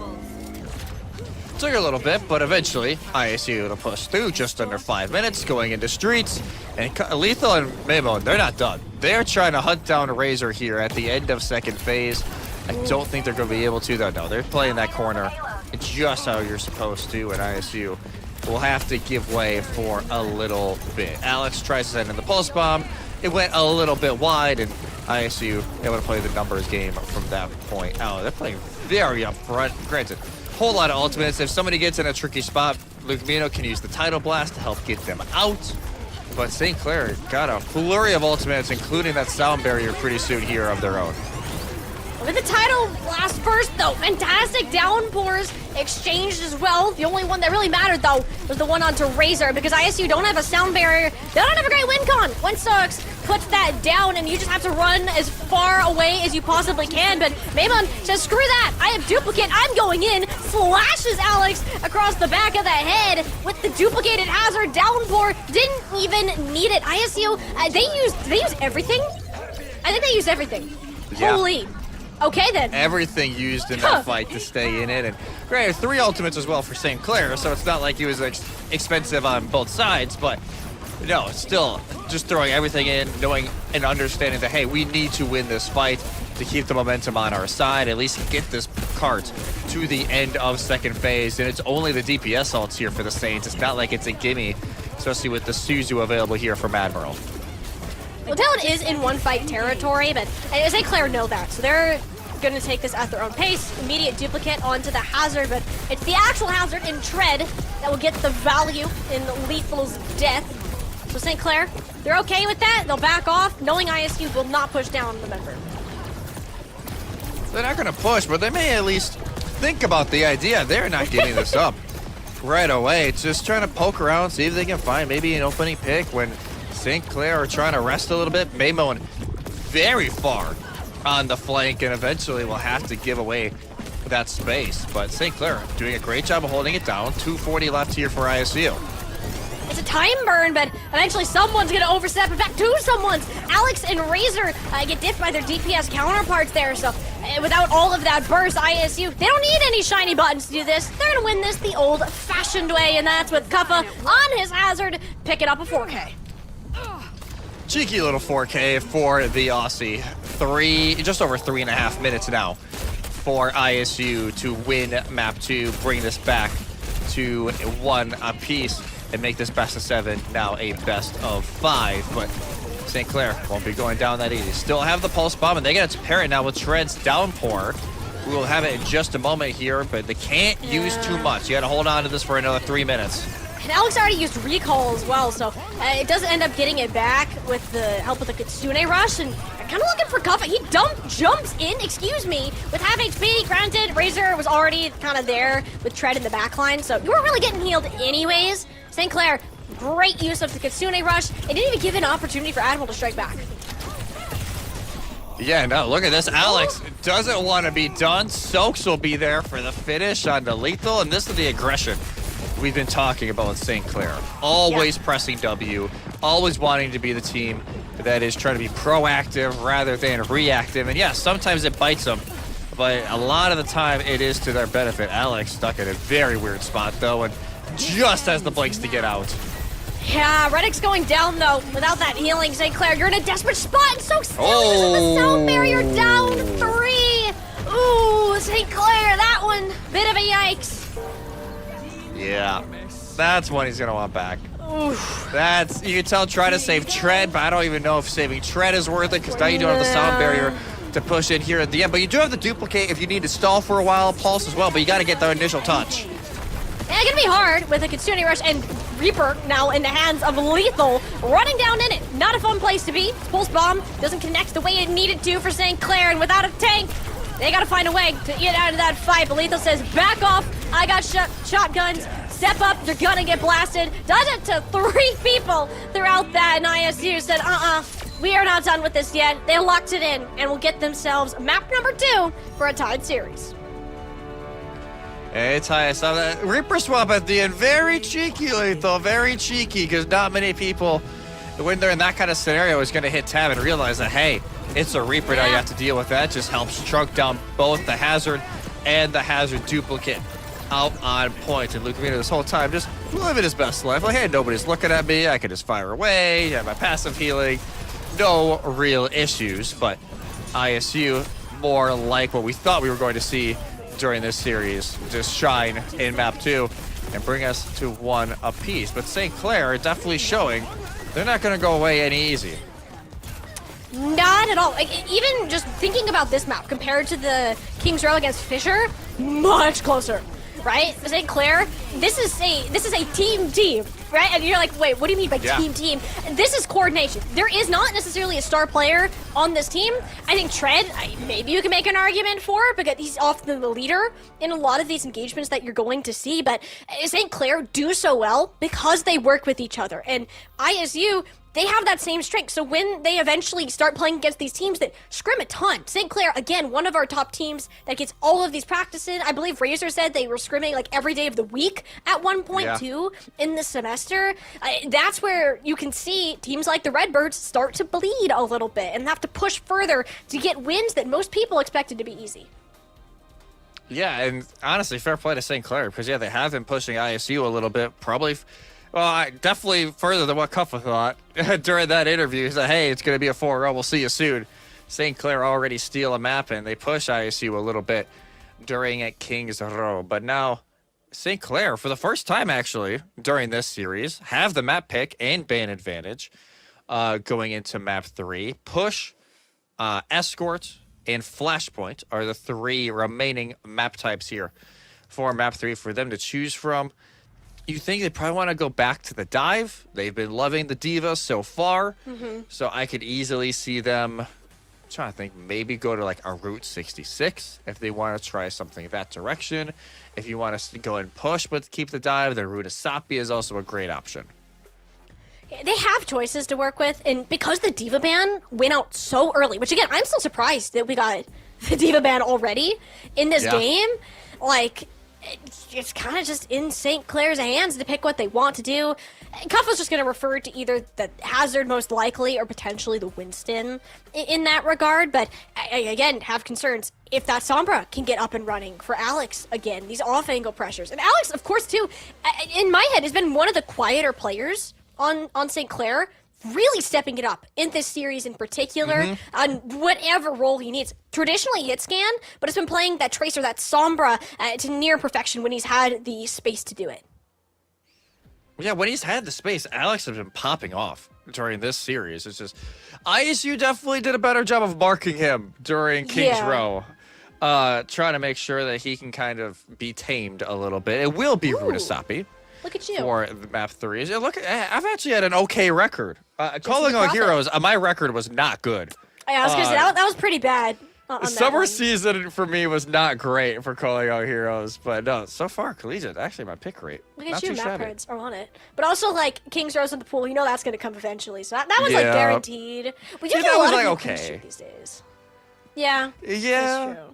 I'll take a Runasapi. I don't think we've had a Runasapi in a minute, too. So I am down for a change of scenery from the snowy streets of Canada. No offense to St. Clair. Canada's great, but it's a bit different. We get to have a different push map come in. So with this pick, probably the same with the D.Va I'm expecting. Last time, by the way, we saw this come out from St. Clair in... I can't remember who they were playing for the life of me. I think it was Bellevue. It was Bellevue. They did a Genji Tracer strat. Full in on this dive, no hit scan at all. They just wanted to go fast, and they wanted to go first. Yeah, that's probably what they'll do, whether it be, again, the Genji with the Tracer or the Echo, Sombra, whatever it is. That Lucio ban is going to be that. Yeah, ISU know what they're doing. They're like, hey, if we take away the Lucio, the pace of this immediately goes down. And especially with the Ramatra being banned, obviously, they don't want Kuffa to be able to run that. They want to be able to play their D.Va in peace, not having to worry about, hey, can't eat the Nemesis form punches with Defense Matrix. So overall, fantastic bans here from both sides. I am curious how St. Clair now are going to try and keep up that pace, considering they don't have that amp now to work around. I'm a little scared for them. I'm not gonna lie. Anytime we've seen this Lucio band, it has just been a bit of a dumpster fire. I'm not gonna lie for this team. So I am wondering what that answer's gonna be. We saw Juno Brig before. It did not work at all. And we even heard it from Bredex himself. He's like, we tried it. It was bad. We're not bringing it out again. Maybe Moira? He is a self-proclaimed Moira connoisseur. So they have a bit of a swap in that role, but it's just not the speed that you want. If you're going to play like with this Genji Tracer, you need to all in, and you need to have a support line that is self-sustainable. You don't have to worry about peeling for them nearly as much, but with the Lucio out of the picture, it not only affects the speed, but it also leaves you with a much more vulnerable target in the back. Yeah, it could definitely be tricky not having that Lucio for the peel or for the pace. I wonder if they just go... They haven't really gone Wuyong at all, have they? No, we have not seen Wuyong from them. We have I've not written down every hero them. they've played in this tournament on broadcast, and Wuyong is not one of them. So I have a feeling they wouldn't do it again. I like you said, I wonder if the Moira does come out. Yeah. Because at least in these types of maps, it's going to be a lot of skirmishes, almost will turn into like TDM. Having a Moira is not a bad thing. That's a crazy thing to say at this point. Hey, no.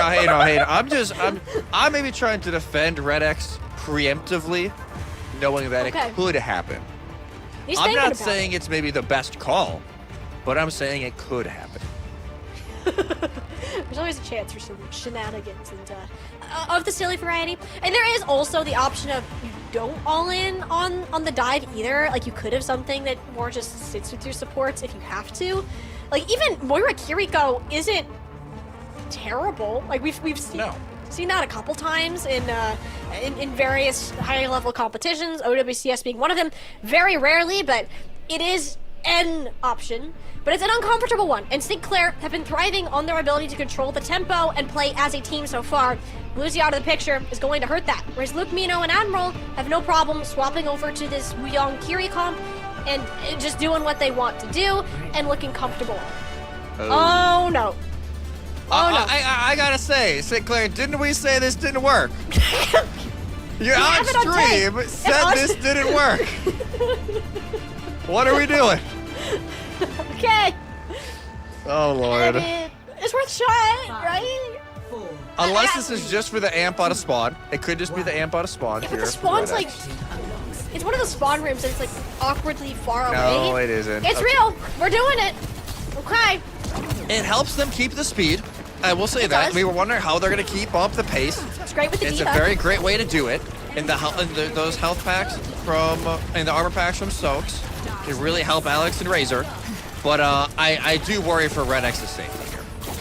And Soaks, to be honest. Like, Juno Brig, nowhere near as strong. The only way this works is what I just saw. You send Tread in there at lightning speed, Mach 2, at Luke Mino with the help of Speed Ring, and he bursts somebody down. That is the only way this composition works, and you need to do it before Kappa finds Soaks and Redx. Let's go. Yeah, look at this. Already. Right back in. Okay. Admiral gone. That has to be that snappy of plays here for St. Clair, and so far, it's worked. So, hey, maybe I need to... Maybe they cooked something this week since they tried this last. Then maybe it now can work. But he literally said yesterday that Juno Brig doesn't work. Did we just get baited? Was this just the ultimate? Oh, that was Rashan. Oh, that was Rashan. He talked the Moira up, said Juno Brig sucks, and look where we're at right now. They didn't get their first couple of kills. ISU are a team that can identify their opponent's strat quick and will make those proper adjustments. It's going to be very difficult for them to do that again, especially with Admiral now on the Brigida, wanting to be more anti-dive and ward off potential Tread and Alex harassment. Another speed ring though, Tread all in on W Maimon. It took everything out of both Luke Mino and Admiral to keep him on his feet, and with that, just barely. And you can tell St. Clair fully playing around Redx's speed ring combo. Do you spot Kappa off in the small room? Beat him back, but we're just at a standstill right now. Yeah, both teams just wait for the other to make the critical mistake, and St. Clair are going to be always happy with that, considering they have the lead. Kappa goes in, Tread's there for the peel, but nobody dies once again. Everybody else kind of resets for those cooldowns to track back up, and Man, this almost feels like Coliseum the way we're just kind of sitting here in the mid. I know, I was like, everyone loves Rutasabi because you can like actually win these fights, but no, not the case today. It's backwards day, if I've learned anything. St. Clair do have an ult advantage in this. Duel is out on Razor, so that's one less tread. Guaranteed that the mech comes back. A fantastic pulse arm from Alex, but Maimon, all it does is force him to duplicate onto the pulse bomb sticker. St. Clair, they're gonna back off, just give that some respect and let this robot move to a more neutral position. Yeah, Mamo just almost like trying to be just a little bit of a pest there in that corner, like, hey, St. Clair can't move forward. And that allowed the bot to rotate all the way back around and now be in the side from ISU. Okay. There we go! Oh my god! Oh my so god. Bonnie just went flying! Full supports go kaboom, that's what we're talking about. If ISU find their way to this backline, it will be certain disaster for St. Clair. They get the kills, cost them 2 ultimates to do it. To get there eventually, and St. Clair have everything they want. I'm sorry, that I know I've said it before. That Tidal Blast combo on Echo, filthy. Like, it's just, you can look at Red X kind of just looked up like, oh god. It's just like, there's only so much you can really do. You can't really outrun it. You just kind of have to prep. Lead is taken, and now Lethal is just trying keeping everybody in that corner to let this bot get to tick. Well, no, what a flip from Lethal too. I didn't even see Soaks on my screen. That's how quickly he looked up there and saw that target. That was great reaction from him. That's forward spawns, by the way, unlocked for Illinois State. Just orbital ray, I was expecting St. Clair to push in for the point, but they don't even get the chance to. Yeah, they were basically waiting an extra second or two, waiting for Lethal's overclock to run out, and then Stokes gets taken out, and that kind of ruins the entire gameplay in there from the Saints. Now they'll push back in, though, and already Razor's gone.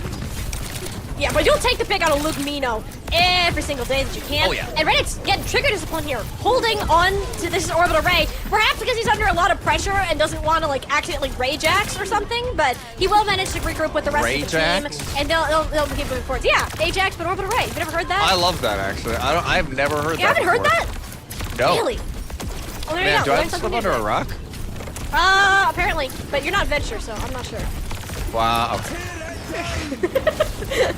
Yeah, Razor though, an early pick on Lethal, and finally we do get that orbital ray. It's in an awkward position. It doesn't get to St. Clair the way that they need it to, but you already had so many picks going in your favor that it doesn't matter all that much. Robot will keep pushing on forwards, and it'll be actually almost even out of the distance here after the spawn is capped. And Luke Mino is not able to stay up. That's a big stagger here for St. Clair. They may actually be able to build lead because of the fact that the Wuyong is gone, but ISU, never a team to give it up that easy. No, Maimon is in, and he shouldn't have been in. Perhaps, I think he was expecting his duplicate out, but he just couldn't get it off. So St. Clair, they're going to take what they can get with the 3v5 with the duplicate from Razor on the hazard, had the downpour, cleared the alleyway completely so that Tread and the rest of the team can walk on down. Both supports falling late too. ISU, those alarm bells starting to ring. Yeah, it's like, is St. Clair about to go 2 up here? That's definitely not. I would say the script writer's going crazy in this one. They're working some overtime here on Championship Sunday. Now Maimon trying to go in the back, looking for Red X. Yeah, he's cooked. Goodbye. That was the microwave Bye-bye. beam. This time the duplicate will go off, and Razor's like, oh, I don't like that. Sorry, not a pretty one. Demon flying full speed ahead at his face. So fantastic use of that from W. Maimon. Had the reaction, or rather, not the ping issue this time around. And Illinois State flipped the bot. Flipping around, but 109 meters for St. Clair with just 4 minutes to go. A very winnable position now here for the Saints. They just kind of have to trade off fights now, win one, lose one, and they'd be in a wonderful position to win map 3 and claim a 2-1 lead going into map 4. As Rally's still in line, self-destruct, plenty of resources available. A lot of for ISU is up to this man right here. Yeah, well, he's getting mowed down by Tread, who was breaking every speed limit with the help of Redix, who somehow slips away, and the artifacts of Admiral came in handy there. So the overclock, while it doesn't get the kills, it chunks Tread's mech like nobody's business. There's the orbital ray. Their S keys held down and even spammed as hard as they can. Illinois State want nothing to do with that ultimate. Everyone's gonna manage to escape with their lives. Sports Ones did get unchecked, if I'm not mistaken, so that's good for Illinois State at a minimum here. They want to try to hold this down. Another duplicate now for Razor. An attempt to deny the remake, but even then, Kuppa will pay for that with his life, and all that you get is a cancellation of Razor's ult. Not a good luck for the Redbirds, who absolutely needed to get further than mid. Yeah, they needed to find something. Luke Mino, they popped it out, I think, just to get out, Molly. They needed to make sure they live. So now that Kupfa comes back, they can still fight this. No extra meters gained there by St. Clair. They will start to back on up, but Alex, maybe looking for something, but maybe not anymore. Yeah, I definitely saw an angle for a pulse bomb, but he looked at the kill feed and like, ooh, my team's dead. I'm gonna hold on to that one for next time Illinois State finally get that first strike that they wanted. Kupfa playing a bit of anti-air hazard to make it happen. Yeah, nice little extra work there. Just to be like, especially from Alex to D, where it's like, oh, okay, I have to, like, it's a 3-5. No reason to throw in this pulse. Everybody still gets advanced spawns, and now the pulse is the sole ultimate they have going into this next fight. Probably looking for Admiral once they pop this rally, but they may not even need it. Maimon gets stuck on a wall. Yeah, that is rare to see that kind of mistake from Maimon. Razor happy to take advantage of it. St. Clair very much in this fight, and ISU, they're not messing around. Sometimes we'll see them commit in 4v5s, but not this one. Yeah, no, not this one. No reason to. They at least flipped the spawns back to neutral. I think that's honestly all they really needed going into that fight. You're just taking it one step at a time. You want to save your ultimates, because you need to get, like, at least 2 consecutive fight wins right now, and to even be in consideration of moving forward. Down to just over a minute, and because the overclock did a whole lot of nothing, Robot, I stepped, like, what, 5 steps in the direction he wanted it to go. The Trey's there to turn it right back around and head closer to the ISU backline. There's the stick we were talking about, straight onto Admiral's back. He goes kaboom, and St. Clair, they're feeling pretty good about their chances. Redix wants to seal the deal now with the overclock. A melee bid off here that Alex wins at 9 HP. St. Clair, they take the fight again. That was one that ISU absolutely had to win. One absolutely they had to win. ISU now completely on the back foot. St. Clair, complete advantage going in. Dupe and self-destruct ready to go. Both DPS already positioning on high ground. Just the support elements for ISU. But like you said, they need to win a fight here. Need to win a fight probably near mid, and another one after that. Now it's an early rally from Admiral. Getting some overhealth. Tanking ISU up for the inevitable chaos that's about to ensue. They don't have the ultimates needed. So it's gonna have to be this tidal blast ideally going on to Maimon. Finding an opening, but you are talking about walking this bot all the way across to the other side of the map. 4 to 5 consecutive fight wins, but it's gonna start with this one. There's the tidal blast. He's looking for the Juno. Mid-air, Redix laid on his back, laser down. There's the opening. Maimon way out of position from the rest of his team while everyone else is fighting on the point. But Tread, the lack of healing will eventually make his mech completely fall off of the baby Diva. Luke Mino making sure this one is not done yet. But Jesse, ISU, this is a mountain and a half. Yeah, this would be ridiculous here from ISU. Again, they will need to now win a fight near mid, a fight near where bot currently is, probably about the 70-meter mark, and then another one after that. So still 3 fights needed here from ISU. No ultimates to start off this fight. Treads held on to the self-destruct, did not use it at the end of last fight.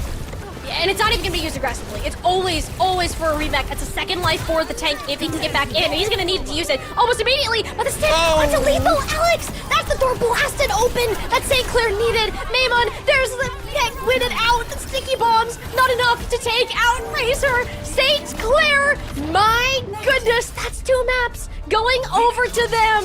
The dream is so alive for the Saints. They want to be the first Canadian school to get an Overwatch national title. They want it, and man, they're getting eerily close to that here, Molly. Something that neither of us thought was going to be a possibility, if we're being completely honest. They lose to Fisher yesterday. Fisher gets swept by ISU. You would think the same thing would happen, but no. St. Clair, I don't know what's going on up there in Canada, but it's been unbelievable so far. And back and forth, both teams throwing haymakers here on the streets of Runasapi. But it is the Saints who win a very important map 3, up 2-1 here now in this best of 7. If you told me this was gonna happen at the start of the Would've day, called you a I liar. would have called you absolutely insane. And even us talking before the break, we're like, is this just gonna be another sweep? Are we gonna get like an 8-0 ISU on the day? Absolutely not. In fact, St. Clair are looking better in this game, dare I say. And the judo break experience, Jesse, it actually worked. Yeah. If you can believe it. We were dogging on it in the start. And, you know, honestly, it's because, one, we saw it absolutely blow up in St. Clair's faces last time they tried it. But also because Redix is like, we are never trying this again. Proved us wrong. Baited everybody that watched that interview yesterday and showed that you can ban our Lucio, but St. Clair will still have an option. The fact that, yeah, they bait us was like, hey, you know, we're probably not thinking this, you know, we're probably going a different direction. And then they still run it. It actually works phenomenally. The hyper rings that time, I think, got used way better than they did yesterday. Every single time, it was very decisive. It's exactly when they needed them to be used, especially on the tread, to get him into those positions, or even, honestly, for Juice, right? Like, getting him into those kinds of spots. It was just unbelievable ability management from St. Clair, and it buys them a map 3 win. Dude, I'm just like blown away right now. It's It's not all, what we it's thought all you at can all. say. Not at all. Not at all. And like, we're like, if anybody has a chance to take a map off of ISU, it's Fisher. Not the case whatsoever. St. Clair Saints will never say that they're down and out, even if all of the odds are to them. We got ourselves a series, people. Make sure you get yourselves some water, some popcorn while we go on this break, because we have a long way to go in our homecoming varsity premier final.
If you took a look at the scoreboard right now, you might be a little surprised about where those results are. Like, wait a minute. Is this a bug?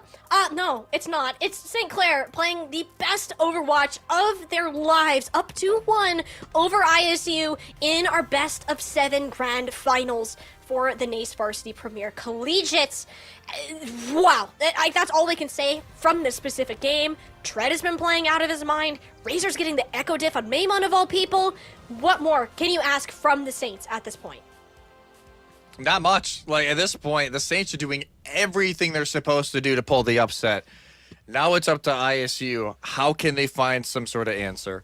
And now they will go to Shambali, where they played very well against Fisher, so it makes complete sense as to why they're going here. And they will ban out the Mei, knowing that, hey, it's known that St. Clair can pull out the Mei, so they will just take that away. The Kiriko is banned from St. Clair, which I'm a little shocked, actually, because normally you would see them run this Lucio Kiri. But maybe they want to take away the Kiri with the Wuyong as a possibility and more either go like Lucio Bap or something to that degree. Juno Brig, huh? Maybe not. Maybe not. Maybe not again. No, maybe not. I don't know if it worked as well here. No, it wouldn't. But hey, I have learned after that last map not to doubt it. So I just have to have my hands up. We have officially moved from, oh, St. Clair got a map win. ISU will lock in to, oh, hey, ISU locked in and St. Clair got another map win. This is getting a little scary for what a lot of the Predators thought. And even for ISU, Kuffa was so confident in that interview. He's like, I will see you back here. We are going to sweep this. If it's not a sweep, we're just going to be disappointed in the game. And, well, the disappointment's there, yeah. But now you actually have to make sure the game doesn't slip even further out of your hands. St. Clair have been faster. They've been better in these individual matchups. And most importantly, they found an answer to W Maimon, who no other team has been able to shut down so far. Yeah, it's just the fact that Maimon, of all people, has been absolutely ridiculous during this tournament. And now, all of a sudden, in this game, it just feels like he's been getting shut down extremely well. And again, you got to credit St. Clair for that. They've been doing everything right that they're supposed to be doing. And now it's really up to ISU. Can you find some sort of way to pull yourself back into this series? Obviously, went into this game feeling very confident. Now let's see what goes on. And Do you see what I see? What? I see exactly what you see. I guess if you can't beat them, join them. Wow, that was not who I thought I was going to see ISU on.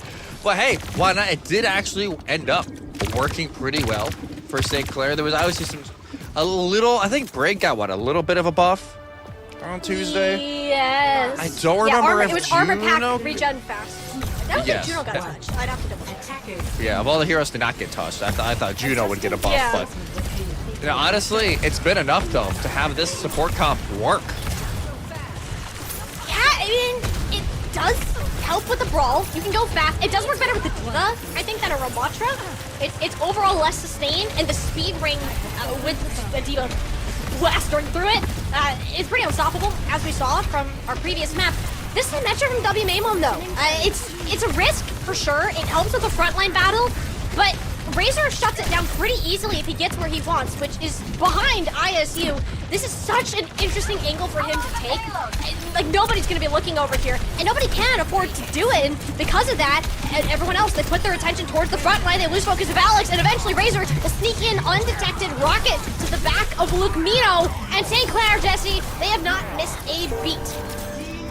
Yeah, no, the break didn't stop the roll here from the Saints. They continue pushing on forward. Some swaps now come in from ISU. Maimon back over to the Echo, and Lethal on the Ash. That is especially to deal with Mr. Razor on the far row. But this is the corner, historically, should be the one that's held the longest, but today, not so much. No, it's been the speed corner. If anything, it's we don't look both ways before crossing the street kind of deal. Tread, though, very early Nemesis form wraps around the back. They get a little more damage to Kaffa, but don't want to mount to all that much. They just Razor. Bimble half HP. Now with Maimon on Echo, he has to play safer, cannot afford to take those ridiculous angles like we saw at the very start of the map. So Alex also made to be playing a bit further back between Lethal being on the Ashe and Maimon's Echo. You can't disrespect it, which is exactly what happened to Razor. The speed helping make sure that Maimon can make this happen. Which, by the way, Admiral now on the Lucio of all things. So my state said, all right, St. Clair, you want to play fast? We'll do it faster, but it's not going to stop St. Clair from committing. They find the final blow onto Lethal, who just decided getting beat up by Tread was a better option. And now with the Annihilation and Orbital Ray put into this fight, ISU recognized this is starting to get a little dicey. We need to commit tools of our own. Later, Orbital Ray here from Luke Mino, a much better positioning and timing than the one that Redix put out, but are you able to actually capitalize it? The only one that's out of position is Tread, and he can just hold his arms over his head for days and he's fine. Yeah, but honestly, for ISU, they just stall time. And that is a win in itself. And now only a minute and a half. Beautiful flank from Maimon. That's not what you want to see there. As the duplicate to get out alive. That does dip onto the Ramatra. A very solid one, nonetheless. But there we go. Rock solid holds on that first corner, Jesse. They are possible after all. Yeah, right? It took us, oh God, hours just to see a team hold on to this. But now, St. Clair, only a minute remaining. They will make some swaps of their own. Alex over to the Tracer. Tread back onto the Diva that has brought them so much success today. That'll help deal with Maimon a little bit. I have a feeling Razor could also be swapping, but now they still have that barrage and on a little bit of a flank. I don't think Maimon saw him, but now they did. Okay, well, he got asked for that. He's like barely peeking his head. He's like, Maimon, what's that in the distance? Don't mind if I go grab that kill. Tread lasered out of the net. Couldn't use that speed ring to get to the back line. And the Shambali's a lot more high grounds that ISU can play safer on. And it'll guarantee them one fight territory.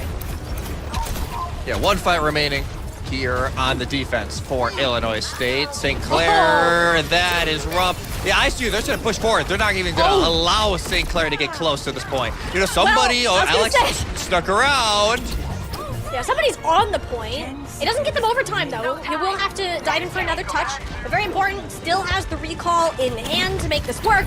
Although St. Clair, all they've got to actually work with is this barrage. The Razor has been struggling to move out of the spawn room with the amount of pressure on him. Admiral, sound barrier, just going to be used to force the tempo further. Well, it doesn't connect onto Kappa. He's got so much health, it doesn't matter. Bob denies the barrage entirely, and it seems that St. Clair have finally met their match with this Diva dive. ISU will put their foot down and full hold Shambali's Monastery.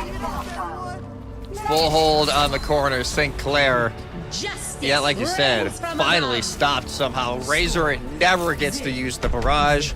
Just kind of has to use it in spawn as a ceremonial end to this attack, which, yeah, did not go exactly the way they were looking for. Now, ISU in a beautiful spot to tie up this series once again. And this back and forth going on. You gotta get a little scared here if you're ISU, because if this back and forth goes all the way to 7, St. Clair theoretically would win map 7. But obviously we got a long ways to go if we are going to a map 7. ISU, they want to win guaranteed at least 6 maps. St. Clair, if they can somehow salvage this map, then they are one map away. But that's a St. Clair special right there. Why not? Malga, Reaper, and Sombra, back in the day, I say back in the day, like it wasn't just last semester. St. Clair special. This is what we like to call this team. It's the run it down and burn them down type of composition, and Tread, a key component of this. It plays very well to this overall brawl domination, and I don't think Razor had a good time on the far either. I'm surprised he didn't swap off of it. So being on the Reaper, I think is much safer into Kuffa, but it also means W. Maimon is just going to do what he wants again. Yeah, but as long as you take down Kuffa, I think St. Clair will take that trade. And that's kind of the gamble they're banking on right now, and St. Clair not letting ISU see before they initiate right away. Cheeky TP from Razor into the backline. Tread moves to the spawns of ISU, thinking that's safer, and yeah, you do end up getting Luke Mino on the back. Okay, that worked a lot better than I expected it to. And you do end up losing out on Alex, and Redix, that's a big problem. So with those two going down, St. Clair should be getting out unless you're Tread. He doesn't see, he only sees red. And that's Cuppa in the spawns. Cardiac Overdrive burned. He's not going to get out of that one unless it's in a box 6 feet under the ground. So ISU will make quick work of the St. Clair special and move on with their push. But it's 45 seconds. If you're thinking of St. Clair, hey, 45 seconds gone. They didn't even get to start moving the cart yet, so you got at least one, maybe even 2 more fights at this during first phase. So considering you have to hold it here at the end, not a horrible way to go at it. But like I said, Maymon might be a little bit unchecked. Honestly, it's tread that is going to be the biggest issue. If they can hit Maymon with some decent burning shots, but already Tracer in the back, and we'll have to rate that. Oh, he's gonna go for the Mega too. I mean, he'll be okay. He has a couple of armor packs to assist from Soaks. Maymon not gonna give up that space for free. Razor's just not having a good time on this replay. No. You can see how the amount of pressure he's under, hasn't been able to play the game. The amount of poke that has been chipped into him. Maymon slides on over the roof. Does Sticky Bomb don't connect on who he wants, and no, he's not getting out of that alive. Sniped by Razor of all people. Bit of revenge in that regard. So ISU backpedaling now, or rather as best as they can, with the rally of Soaks uniting the rest of his team, and they're gonna take about half the time bank along with it. Yeah, 1 fight territory for Illinois State, but still not bad. Alex chilling here. We'll have a little bit of early scouting. Almost has the pulse and is found. Great job there from Lukmino checking your corners to make sure they don't get caught out early. And now the bomb will escort this cart at least through the beginning of this opening stretch. Bob pushes payload. Lukmino doesn't want that job. He wants to put down that Matrix. Bolt bomb thrown in the middle of everybody. But St. Clair putting ISU through the blender with a typical cage fight Death Blossom combo. Even that is going to be enough. Cuppa still alive. Still ready to bop this annihilation and making St. Clair feel his fury in purple, or rather he did, until Alex decided he had had enough. Everybody from the Saints turns to focus him down, and St. Clair, they're still holding. There is still hope here for St. Clair. That's a lot of ultimates gone from ISU. Lukmino will go over to Ana because of the fact that it's been working so well, and that will actually have tread. They see the Ana swap, but they will go over to the Diva to avoid the direct counter. It's a beautiful play as long as they don't get caught out here during this little in-between time.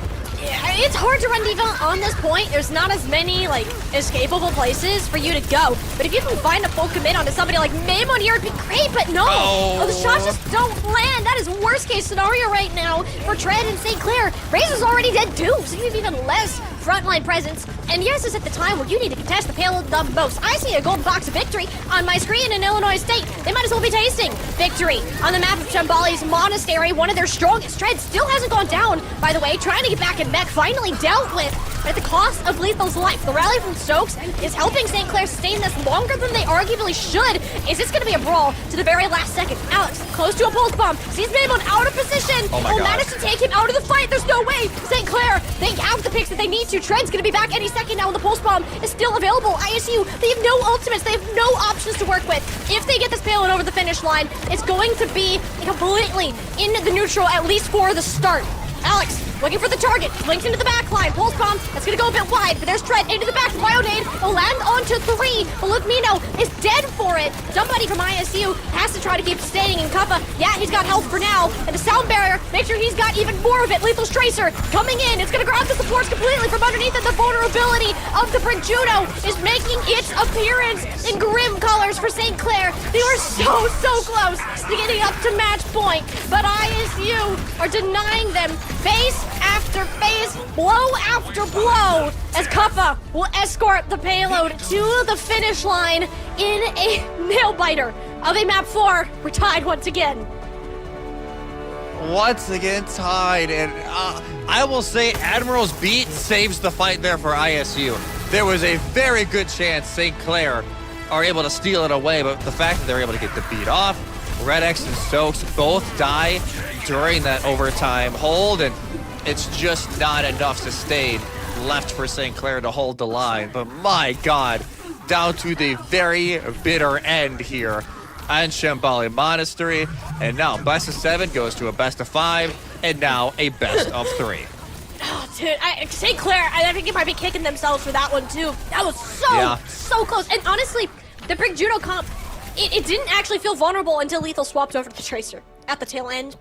They didn't have the ability to cover for each other. And without that swap and the sound barrier from Admiral, like, we would be seeing a match point for St. Clair. I'm going to be totally honest with you. It looked so much like the Saints game for that map, but ISU, they'll squeak it out in the end, leaving it up to St. Clair for the map pick. This is back and forth that we've been seeing all day long. And I have to keep it up, especially for St. Clair, to get all the way to 7, potentially. Yeah, as it'll be Flashpoint guaranteed is our map 5. So even though, yes, it's a map pick for St. Clair, it's really not that much of a map pick. Right? It's either Saravasa or New Junk, because Atlas is not in the map pool right now. So you would think it's going to be Saravasa. It's definitely better for the dive. New Junk City can definitely get a little claustrophobic at times. So I don't think we would see New Junk City. And also, not many teams play it. Even after the rework, I don't know. In my opinion, I don't know if the rework did more help or more damage, depending on what flashpoint you're on.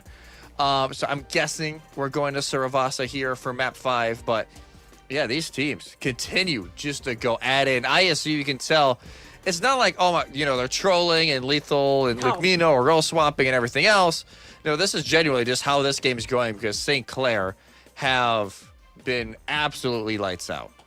Yeah, I am wondering how much the fatigue, the ping is actually starting to get to this team too.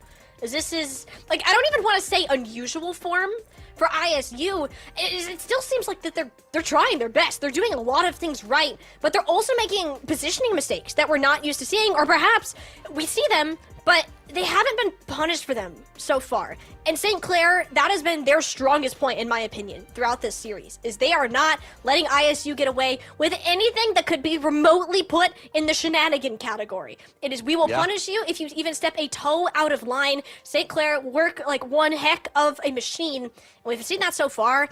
I think Saravasa is another one of those maps too that we can expect to play similarly. I'm acting like Saravasa's already been picked. I'm only saying that because I don't think we've seen New Junk City in I haven't seen it this tournament. I haven't seen it in like the past 3 months of me casting Collegiate, so we're just gonna assume it's Saravasa. We got the pick locked in.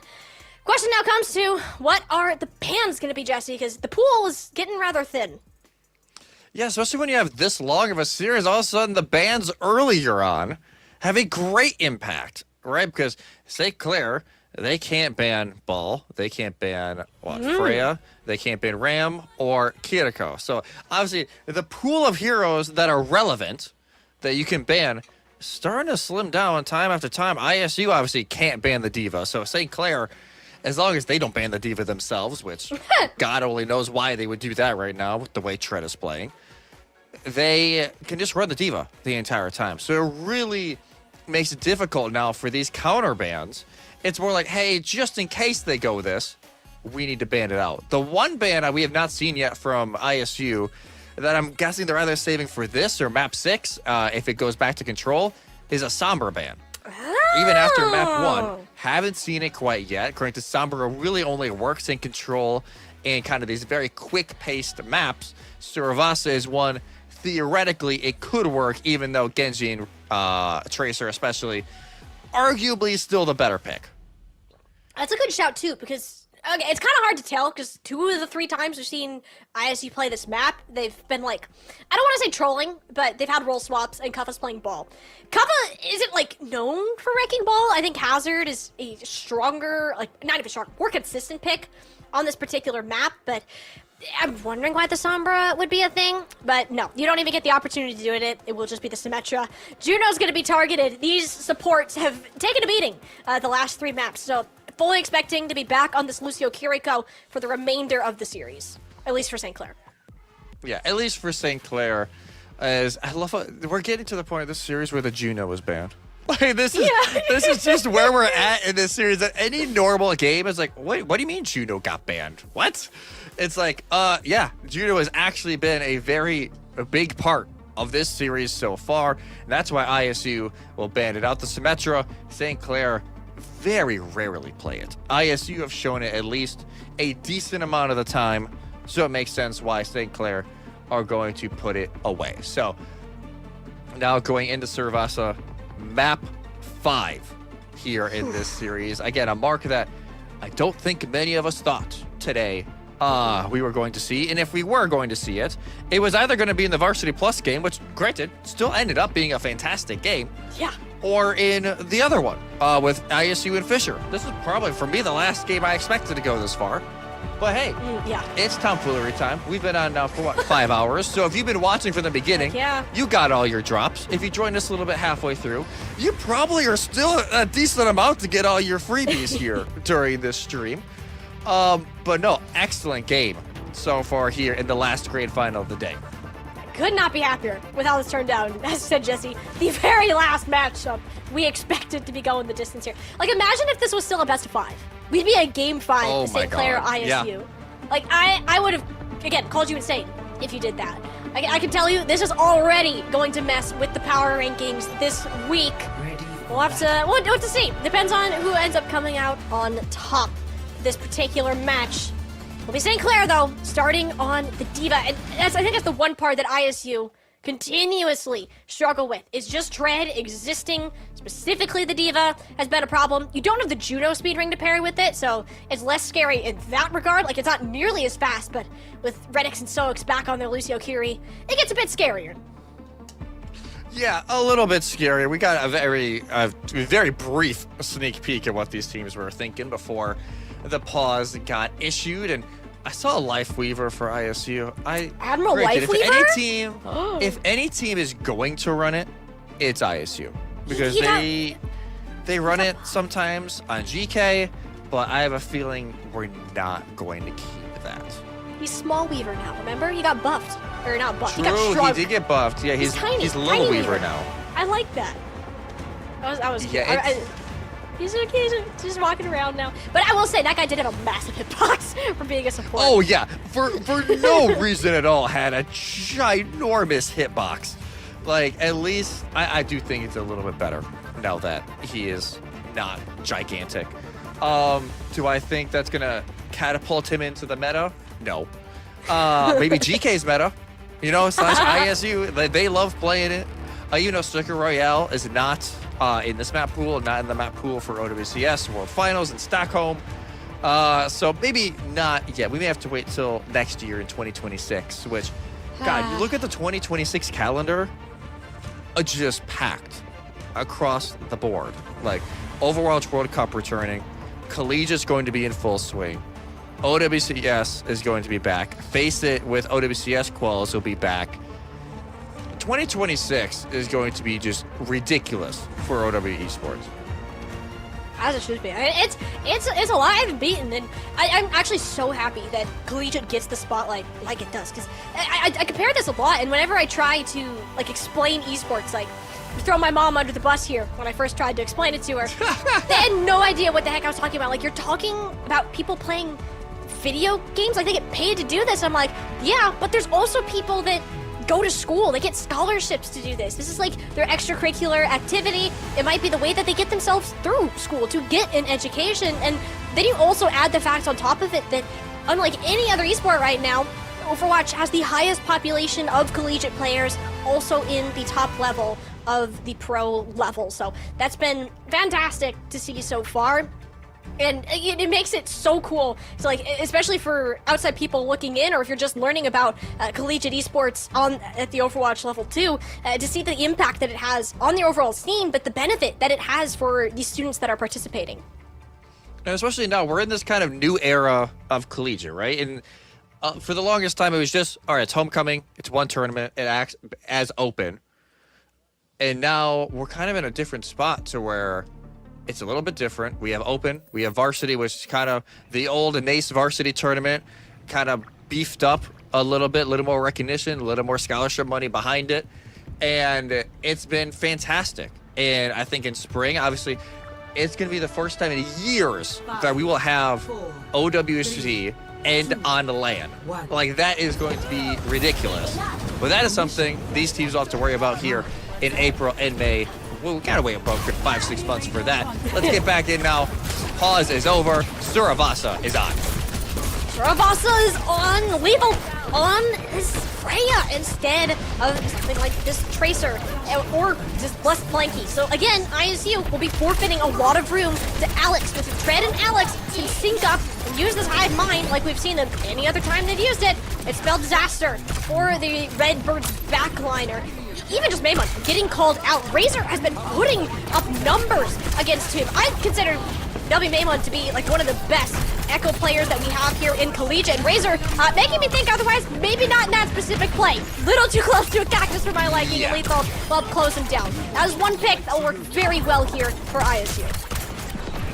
Yeah, I think overall, still a fantastic result for St. Clair, regardless of how the rest of this series go. But for that first fight, yeah, they flying a little bit too close to the sun. That time was a Razor. And ISU, Maymon, though, you could say the exact same thing. Razor's back, Maymon gets sent to spawn. So ISU, now without their Echo going into this, but they have the range advantage, and this poke from Lethal might slow down the attack from St. Clair just a little bit. Yeah, it will halt it, but at the same time, Kuffa is spending his cooldowns leaping at a Kiriko and a Echo, although both of them still end up dying. Redix, I guess, didn't have TP in that moment, and Admiral chased Razor down after Kuffa took a chunk out of his health bar, so that worked much better for ISU than how it initially looked with the late DMEC on to Tread here. St. Clair, it's gonna be a while before they come back. Yeah, especially with how late Tread died during that fight. You know, ISU, they're just actually gonna have a little bit forward of a press, trying to just deny even any sort of touch from St. Clair onto this, and I honestly think they're probably going to deny it. Yeah, St. Clair is so far back. I don't think. Oh, they're passing point up because Alex flanks around and gets the touch. Yeah, it's there, but the rest of the team still needs to catch up and doesn't have the preferred positioning here. That is a attempted snipe of a Bola shot, which goes in a completely different zip code. From that, Duplicate instantly shut down from Illinois State in the backline, but it just doesn't matter. This has been the map of Lethal, who has been very quiet through a lot of our series today, so seeing him wake up might just be what the Redbirds needed. Yeah, maybe exactly what the Redbirds need. Lethal, their star hit scan, to be lighting up the shots just like that. First flashpoint goes over to the way of ISU. I think Admiral almost is doing a little check, making sure nobody sneaking around. But ISU, full control already of the flashpoint. It doesn't unlock for another 20 seconds, but still nice to have that early positioning. Downpour, sound barrier, probably a rush available here for the Redbirds to go on in, but St. Clair, they got a flurry of ultimates as well, and I wouldn't be shocked if Red X popped this rush in about 5 seconds. It should be fast. Like, that's absolutely what you should be doing with this type of ultimate. Right now, the concern is more so, can we keep Lethal on his feet? Sound barrier will do it, and in fact, Alex will end up with a knife between the eyeballs as a result from Luke Mina being so defensive with that tool. ISU happy to pounce on that. It was one sound barrier to no sound barrier. And then St. Clair just could not match. ISU will get the first cap. Yeah, sometimes just having that extra overhealth, even though the extra movement and attack speed is in favor of St. Clair, just that extra bump of healing and health, that's all you really need to win the fight. So ISU 1-for-1 trade. St. Clair now have a beat of their own to counter out the rush from Lucamino. As Alex looking for this pulse, but already recall forced. Yeah, and he recalled right into Kuffa as well. The downpour, it catches on to Razor, and Kuffa gonna scoop that limb up, and even get the one onto Alex. Just hit so many spikes to the face there. It looked like a porcupine at some point. That was a great shotgun shot to make sure that Tracer couldn't do anything. And St. Clair, they're sent reeling. Yeah, St. Clair just sit back to the Shadow Realm, and now that sound barrier gone. ISU in full control of Suravasa through the first 2 flashpoints, and St. Clair, they don't really have an open. Razor will be on the Sombra now, a return to how they won in map 1. It was Alex on that pick before, but I don't think wanted to swap just because the pulse bomb is up and ready to go. So we'll have to see if that changes later. For now, St. Clair's concerns are about touching this point. ISU are at 99%, and with the duplicate plus the perk there for W Maymon, you'll likely be seeing a self-destruct on the way. The DMAC actually ends up coming through faster than expected. So St. Clair, they're making quick work at this point despite not committing any ultimates into it. They're winning this completely in the neutral. Let ISU bleed their own resources. Perhaps that's a decision you're going to come to regret. Losing Redix, that is the last person you want to fall, even if St. Clair have the point. Yeah, St. Clair are going to be forced now to use probably at least one more ultimate to stay on this and continue this cap is, yeah, Kuffa dives in. We'll just reset back out. Now looking for the Sombra, and instead it's the Pulse that goes. And Luke Mino keeps finding Alex over and over again on this Kiriko. The self-destruct doesn't get the value that you want. Yeah, I guess Tread's back in mech, but down to support. Reddick's almost to a Kitsune Rush, but it's just not worth committing it. Luke Mino, holy!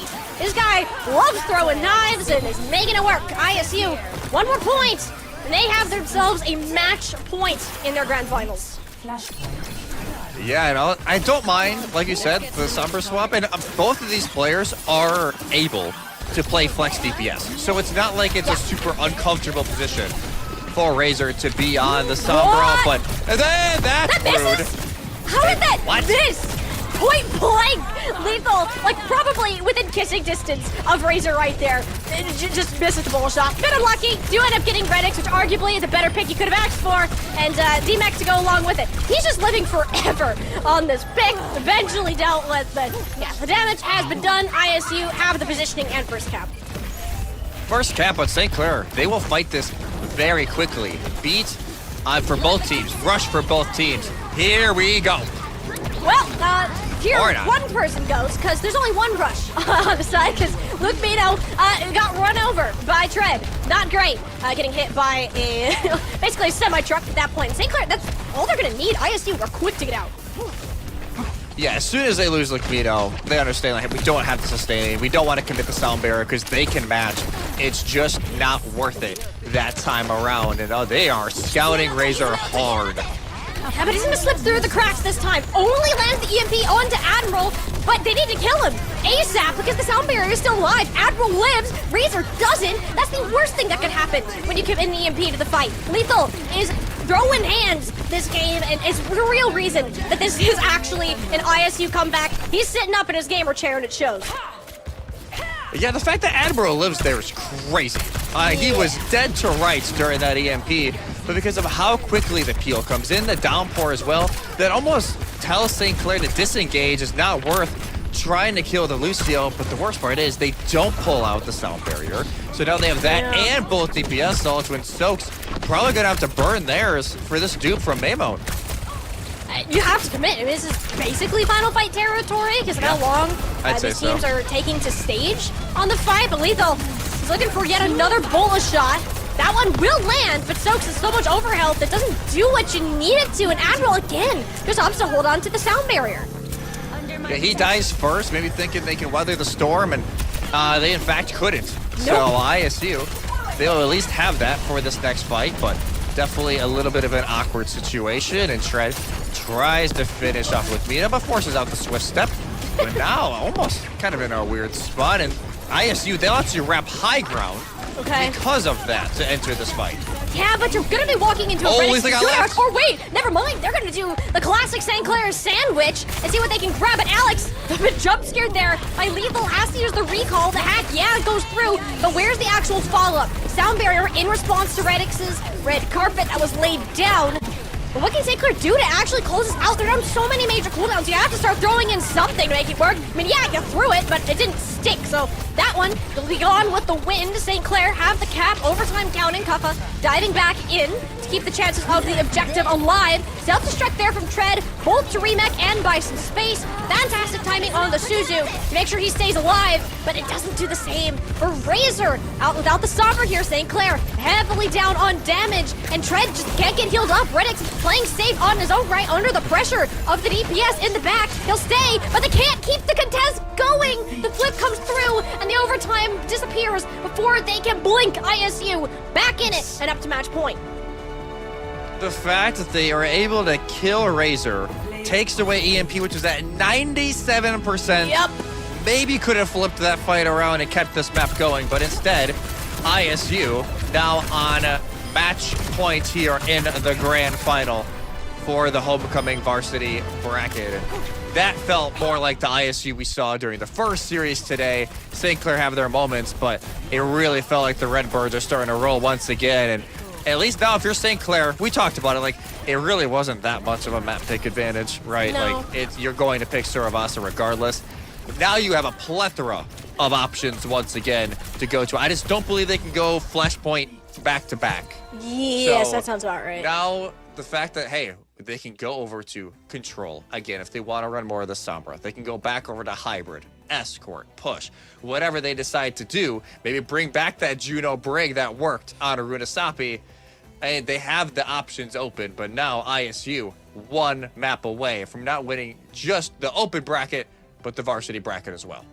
And large in part to Lethal, by the way. Been so silent through this series. Hasn't picked up the Freya. Freya is a difficult dive target, and you just saw, like, whenever we watched Lethal's POV, he was always, like, touching the skybox with, like, Freya's ponytail somehow. Like, it was just working out really well for them. It was chip damage that you just couldn't match. So, and I believe the Freya ban was already expended, if I'm not mistaken, Believe earlier so. in this series. Yes. I could be getting confused with last series, but Yes, no, St. Clair I think used it their was. Freya ban. Okay, yeah, so that's another thing you gotta keep in mind going ahead. Not to mention, they just want this to be done. It's been such a long day for ISU. I just wonder if the desperation of, I want to go to bed, is starting to get to them, or it's, we absolutely cannot lose this game. St. Clair, I don't think looked bad, but they just didn't have an answer for Lethal in that moment. No, that was more reminiscent of when these two teams played the first time back in the regular season for NACE and for OWC Varsity, to where it just felt like, yes, St. Clair, they kept the maps close, but they weren't really able to get through. And this time, yeah, they're able to win it 3-0 here, ISU. But again, 99-99 on that final one. St. Clair still playing it close, just not able to really build momentum within the map. And now we head over to map 6. Again, so many options for bans, not really available anymore for these teams because of how long this series has gone, and this just the reality of it being a first 4. And you can see on the top of the screen we had to add in the game score because you can't go off of the map graphic anymore to tell that. But St. Clair, a lot of pressure to at least win, pick a good map, win it, so they can force the map 7, even though it will be in ISU's advantage. Map 7 in this series, like, that would be a fantastic way to end. Just because it like, all the hype leading up to it, it's an unexpected performance out of St. Clair that have really been making it work. It's their last map pick, though. And, Jesse, you said it, they have a ton of places to choose from. Like, I'm so curious on what that's actually gonna be. Like, do they want to risk a dive mirror? Is that a good idea? Because any of the dive maps, also good Freya maps, also good spots that Kuffa can just pull out the hazard again, and there's nothing that I think we can see picked by St. Clair at this point that ISU is going to feel fully uncomfortable on. Yeah, I don't really see anything left that it's like, oh, like that could be really awkward.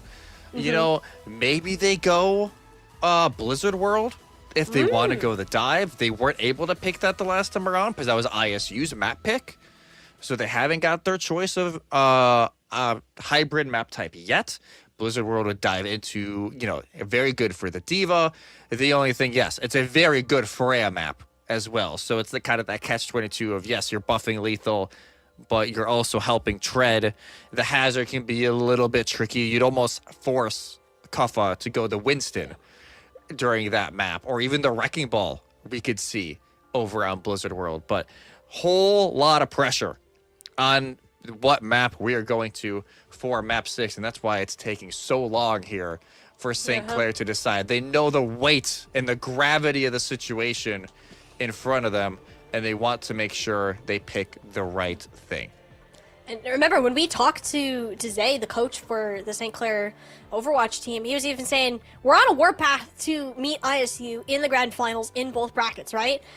To meet ISU, not to beat ISU. I don't think any team can realistically come out and say that we're going to beat ISU unless you're maybe Winthrop. You have a more realistic chance. And I think St. Clair College, they went into this match knowing that, but still decided to show up. We're going to give it our all, and saw, hey, these Redbirds in fact do bleed, and they have a real chance about winning this specific tournament.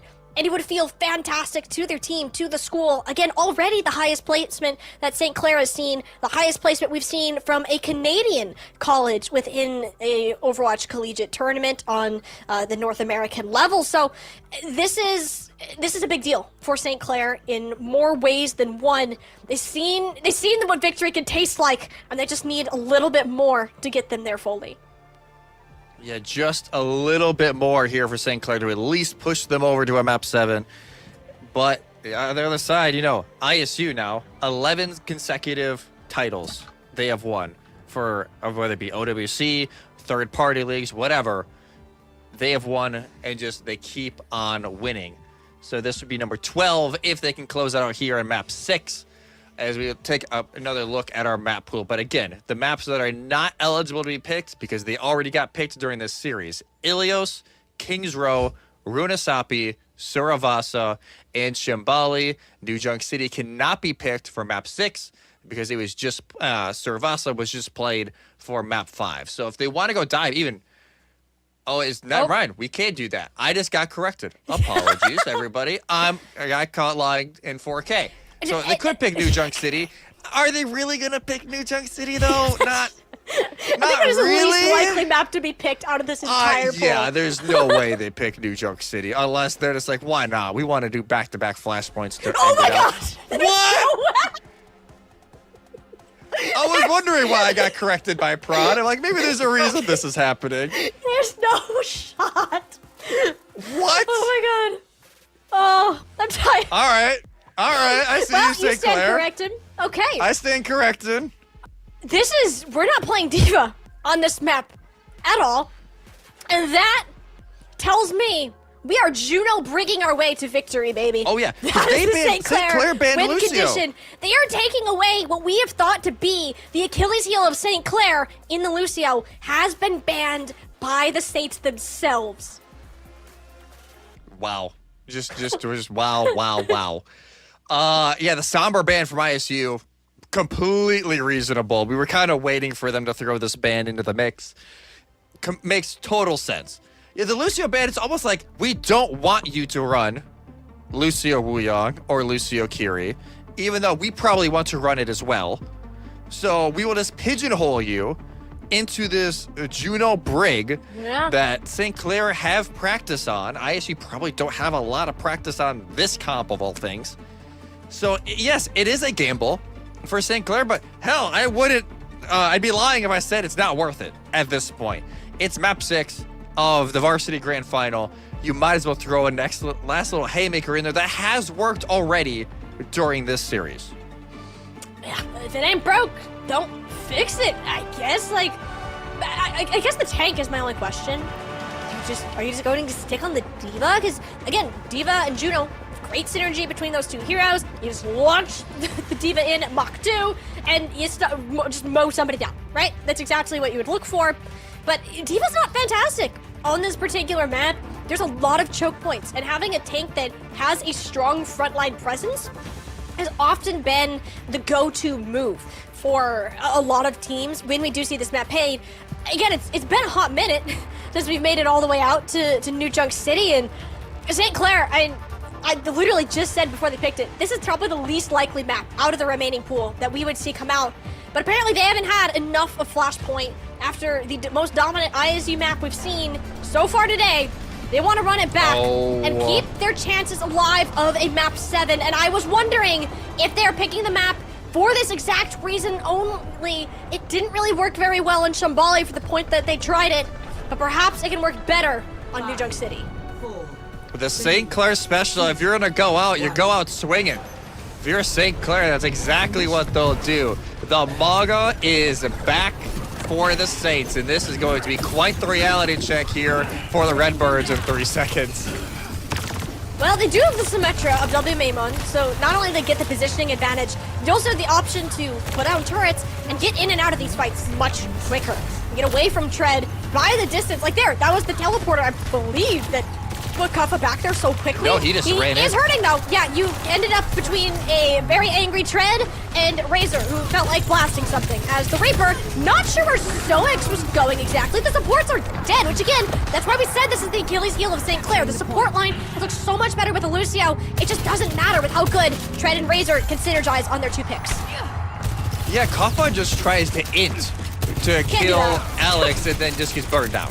Like, just immediately punished for it. St. Clair, they cap first. Already some swaps forced out from ISU. Lucamino on the Kiriko to get their tank out of these very awkward spots. And now Admiral will now take the reins on the Juno. So a bit of a switcheroo here. I don't hate it. I think Asuzu is fantastic for the sake of Kappa, but not much is fantastic in the world of Kappa at this point in time. Lethal, though, again, finding that pick onto Soax. He's been heating up since last game, and if you ever needed somebody on Illinois State to start cooking, it is this guy right here. That's a third final blow for him on the Soldier, just sitting off standing still, acting like a turret of all things. ISU, they'll break through. Yeah, so these TPs are going to be the hard thing for St. Clair because ISU can TP in, TP out. They can get out of the Maga jumps and also jump in when Maga is gone, just like that, to punish the support line. Lethal, my god, almost takes out Red X as soon as they jump on a spawn. And now let's see, they'll be looking for a shot on the Soaks, but doesn't get a whole lot done. Well, this is a problem. That's the one thing that St. Clair's composition cannot do.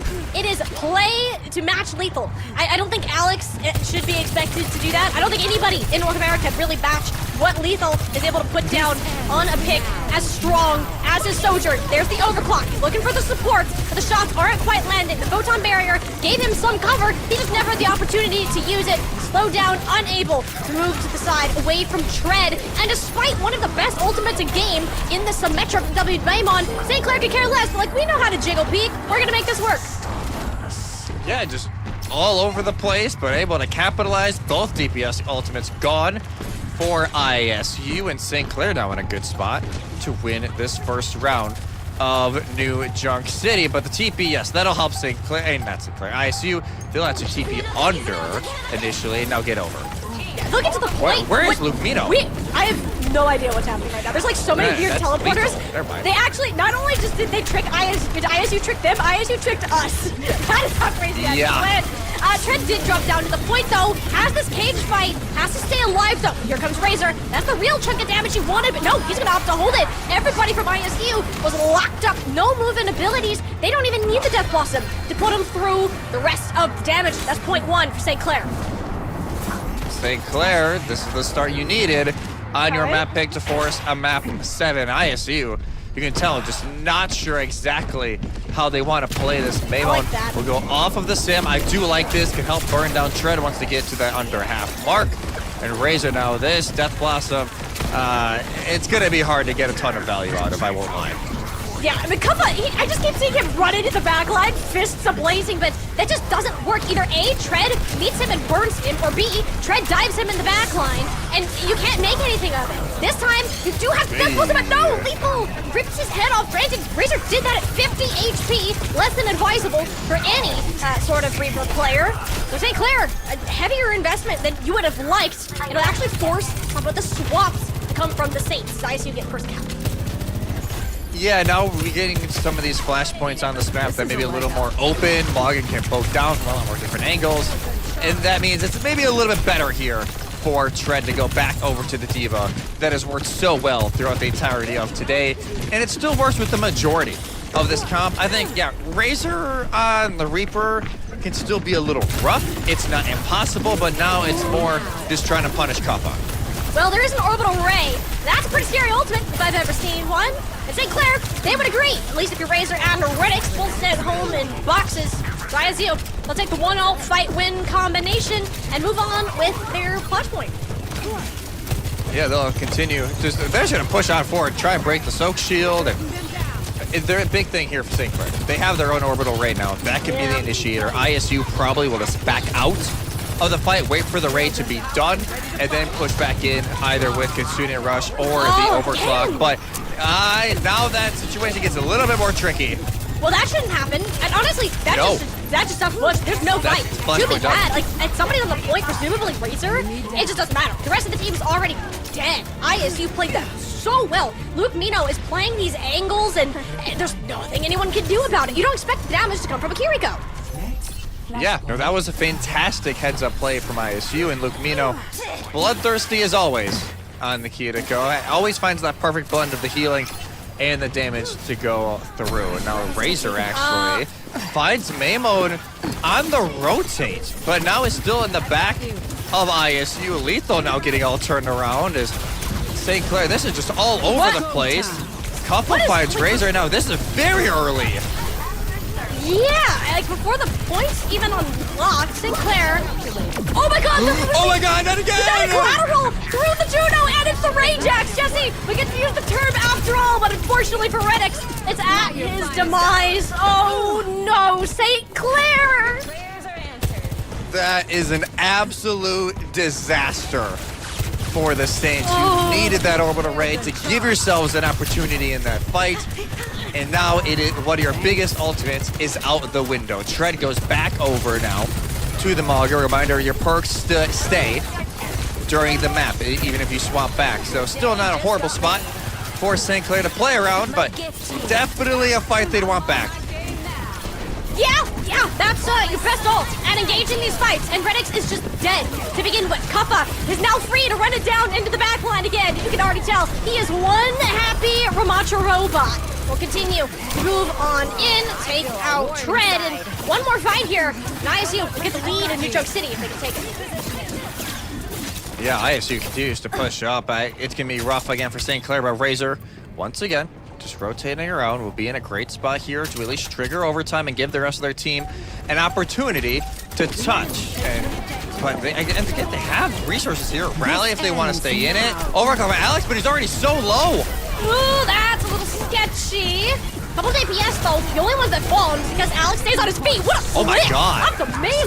Wow. I mean, yeah, Kappa's just can use this annihilation though, and that is the worst ultimate you could possibly want to fight into in overtime, unless you're Tread and you're playing Malga. Then it's a pretty happy day. Yeah, it's like Tread's like, oh, that's cute. You know, I can just partner down still. Like, there's no issue here at all. St. Clair able to flip this around, but still 99% here for ISU. Kappa debates on a swap, ends up going right back to the Ramacha, not even a half a second later. But no, again, rally for Admiral to beef up the Redbirds as they enter, and Lethal is going to force the Saints to retreat. Yeah, he's not finding a whole lot of targets. St. Clair found out the hard way multiple times. If you face check Lethal, you'll pay the ultimate price. So it instead a cage fight. With the duplicate one here from Maimon, this is looking a lot better for ISU. Tread bowled over without a chance of recovery. Fantastic stun from Admiral. We'll go ahead and seal the deal here on Bomb Flats. ISU, one more objective. And this series, the second grand finals of the day, is theirs.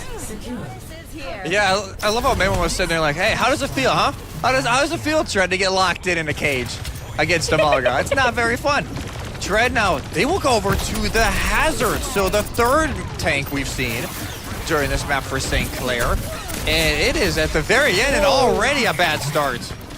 No, and you can kind of tell Tread is like, he's struggling to find an option. That's just, it's very rare to see him swap so much, but if Leeson's gonna keep having performances like this and taking out your team before fights start, yeah, it's gonna make you doubt. He's not giving St. Clair any room to breathe. No, nothing. And now the flashpoint unlocks. It'll be ISU who cap once again. St. Clair now. Gotta think in a weird spot. They have no offensive ultimate to burst into this choke. They have a rally to stay up, but that's only going to do so much when you have a Kitsune Rush going to be in your face and the Annihilation potentially. Annihilation and Kitsune Rush is available. Will be the latter of the two to start it off, but if anyone bet to be in the kill feed at this point in time, none other than Lethal on his signature Sojourn. Looking for Redix in the back, chunks him down to 1 HP, an aggressive slide forwards. Yeah, gets the Juno, but at the cost of his life. Suggs rallying in the spawn after that pick onto Lethal. I think they thought there'd be an opportunity to go in, which there absolutely is. Kappa didn't have that same support, and in fact, a little too confident in how that point was going. What? Yeah, maybe Mamo, they're chucking in a late ultimate into this. Not sure. I wonder if they're swapping here, Molly. Maybe. I can't lie. Is Admiral now just completely stuck on point? It is not a swap for WB mode, so it'll stay on the Echo. 87% here for ISU. Still one fight territory to win it here in the varsity final. Annihilation, overclock available to try and rush through, but the downpour could stop it. Plenty of ultimates for St. Clair. They just have to make sure they save something. St. Clair with the better toolbox, but as you said, you use them all at once. Suddenly, doesn't matter how many tools you started with. Maimon, though, already down. That was the extra burst damage hazard perk. ended up with the final blow. Here come all these ultimates we were talking about. ISU in a 4v5, and they are fully committing to this fight. Lethal getting shut down out of the overclock, and it's only Kappa running it down mid in classic Kappa fashion. Is if I'm confident he's gonna win it. Lupino gets the kill. Tread still alive, hanging on for dear life, and Redix throws down the orbital ray in a last-ditch attempt to keep his team in this fight in control, knowing what lies in wait if they go down here and now.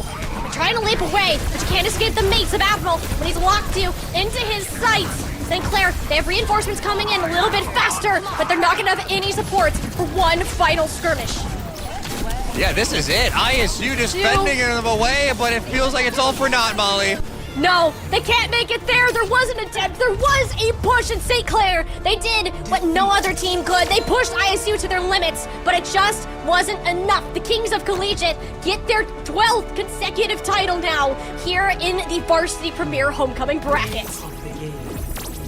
It's just, again, the Kings of Collegiate, they remain at the top. But you gotta give credit to St. Clair. Wow. They gave us one hell of a series here in the varsity bracket final. But it is still ISU, the Redbirds, not only winning the open bracket, but they also win the varsity bracket. Just unbelievable here from the Redbirds to go 2 for 2. And the first time, obviously, this format has existed to where we have 2 separate brackets for OWC, they go on and win both. Classic ISU. What else is there to say about that? If there is a national title to be won in any regard, or just for North America in general, expect the Redbirds to show up and expect them to give it their A-game.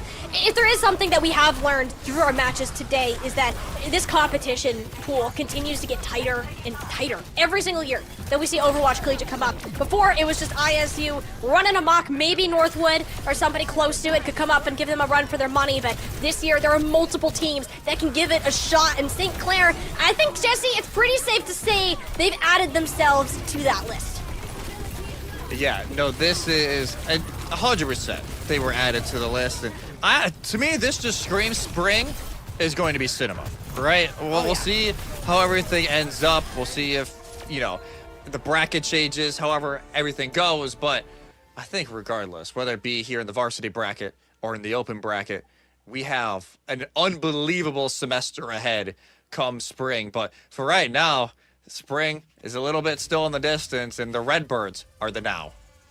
Yeah, and they're going to remain to be the past and the present of Collegiate Overwatch, but that future, still up for grabs. ISU showed that, they might bleed a little bit, but they will find a way to get back through at the end of the day. It's a 4-2 victory for them over St. Clair for the grand finals here in our varsity bracket. But this is I'm only imagining too, what would have happened if Lethal didn't wake up. He needs a serious shout out for just the amount of pop-off plays that he had at the tail end of the series on the Freya and the Sojourn for both our last 2 Flashpoint games, which cannot believe we got those 2 back-to-back too. So yeah, this was it's cinema today for the finals of our varsity tournament.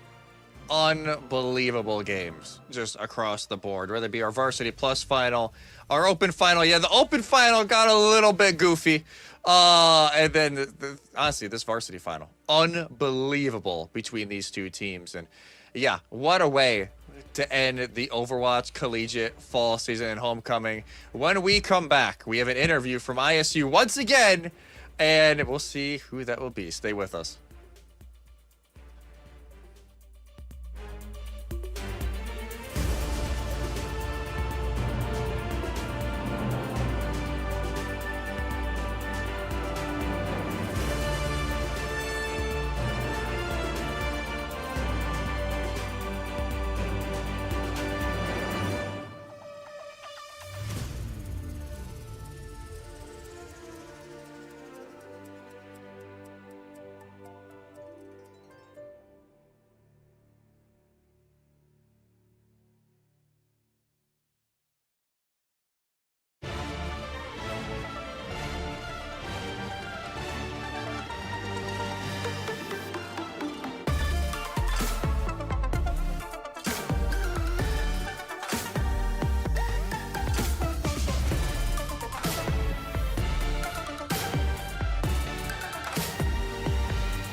what a day it has been here for the Overwatch Collegiate Homecoming Tournament. It's sad that it has all come to a close, Jesse, but we couldn't have asked for a better outcome for the day. ISU, they get their 2 wins in both the Open and Varsity, and our Varsity Plus win over to Maryville Academy. But at the end of it, Jesse, if there's one thing we have continued to learn, even if it looks a little dark and grim sometimes, never doubt ISU when it comes to a grand final. Yeah, ISU, just whenever we get to these playoffs, it feels like they hit a different gear, right? Like, for whatever reason, they're just unstoppable, right? And during this series, again, they got pushed around a lot during this series. St. Clair, they came out punching here in map 1. This Echo Sombra comp was unbelievable on Ilios. And I think that's when we all kind of felt like, okay, this is a little bit different than our previous series. St. Clair are definitely feeling themselves right now, and it showed. Overall, ISU, yes, banger after banger, haymaker after haymaker, but eventually, yes, St. Clair just could not keep up. But man, they gave us one hell of a show. Yeah, and it is a long day for this team, like 9 hours total of playing between their OWCS practice as well as coming into these tournaments after with very minimal break in between that. And ISU, all things considered, they can be tired, they can be beaten, but when somebody needs to step up, they will find a way to make it happen, and in this moment, it was absolutely lethal. Towards the end of this series, we got to see him on his Sojourn, a little bit on the Freya as well, but it did get really scary at times. I don't think we've seen ISU be pushed to the limits as much as this. In any other game we've seen them played this season, outside of their one Swiss loss, which was due to some unpreparedness, as we heard, but St. Clair Saints, they gave it their all. They knew that they had a chance. It just wasn't quite enough to break the ice. Yeah, just not enough. This is where I think the series really changed. I think if St. Clair win this map, we are maybe talking a whole different conversation right now. They were so close to winning it. ISU, though, barely get through, and I think that's when the momentum really started to go back towards ISU's favor. And even though we even go to double flashpoints, we go to New Junk City, which that has to be one of the funniest things we've had today. And they try and pull out the St. Clair special. It doesn't work out in the end. ISU have the answers and are able to push through, but man, just an unbelievable series between these two. They pushed the limits of each other. We got to see compositions that we haven't seen in a hot minute. And we got to try something brand new. And the St. Clair Saints, and by far the best collegiate Overwatch program in Canada, at the bare minimum and much higher in the eyes of most people after taking the series as far as it went. And I like that they brought out the St. Clair special with their Malga Reaper comps, but it's not like an unfamiliar territory for Kappa for the remainder of ISU. It was meta for an entire year. St. Clair profited off of it before. They just couldn't do it this time. Lethal hit his shots on the Sojourn when it was needed, and they ended it in 6. No 7-map series to come out today, and for the sake of ISU, I think they were going to be A-okay with closing it out there. And finally, we do have Goose joining us on the desk for a winner's interview, the coach and substitute for the Redbirds. Goose! First of all, hi. How are we feeling after that game? Congratulations. That's 2 titles now for your team after 2 best-of-7s today. Very, very tired is how we're feeling. That's also partially why I'm here. Most of our players were in a triple block scrim before the best-of-7s even started today. So all of them really wanted to get food and were hungry and tired. So I was willing to let them off and, they get to go do what they're wanting and honestly sleep. Most of them were getting really tired by the end there. Oh, I can imagine. This was a very long day. Obviously, you have 3 players out in Portugal for OWCS boot camp ahead of World Finals. How did you guys manage that? Obviously, time zones are weird. And like you said, they had a triple scrim block before because obviously OWCS World Finals are soon. How did you guys really try and tackle that this weekend? Honestly, it's a lot of just communication and being prepared on the front end. There's a nice feature in Discord which lets you put kind of a timestamp that'll adjust to what time zone you're in. We use that a lot to make sure that everyone knows exactly when the match is. That's something we learned in the past especially having these international players. That we really have to do that. Like even when we were first trialing a lot of players, it was, oh, right, we can't just say this time. We should make sure it's kind of localized and all the different time zones are covered so everyone knows exactly what the plan is, knows exactly when we need to be here. And then, of course, just sending out reminders a lot, especially with the rolling schedule, because then you can't exactly put a timestamp on that. Yeah, and obviously, going into that series, obviously, it was a quick 4-0 against Fisher during the Open Final. This one got a little bit more interesting. St. Clair able to pull a few maps away. What were the comms like? Because obviously, Kuffa was very confident when he left us here in the interview. So how did the comms kind of develop here as the series went on, as even 1-1, 2-2 as we go onwards? I mean, the communication, it definitely got a lot more honed in as the game went on. But a lot of it was, we had a quick turnaround between that 4-0 with Fisher. We had to get several players from their home setups to our facility because we've been having issues with our facility PCs, with massive frame drops, randomly closing the game constantly. And so we didn't want to risk having both tournaments on those PCs. So we had a very tight timeline between the games to get our players from one place to the next. And so, trying to get everyone set up in time was really hard. To make sure that would work out. And then, you could see that we were a little flustered at the start of this series, maybe not as prepared as we could have been because we were trying to get everything set up. But luckily, our team is the best at locking in when it matters, making sure that we're not leaving anything on the table at the end of the day. And honestly, St. Clair put up a really good fight. There's a lot of times that we actually were just really slow to pick up on an answer because they were playing so well. A really good job from them. But luckily, ISU was able to remain strong. I love the respect towards the opponent too, because we were also impressed with St. Clair. So it was almost in our eyes less of what's going on with ISU and more so, wow, St. Clair's doing really well today. So even hearing that from you, from an outside perspective, supporting ISU, of course, that you saw the same thing was a very good shout out to them too.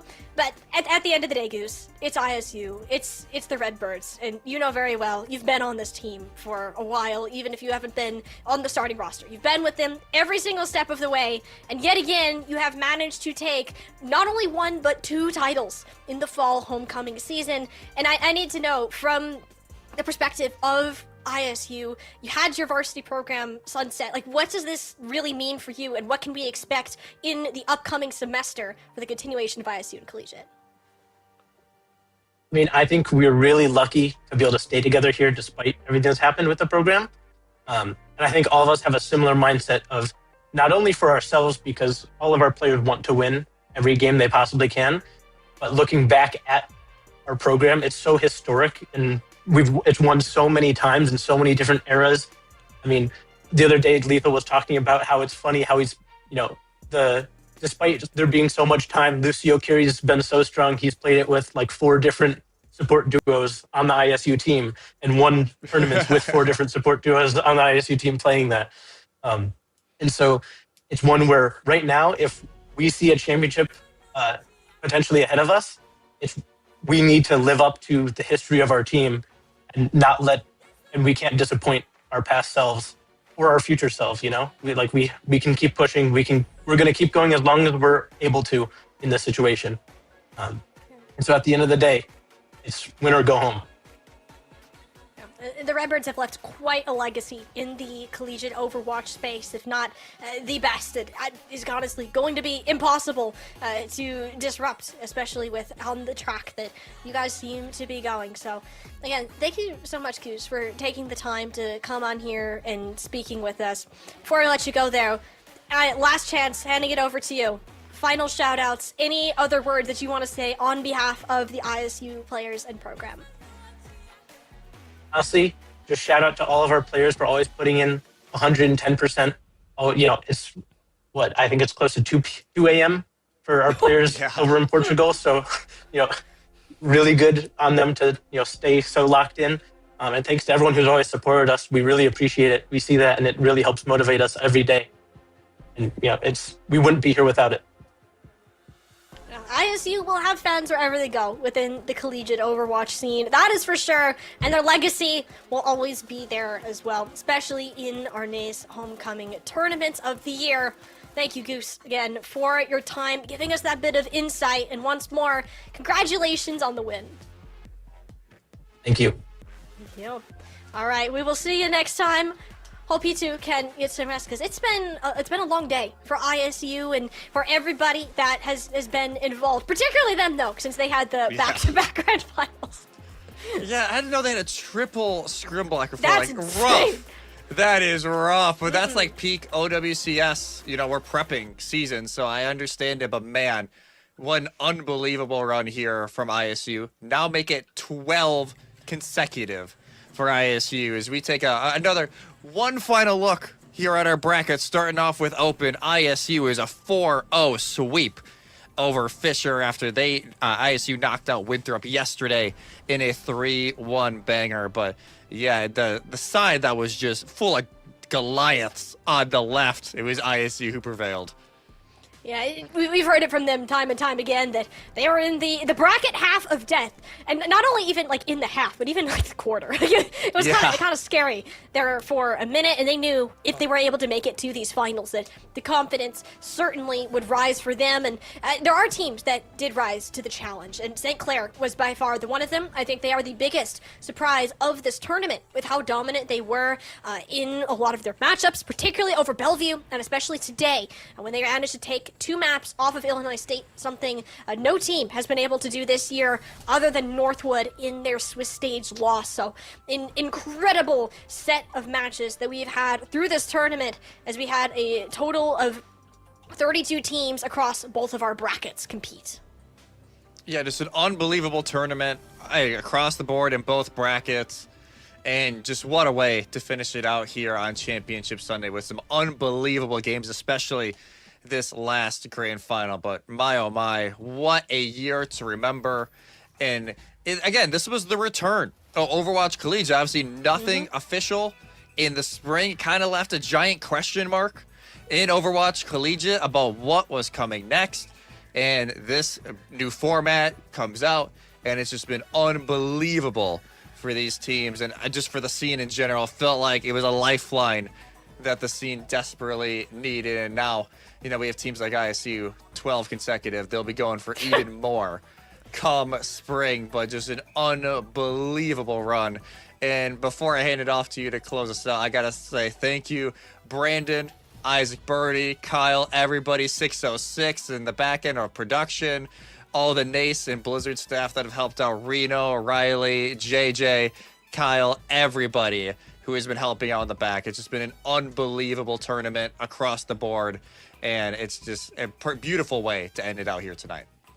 Yeah, you don't know how much ends up going into these tournaments behind the scenes for all of those wonderful people that are involved, as well as our sponsors, In Touch Credit Union and ASUS. Thank you so much for supporting the collegiate Overwatch scene. But as you said, Jesse, all great things, they got to come to an end eventually. It's been a pleasure here to bring you the collegiate matchups of the semester. We've had some wonderful competition to be highlighted throughout our homecoming tournament, and I hope you too have understood how beautiful this scene can be, and the passion and the hard work that these students put into their craft to add on to their collegiate career further. That's going to do it for us. I hope you have a fantastic rest of your weekend, and we will see you again in spring for some more collegiate Overwatch.